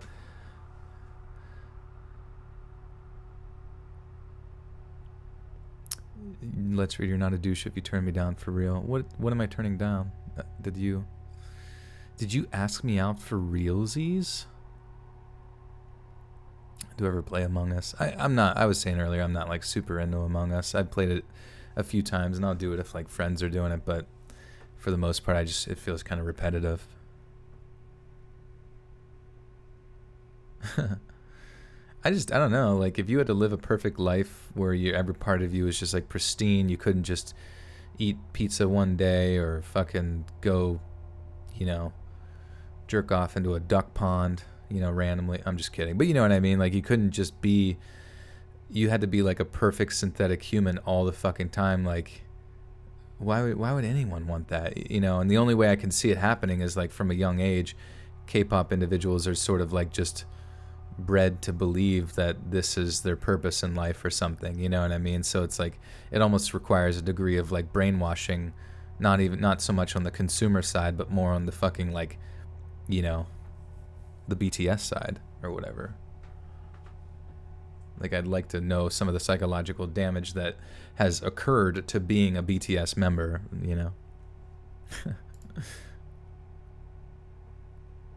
I'm just kidding. But the ducks do love that stuff. No, I'm sorry. My jokes are bad. I'm always worried that my jokes are going to get taken. They're watching sports. Yeah, that was actually one of my guilty pleasures as well, as I watch a fuck ton of NFL highlights on the NFL the NFL YouTube channel. Kind of annoys the shit out of me, like when they add like fake audience sounds, because it's just like really unnerving for some reason. It's just creepy. It's like, why do you have to simulate that? Let me just watch this like it's like some sort of scrimmage or whatever. Because you know a lot of the stadiums don't have like hardly anybody there. I owe the Ducks child support. Lol. Amnesia Rebirth playthrough. You know, I don't know if my computer can I mean, like, it can handle playing it by itself, but like streaming it at the same time, I don't know. Some of your favorite idols tried or ended their lives over that lifestyle. It sucks, man. Korea is also so strict. Anything remotely controversial can ruin their careers. Yeah, it's like, fuck that shit. Like, isn't it funny, like, here, like, every pop star, from being the president to being, Miley Cyrus and singing bullshit to, Steve from Blue's Clues, has sniffed cocaine up their nose, on Twitter and been caught doing it. You know what I mean? And, like, everybody here just kind of like, whatever. Like, we've kind of become desensitized towards, like, anything exciting anymore, which I'm sure a lot of these K-pop people probably sort of envy. Hi, Laura. How are you? What kind of mic I got? I got an AKG C214 that I'm speaking into for the stream, and I have an H4n handy recorder by Zoom that I use for the recordings. So two mics kind of smushed into each other, and I'm just fucking taking it to the face. I'm talking to him. I'm talking directly to him. I get recruited at 14 years. Yeah, and that's kind of like the modeling industry as well, and like, say, like Serbia or Russia or something. Like, granted, I don't know shit about shit, but my first inclination would be that would be a ripe industry, for exploitation of, people that need money. You know what I mean? Like a family that needs money. Oh, our kid is hot as fuck. Let's go make them into a K-pop star and hope for the best. You know what I mean? And then that, to them, it's just it's a religious experience the whole time through, but not like the good kind of religious experience, like the kind that's fucks you up for the rest of your life. Do I believe in aliens? I think so. I don't fucking know. I think there's some weird ass shit going on. Like, there's countless possibilities, whether they're from like Alpha Centauri or whether they're from fucking Mars, like a subset of humans from Mars evolved over there, or from another dimension, creatures. I heard that models practically starve themselves to ensure good body figures. It's fucking depressing to hear that. Yeah, I mean, and it sucks because then they take that like unhealthy lifestyle and then they perpetuate that through advertising to the young adults and yourself, on the consumer basis. So like, is there a good religious experience? I think so. I know people all think that all religion's bad, but I mean, if it helps you and makes you do good things, like objectively, you know what I mean? Like, I think we can all argue that there are some good religious communities for sure, but at the same time, just like anything that can be exploited to be bad. But thoughts on corpse blowing up? Yeah, man. I mean, that just shows you the power of like networking. Like if you guys are trying to do YouTube, like one of the things that helped me kind of get to where I am is collabing with bigger channels like Blame It on George, Chills, I was on Corpse channel, like, he was on mine actually when he first started, but then he blew up from that point, and then I was on his channel a little bit later on a small role, where I was like some cyborg dude or some shit. I don't even remember what the fuck it was. Buddhism is a religion you can stand behind. I don't really know what Buddhism really even is, other than more of like a philosophical religion, or is it like a mix of the two? Do I believe in Mothman? It's entirely possible. But yeah, like Corpse, like, was really, it seemed, it was weird, like he never really put out content, but whenever I would observe from afar, you know, just like every other human being, like you just observe all the people within your circle. And Chills would be like super present on social media, and then all of a sudden like would be posting, you know, pictures on, or you know, stuff on his Instagram story where he's like with Jaden Animations or some random ethot from Twitch or something like that, and like, you know, like just would just like, and then would really blow up in his networking. And then I saw that he was friends with like the kid from Boy in a Band or whatever, the guy with like black and red hair, and I knew that that guy, I had seen him. I didn't know who he was, but then I saw him later, and then I saw him on a fucking like PewDiePie like wedding video, because that was like the only video of PewDiePie's that I watched, because like, oh fuck, he's getting married, and I watched it. It was actually a really well edited together sort of vlog video, which was cool. But then at that point, I remember having the realization. I was like, you know, at any moment, you know, PewDiePie is 1 degree, or Corpse Husband is 1 degree of separation from one of the biggest YouTubers on, you know, like that exists right now. And I'm just thinking like all he needs is some sort of recognition through that that circle, and that will be his, you know, what he needs to blow up, and that was it. You know what I mean? He did the Among Us thing. I don't know. I mean, is he like a Let's Player now? Like it. Is he? I don't know. What the hell is a PewDiePie? Yeah, it's kind of like a cream pie, except more Swedish. But yeah, I mean, I don't know. Is he a Let's Player now? Will he come back and read? Yeah, I guess he's doing both. I mean, I don't fucking care. You know what I mean? Like, at this point, it's just weird, because it's like, I think that's the level of YouTuber that you want to get to, where like you're so fucking popular, but almost like based more on people's anticipation of your content rather than like, you know, a lot of content. Oh wow, he did one 3 days ago. Yeah, so he had that like 13 million view How I Admitted I Was an Imposter and Still Won. And then then the next one he got 5 million, where 666 IQ, Best Among Us, Imposter, Clutch, blah blah blah. And then this one he did 3 days ago, Corpse 666 IQ, Best Among Us, Imposter Plays. And they're like 50-minute long videos. So like,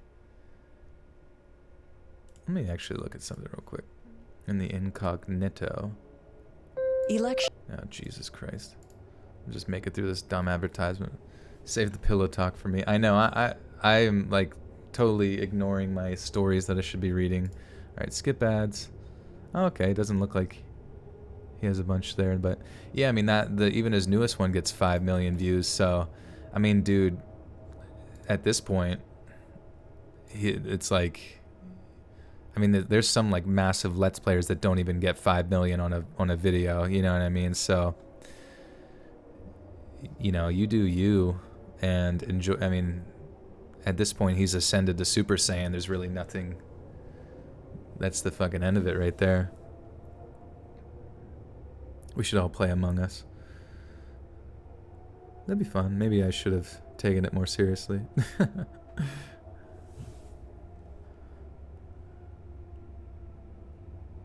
Only one good religious experience. Harley Davidson. That's true. You out on the road with your woman wrapped around your waist, going vroom, vroom, vroom. Am I reading live? Yeah, I still have another story that I have not fucking read. I'm just putting it off as much as possible because I'm in a daze. Whoa, Lee, you just had deja vu, dude? That's sick. He's not a narrator anymore. I mean, I wouldn't imagine, like, if he, like, just based on the progression of the channel, if he goes back to doing, like, a reading, he might get... Like, he might get in the millions of views. I don't know. I'm just saying hypothetically. But, like, when you just blow up to 3 million subs out of fucking nowhere, you know what I mean? And then you, not only that, but you destroy your view count to subscriber ratio by getting 13 million views, 5 million views, 5 million views. Like, that's huge for a YouTuber. Like, a lot of, like, YouTubers struggle to get, like, a 1-to-1 ratio on their You know what I mean? Or even like a 1/10 to ratio subscriber view sort of ratio. But I mean, it would be like illogical and like hurt his analytics for him to essentially do any like reading content anymore. You know what I mean? Like, because he might, I mean, hypothetically, he could, no one would be interested in the new subscribers, and he could only get like less than 1 million views, which still would be good, but like he could just do an Among Us video and get fucking 5 trillion views, you know? So just interesting. You didn't know Corpse Husband existed until the insane AOC stuff. What's that about? Does AOC listen to fucking Corpse Husband or something? I'm actually interested in this now. Corpse Husband. AOC? AOC simping over Corpse's voice. Oh, no fucking way, dude. What map are we on? Pull this. Did AOC play? His voice is so deep. Dude, no way. She played? Or was she listening to, or like watching a video or something somebody told? She plays Among Us? AOC listens.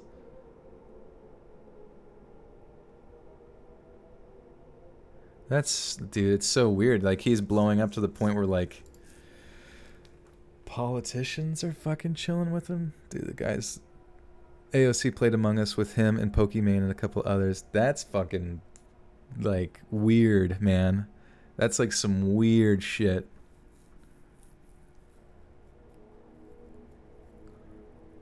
Oh, man. Yeah, that's definitely some Super Saiyan shit to ascend to right there. Interesting. Gale football team. Cowboys. Don't hate me, please. I know they suck, and I know that Dak is injured. I know people will be mad at me, but I don't care.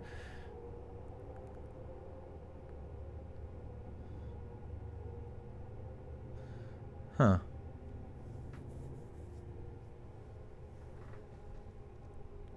Interesting. Do I stream on Twitch? I do not, no. I was talking about it earlier. It just, if you were to get too much traction on Twitch, you get kind of like stuck there. You won't hate me, but you feel bad. I mean, yeah, people always like want you to love their team, but it's like, I mean, there's, how many teams are there? 32? Like, the likelihood of that happening are not likely. You like how I'm talking with you guys right now? Yeah. You know, I enjoy that a lot. A lot of the times I watch streamers like interact with their audience, and they don't really treat them like raised awareness to vote. Interesting. Well, yeah, I mean, I think everybody knows to go fucking vote at this point, or at least knows when the election is. What is it? November 3rd. But I guess the one thing that people might not be aware of, and once again, I don't give a fuck who you vote for either way. That's the thing that I kind of really have a distaste for, is like people who like tell you how to think and what to do, you know what I mean? Like, I want complete freedom of thought no matter what spectrum of the world you exist in. If you think fucking reptilians, or if I'm a reptilian, you know, go ahead and think that, because I enjoy diversity of thought. But basically, I could imagine currently in the current climate that people might not be aware of the certain stipulations that their state has for mail-in voting, and they might be fearful of in-person voting, etc., etc. You know, so that would be one thing if that's something you're passionate about, is getting out and voting and participating in your civic duty. That would be something that you would consider maybe looking into here soon, because sometimes they have deadlines for applying for absentee ballots and things of that nature. Yes, just vote Let's Read. Joel confirm Lizard, yes. Hardcore confirm Lizard. That's why, honestly, that's why I get worse as night goes on, because I'm getting colder. I'm getting colder. And my blood is not going to my brain as much, which actually kind of is true, I guess. Like, even though we are warm-blooded creatures, I do believe that your body starts to slow down. You mailed your foreskin in. That's good. That's good. I'm sure they're gonna look forward to opening that.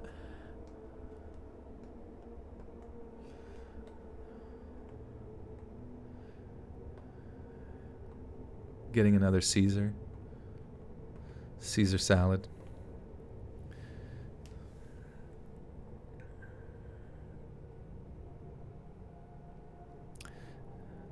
Erica's a diehard Cowboys fan. Nice. Yeah, once again, too, it's like people like, I don't know why people take sporting rivalries like so fucking seriously. Like, the only reason I liked them is because my daddy liked them. My daddy's daddy liked them. You know what I mean? So it was just more of a camaraderie thing, you know, and that became sort of like an interest, you know, a hobby of sorts, or if you can call watching a sport a hobby, I'm not really sure, but you mailed your used panties. Good. Mail them to Japan. They're running short on their vending machines. Any scary stuff happened to me? Not, just some like sleep paralysis stuff and things like that. Motocross is the only sport. Interesting. You know, it looks neat. You know, I'm sure it's physically exhausting, like trying to maintain like a couple 100-pound vehicle. You know what I mean? And you're wearing all that gear, you're going to be sweating your ass off and working your ass off for sure. I just, in the same way that people love, you know, football, you know, soccer and shit like that, or even cricket. Like, do you ever watch, some people in like India are fucking diehard cricket fans, like probably beat you up for talking shit on their cricket club, you know what I mean? But like, I look at it and I'm like, that looks like silly baseball. Like, I don't give a fuck about that. Shallow, you only like archery, that's it. I don't like any other sport. That's fine, you know? People are just into what they're into, and because it's so random a lot of the times, you can tell that it's just like you can tell it's just like literally all like based on conditioning, based on like arbitrary taste or exposure for the most part. Like, oh, I was exposed to this sport over and over and over again as a kid, or maybe I had some sort of physical success by participating in this sport, therefore 'tis my favorite, you know. It's, and then people getting like hating each other over it or killing each other over, like, yikers.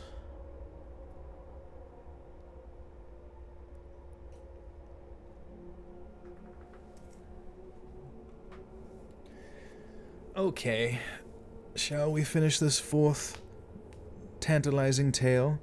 Hockey, though, was one of the ones where, like, even though I never grew up watching it, something about staring at people playing hockey, like, I don't watch it, but I can understand why people really like it, because I fucking suck at skating, so I respect people that are able to skate, because that, you know, takes a lot of like finesse, you know, athleticism and, you know, strength and stamina. But then also, like, you know, obviously, like, just even being able to hit a baseball with a bat is very difficult in just that moment. Obviously, it's a little bit different than controlling a puck with a stick, but that takes a lot of finesse. It's just so many different things coordinated, and then on top of that, it's like part of the sport to just like beat the shit out of each other or pound each other into like either really hard fucking ice or really hard fucking glass, and sometimes people smash through it, and I'm like, this is kind of cool. But you play the monkey bars, fuck yeah, dude. Gummy worms with a 2. Thank you, Gummy. Yeah, ice skating's fun, you know what I mean? Like, it's cute. It's like, you know, a little romantic or whatever, but like, and I've gotten pretty good at falling, but that's just like the shittiest thing is like fucking like falling, you know? Falling fucking sucks because sometimes you're just like, whoa, whoa, whoa, and you just like land on your fucking ass bone. Better at roller skating. Yeah, actually, I can't remember what's harder, like ice skating or roller skating. I vaguely remember ice skating being slightly easier, but I'm not really sure. And I remember one time wearing roller skates, like going with my mom for a long, like on a bike path for a long period of time, and I had to stop so soon because I got fucking blisters. That was some bullshit. Joel, Nature's Macaroni and Cheese awaits you. What is Nature's Macaroni and Cheese? That sounds kind of gross. Sounds like some fungus you find out in the woods. You know, the hockey team or the Red Wings any good? Fuck if I know.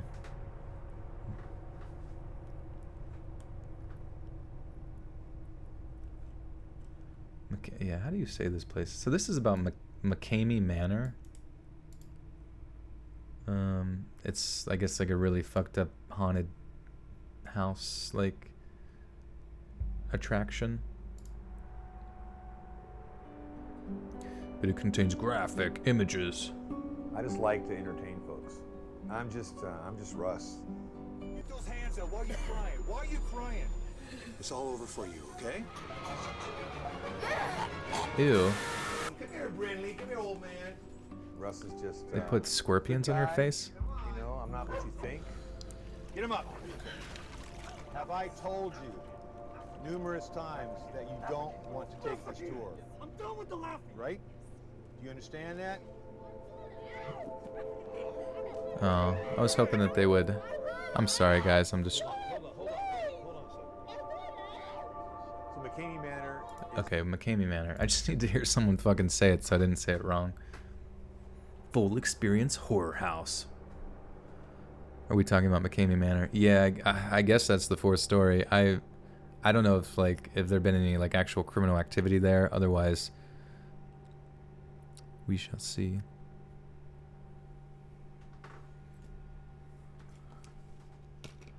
They don't let you out. That would suck.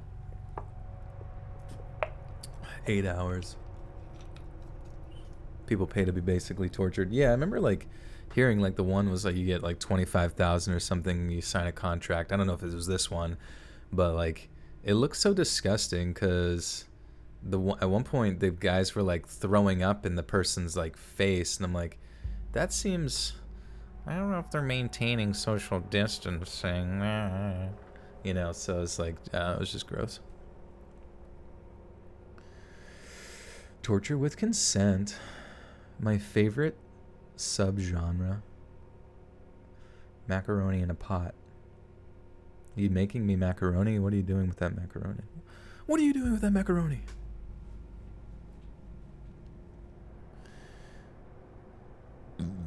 Okay.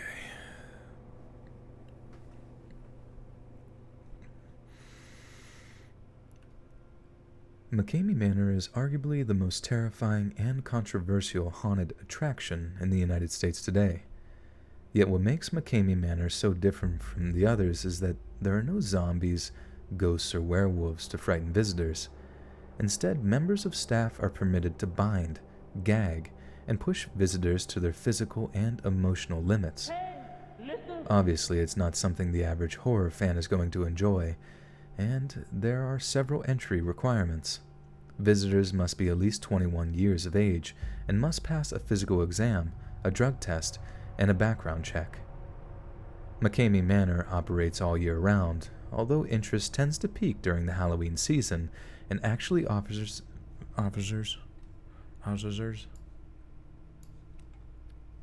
Misty with the 5 says, wonderful voice, love these live streams, they are a treat.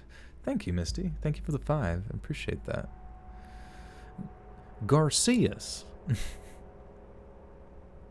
Hey, Liz, no worries. Thanks for chilling.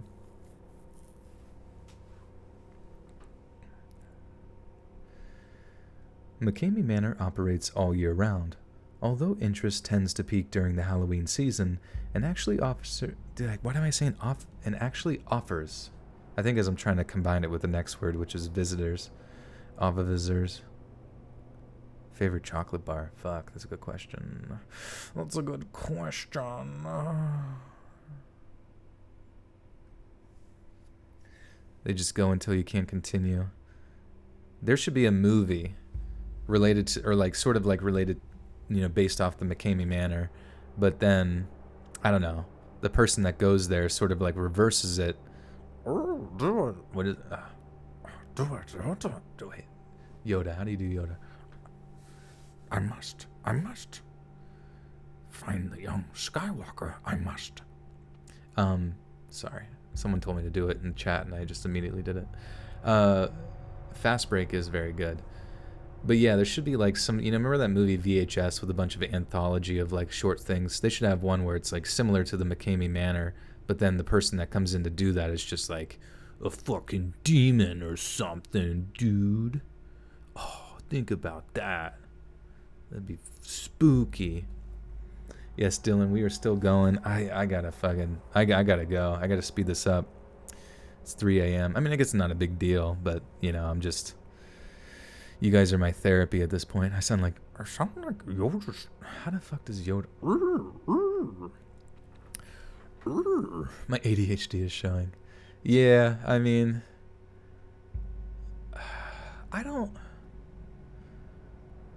People keep saying I have ADHD, but I mean, I don't even know what the fuck that means. Let's see. What is ADHD? As I go to that topic. Let's see. What is ADHD? I just like want to know what it means, like objectively, like what does it mean? Like, is there a certain... People always say about that, ADHD, various other things that are sort of like more common nowadays, like, but is it like a particular brain chemical, you know, that's imbalanced, like not producing enough dopamine or too much dopamine, or you know what I mean? I don't know. Things like that. Roxy Blonde with the 5 says, thanks for entertaining us for 4 hours and making my night shift off relaxing. Appreciate it. You're welcome, Roxy. Thank you for being here and your support. Yeah, it does an ADHD thing to go check what ADHD is. No, fine. I'm done looking. I'm going to focus on the task at hand. Okay. All right. We're not even going to get into it. McCamey Manor operates all year round, although interest tends to peak during the Halloween season and actually offers visitors a hefty $20,000 if they are able to survive for more than 10 hours. According to the Manor's founder, Russ McCamey, not a single visitor has ever managed to endure the full experience. The reason why the Manor is so controversial is because nobody is saying what's actually happening in here, and that's out of respect for the Manor and myself and what we're trying to produce here, he said during a recent interview. If the people who go through the haunt want to spill all the beans and say everything that happens, they certainly could, but they don't, and that makes the haters crazy because they don't know what's happening. That's why you hear all the insane rumors, because they're just making things up in their mind of what is happening. Since there is no entrance fee, the Manor is extremely selective, and just a handful of patrons are permitted to enter each weekend. McCamey also requires that his participants refrain from physically engaging with the actors or from using curse words. Breaking these rules are grounds for an immediate cessation. Cessation. Ooh, what's that cessation? Central nervous system, no governor on your impulses. Perhaps. I wonder if there's more. Do you have any more details on that? Yeah, I feel like I would. I mean, if I had to go do something like that, I wouldn't be able to not swear. Like, imagine getting, like, they throw up on you and you get kicked out for saying fuck. Excuse me, ma'am, you've broken the rules at the McCamey Manor. Don't tell anybody that we just spit up beans on your face and your eyeball. Yeah. Breaking these rules are grounds for an immediate cessation of the tour. Based in Tennessee and Alabama, the Manor advertises itself as an audience participation event in which you will live your own horror movie. But critics have described it as a torture chamber. Even other members of the Halloween haunt industry have leveled some serious criticism at the place, branding Russ McCamey as a psychopath who's managed to find a legal loophole to satisfy an evil, sadistic streak. Upon being granted permission to enter, visitors are required to sign a 40-page waiver prior to the tour. The waiver asks that the visitors understand and agree to the fact that not only were they warned multiple times not to participate in McCamey Manor, but that it is only a game, and they are not really being tortured, although they will be roughed up and may well suffer some degree of physical injury during their visit. One particularly ominous line from the waiver states that McCamey Manor is not for the weak, but that visitors will never be held against their will. The only things off limits to the staff are explicit situations in which they might be intimate, but visitors may have their heads shaved or even their fingers broken, since mouth traps are used to inflict discomfort or pain. There are also clauses stating that dangerous heights or even poisonous animals may well be used to terrify participants. But perhaps most terrifyingly of all, the waiver states that participants may be buried alive, specifically under 12 feet of dirt, although they are promised access to a limited amount of air. But Amy Milligan, a Californian who visited McCamey Manor, insisted that her experience was more than just a game. She asserted that she suffered injuries that were way beyond cuts and bruises, and was even waterboarded by members of staff while they laughed in the face of her obvious suffering. She only left a positive review of her experience that McCamey would upload footage of her time there to their YouTube channel, which she intended to use as evidence of excessive abuse. Yet when it was uploaded, she found the worst parts had been tactically edited out. "I told them I can't do this, please let me out," she later said. "But they told me they weren't done yet. They shoved my head back in a bucket of water. I thought I was going to die in there." Another Californian, Laura Hertz Brotherton, has a similar story to Mulligan's. She too was left with more than just superficial injuries. Brotherton says that before she was allowed to participate, she was asked to prove her loyalty to McCamey Manor by completing a series of tasks, some of which included purchasing an adult onesie and filming a personal visit to a Halloween store before uploading the evidence to Facebook. According to Brotherton, she believed that McCamey was particularly hard on her after she admitted to having become involved in an extramarital affair. She insisted that, for some reason, Russ McCamey was personally offended by this. "I was waterboarded, tased, and whipped. I still have scars of everything they did to me," she later said. "I was repeatedly hit in my face, like open-handed, as hard as a man could hit a woman." Brotherton added that she was blindfolded, then held by her ankles and submerged under water for so long that her body started involuntarily thrashing. She was later forced to dig a hole in the dirt with bare hands, then made to lie in the fresh hole while they covered her face with... Fuck. I was so close. I was so close to falling asleep. Yeah, I mean, that's the thing, is that even the people that seem to have made it through, I guess, didn't get their $20,000 Renos, you know what I mean? I don't know. That does sound pretty fucked up. And you would imagine that if it was fucked up enough, even with, like, legal paperwork, that there would be some degree of investigation, unless around there it's just, like, corrupt. I don't know.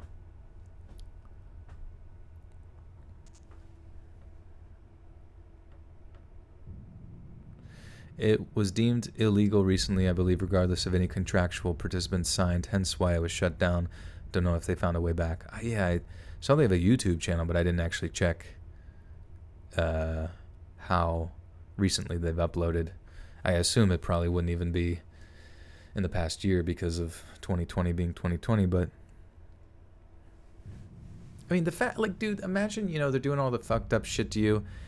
Imagine if they broke your finger. If they just broke your finger, you may have your finger broken. Like, fuck that shit.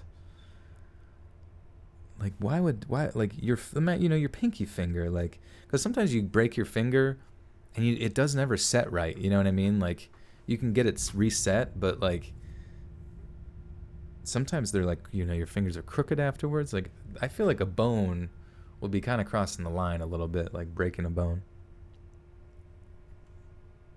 One guy made it through. He was a Marine. They refused to pay him because they said he broke a rule or something. Yeah. What a fucking joke, dude. I mean, it does. I mean, especially since they're, like, selective of who they take, it does sound like sort of a sadistic ritual or experience for the guy McCamey. Yeah, you win the money prize and you pay triple in hospital bills. Yeah. Well, I feel like I could handle all the other bullshit, but I mean, if they, like, physically, I just feel like the injury from a broken finger would, like, last throughout the whole experience, you know? Now, if I was stuck in, like, an ISIS terrorist cell or something like that, and they broke my finger as, like, the worst possible thing, I'd be like, oh, okay, you know, this kidnapping, you know, ransom thing wasn't all that bad. I just broke my finger. But whenever I'm going to a fucking Halloween attraction. I would hope that they wouldn't take it that hard on you. Yeah, that Marine probably said a swear word. He probably said microb.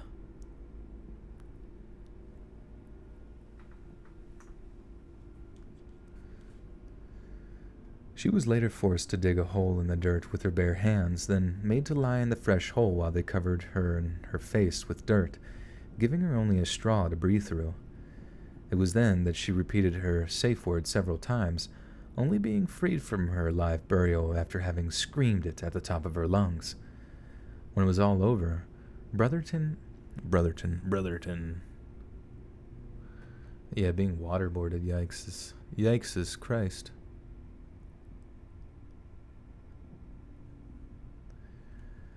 When it was all over, Brotherton visited a hospital but refused to reveal to the hospital staff exactly who or what had caused her injuries. As is standard practice in such incidents, hospital staff called the police, but Brotherton left prior to their arrival. She later worked up the courage to report the incident to law enforcement, but was told she didn't have a case because of the waiver. Brotherton.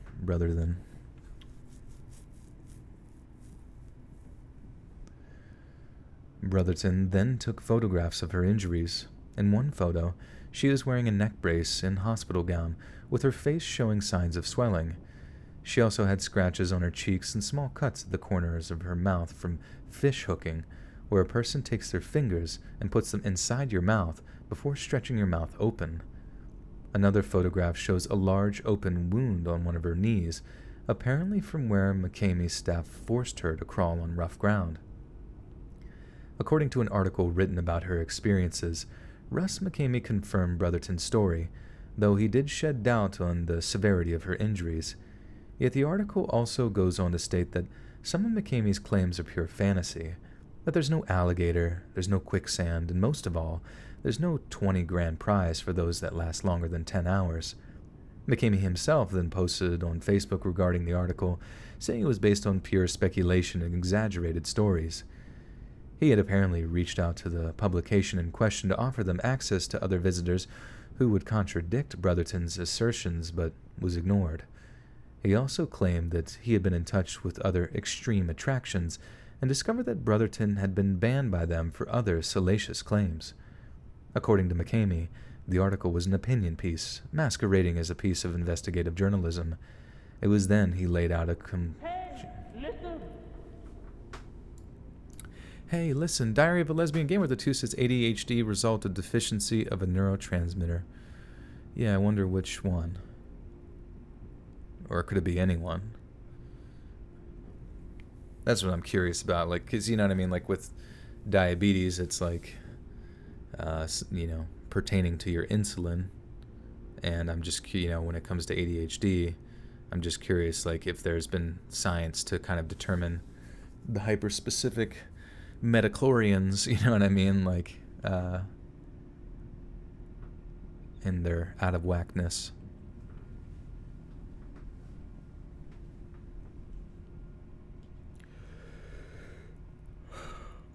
Lila says, this is honestly so disgusting, and then says, follow Joel's meme page, @hornycomputer.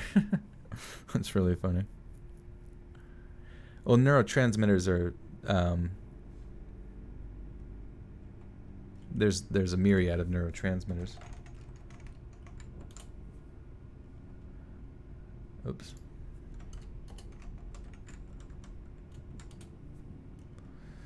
A chemical substance is released at the end of a nerve fiber by the arrival of a nerve impulse, and by diffusing across the synapse or junction causes the transfer of the impulse to another nerve.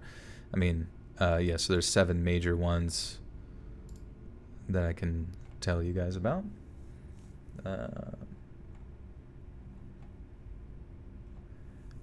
Yeah, so there's acetylcholine, adrenaline, dopamine, serotonin, histamine, glutamate, and GABA.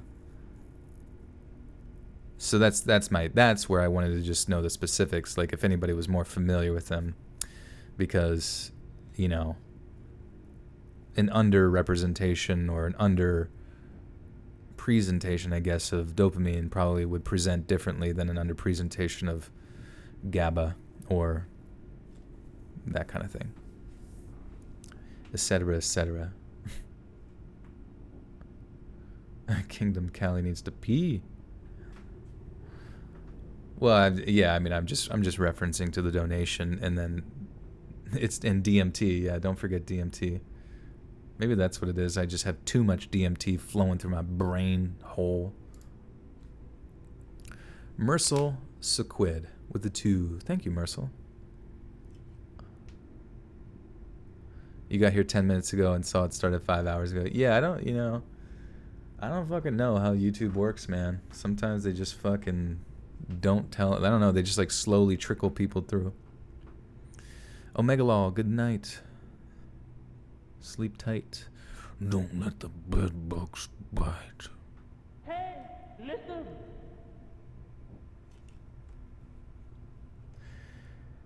It was then he laid out a challenge to the journalist who wrote the piece, stating there was one simple way of her determining what was fact and fiction.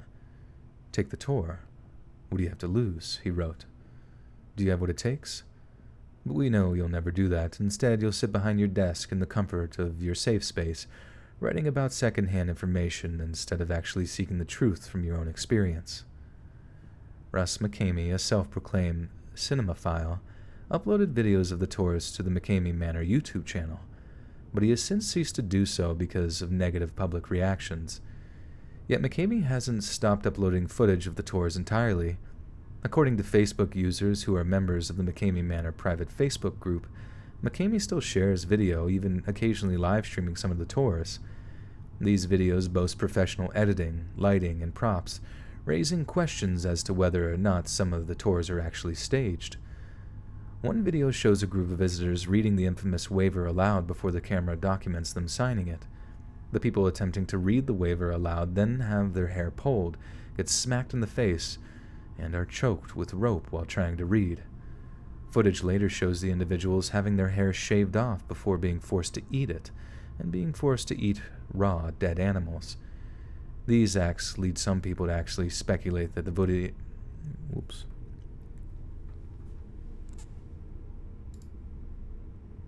Yeah, this does sound like a horror movie, like, oh, if you don't believe it, why don't you come and find out yourself? Is dopamine the one that predispositions people to being addictive? I mean, dopamine releases whenever, it's like sort of your primary satisfaction neurotransmitter that gives you that sense of satisfaction that can slowly build up to a relative sense of addiction, I assume. I don't think it's open this year, but or at least they're real low key about it.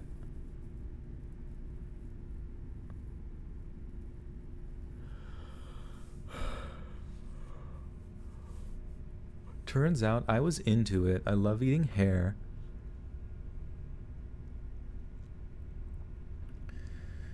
These acts lead some people to speculate that the video is staged, and that the participants themselves are actually members of the Manor's staff.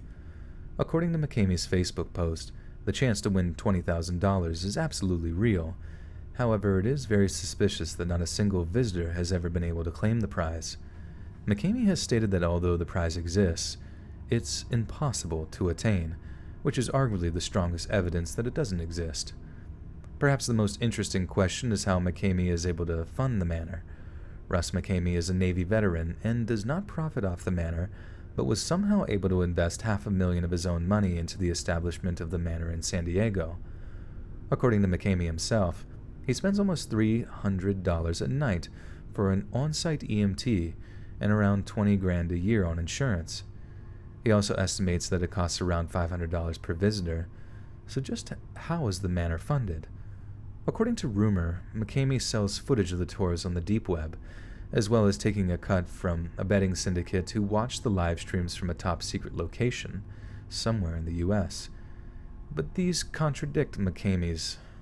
Hey, listen. Anthony Lopez with the tense. His first time I found your channel, you were streaming yourself reading a hilarious story about an unfortunate soul taking a monstrous dump in a public stall. I request a retelling. Oh my god. I do not recall that story, officer. But no, that sounds hilarious. If you know what it is, I definitely would would reread it for you, that would be good stuff. And thank you for the 10, Anthony. It's good to have you here. But doesn't eating hair seriously cause gastrointestinal problems? I don't think it's 100. I mean, you would assume, and imagine trying to make it through like a long period of time through the torture, and the first thing you do is eat hair, and you're like, can I have some water to gargle out this fucking hair? Because you just like, it would get into your lungs after you eventually breathe it in. Right, yeah, what insurance companies do you use, yeah. Do you insure haunted houses? I don't see why not. Okay, perfect. This one's a little crazier than the others. But these contradict McCamey's claims that he doesn't profit off the manor in any shape or form. McCamey himself has admitted to money troubles after losing his job as a veterans advocate, and his only source of income is his $800 monthly retirement check. There has also been fiery debate on the legality of operating McCamey Manor. For example, the police have been called to McCamey Manor on more than one occasion, at one point arriving to find a woman locked in a basement, shivering and bruised with duct tape over her mouth. When police asked the woman if the interaction was consensual, the woman said yes, giving the cops no option other than to leave. According to the district attorney of Lawrence County, Tennessee, McCamey Manor operates well within the law, given their use of waivers. As long as McCamey participants are there voluntarily, no crime is being committed. However, a participant can withdraw consent at any time, and if staff were to disregard the withdrawal of consent, a participant would then be classified as a victim who is being held against their will. Russ McCamey also makes clear that the Manor's Tennessee location is far less physically involved than it was in San Diego, being more of a psychological experience than a physical one. There's no torture, there's nothing like that, but under hypnosis, if you make someone believe there's something really scary going on, that's just in their own mind and not reality.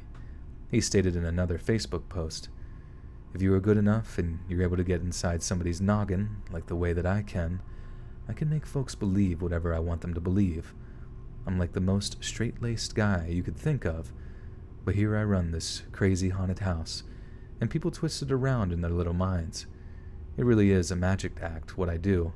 It's a lot of smoke and mirrors." However, that isn't to say people escape the manor unharmed. McCamey stands by the possibility that one may leave with cuts, bruises, or even broken bones, as stated in the waiver. In short, McCamey Manor may well be one of the greatest mysteries in the entire entertainment industry, and by the looks of things, it will remain that way, despite incredible pressure on Russ McCamey to shut the place down. People have sent me death threats, even shot at my house, and I'm not going to open it to the masses. I like keeping it a secret, he said. I like the mystery of the manor. If you saw everything, it'd be like any other haunted house. That's my goal, even when I'm dead and gone, to make sure people are still talking about McCamey Manor. And that's why nobody is really going to ever see behind the wall.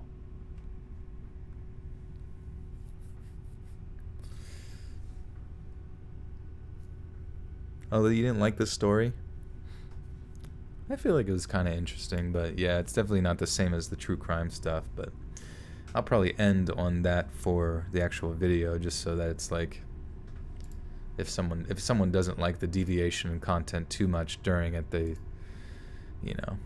made it through most of it.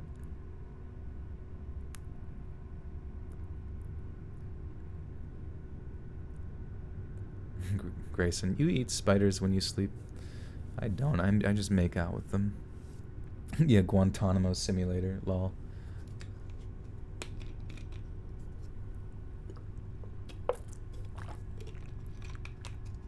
Almost 4 a.m., I know. I'm going ham. A smug bastard. Well, guys, we have reached the end of the stream. Pretty wild, pretty long one. Almost 5 hours we're going on. Nutso butso, long one there. But I will read the outro script for you guys, which will give you all information on where you need to follow up on the page if you haven't already. Am I from Jersey? No, I'm not. Joyzy. Joyzy and their wooder. Joyzies love their wooder. Drink bong wooder. But yeah, think of something funny to say. Would you? Would you please? Would you be so kind as to think of something funny to say at the end? Hey friends, thanks for listening. Click that notification bell to be alerted of all future narrations.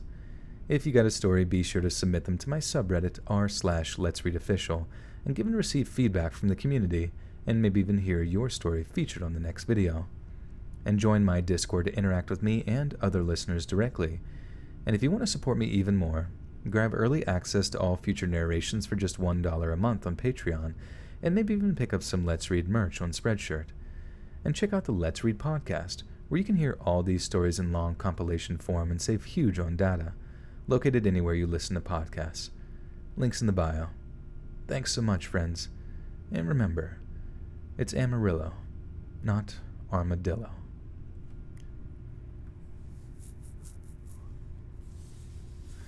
Baka Boy 2000 with a $20 dono says, have a good night. Thank you, Baka Boy. Thank you. And remember, ring toss is more fun when you toss a donut onto your pee-pee. Calm thy... let's see. Joel is sus. Oh, that's very true. And remember, Joel is very sus. Wipe the pee-pee Clisby. Okay.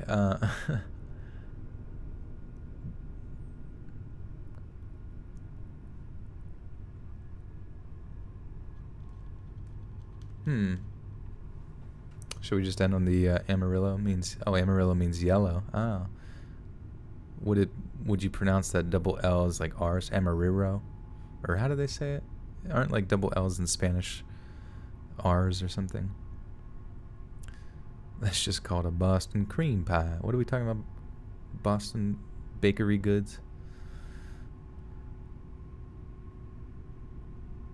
And remember, Russ is sus. There we go. That's a good one. Thanks so much, friends. And remember, Russ is sus. That's perfect. Very topical, because everyone really likes Among Us right now.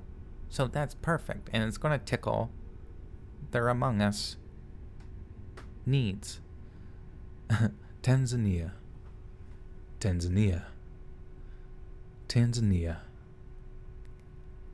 And remember, simp.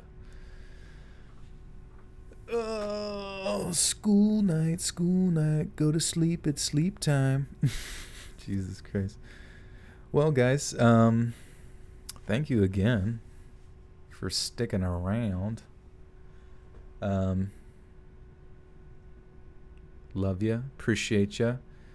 As I said, follow me on the social medias.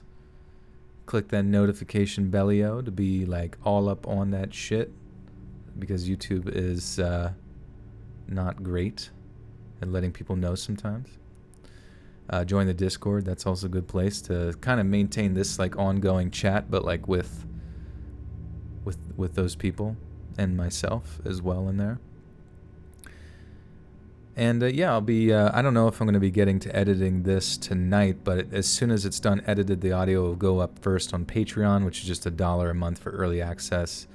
It's been pretty cool. I guess they do yearly subscriptions now, so, and it does a discount, so you can actually get 12 months of early access for like $10, which is kind of sweet, I think. And yeah. So that's dope, and this will be out at its normal time, 7 p.m. tonight, Eastern Standard Time, depending on where you are on this beautiful planet we call Earth. Welcome to Earth, where we've got water, and fire, and dirt, and chocolate pudding. I don't know what I'm saying, but anyways, appreciate you guys. Yeah, so there's new live streams every Sunday, Tuesday, Thursday. Can't always guarantee it, but I do my best to get in, do my best to get it in. Baby, you know the deal. You already know.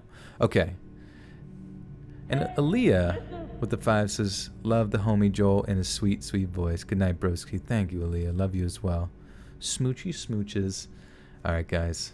Peace out. Thank you again for all your kindness and generosity and appreciating of all of my insanities, because I appreciate yours just as much. Have a good night. Stay safe. Be well. Don't give in to the hysteria. Don't let it control you. Just be chi. Just be chi. Be poised, be stoic, be ready for anything. Love thy neighbor, blah, blah, blah. You know the deal. All right, see ya.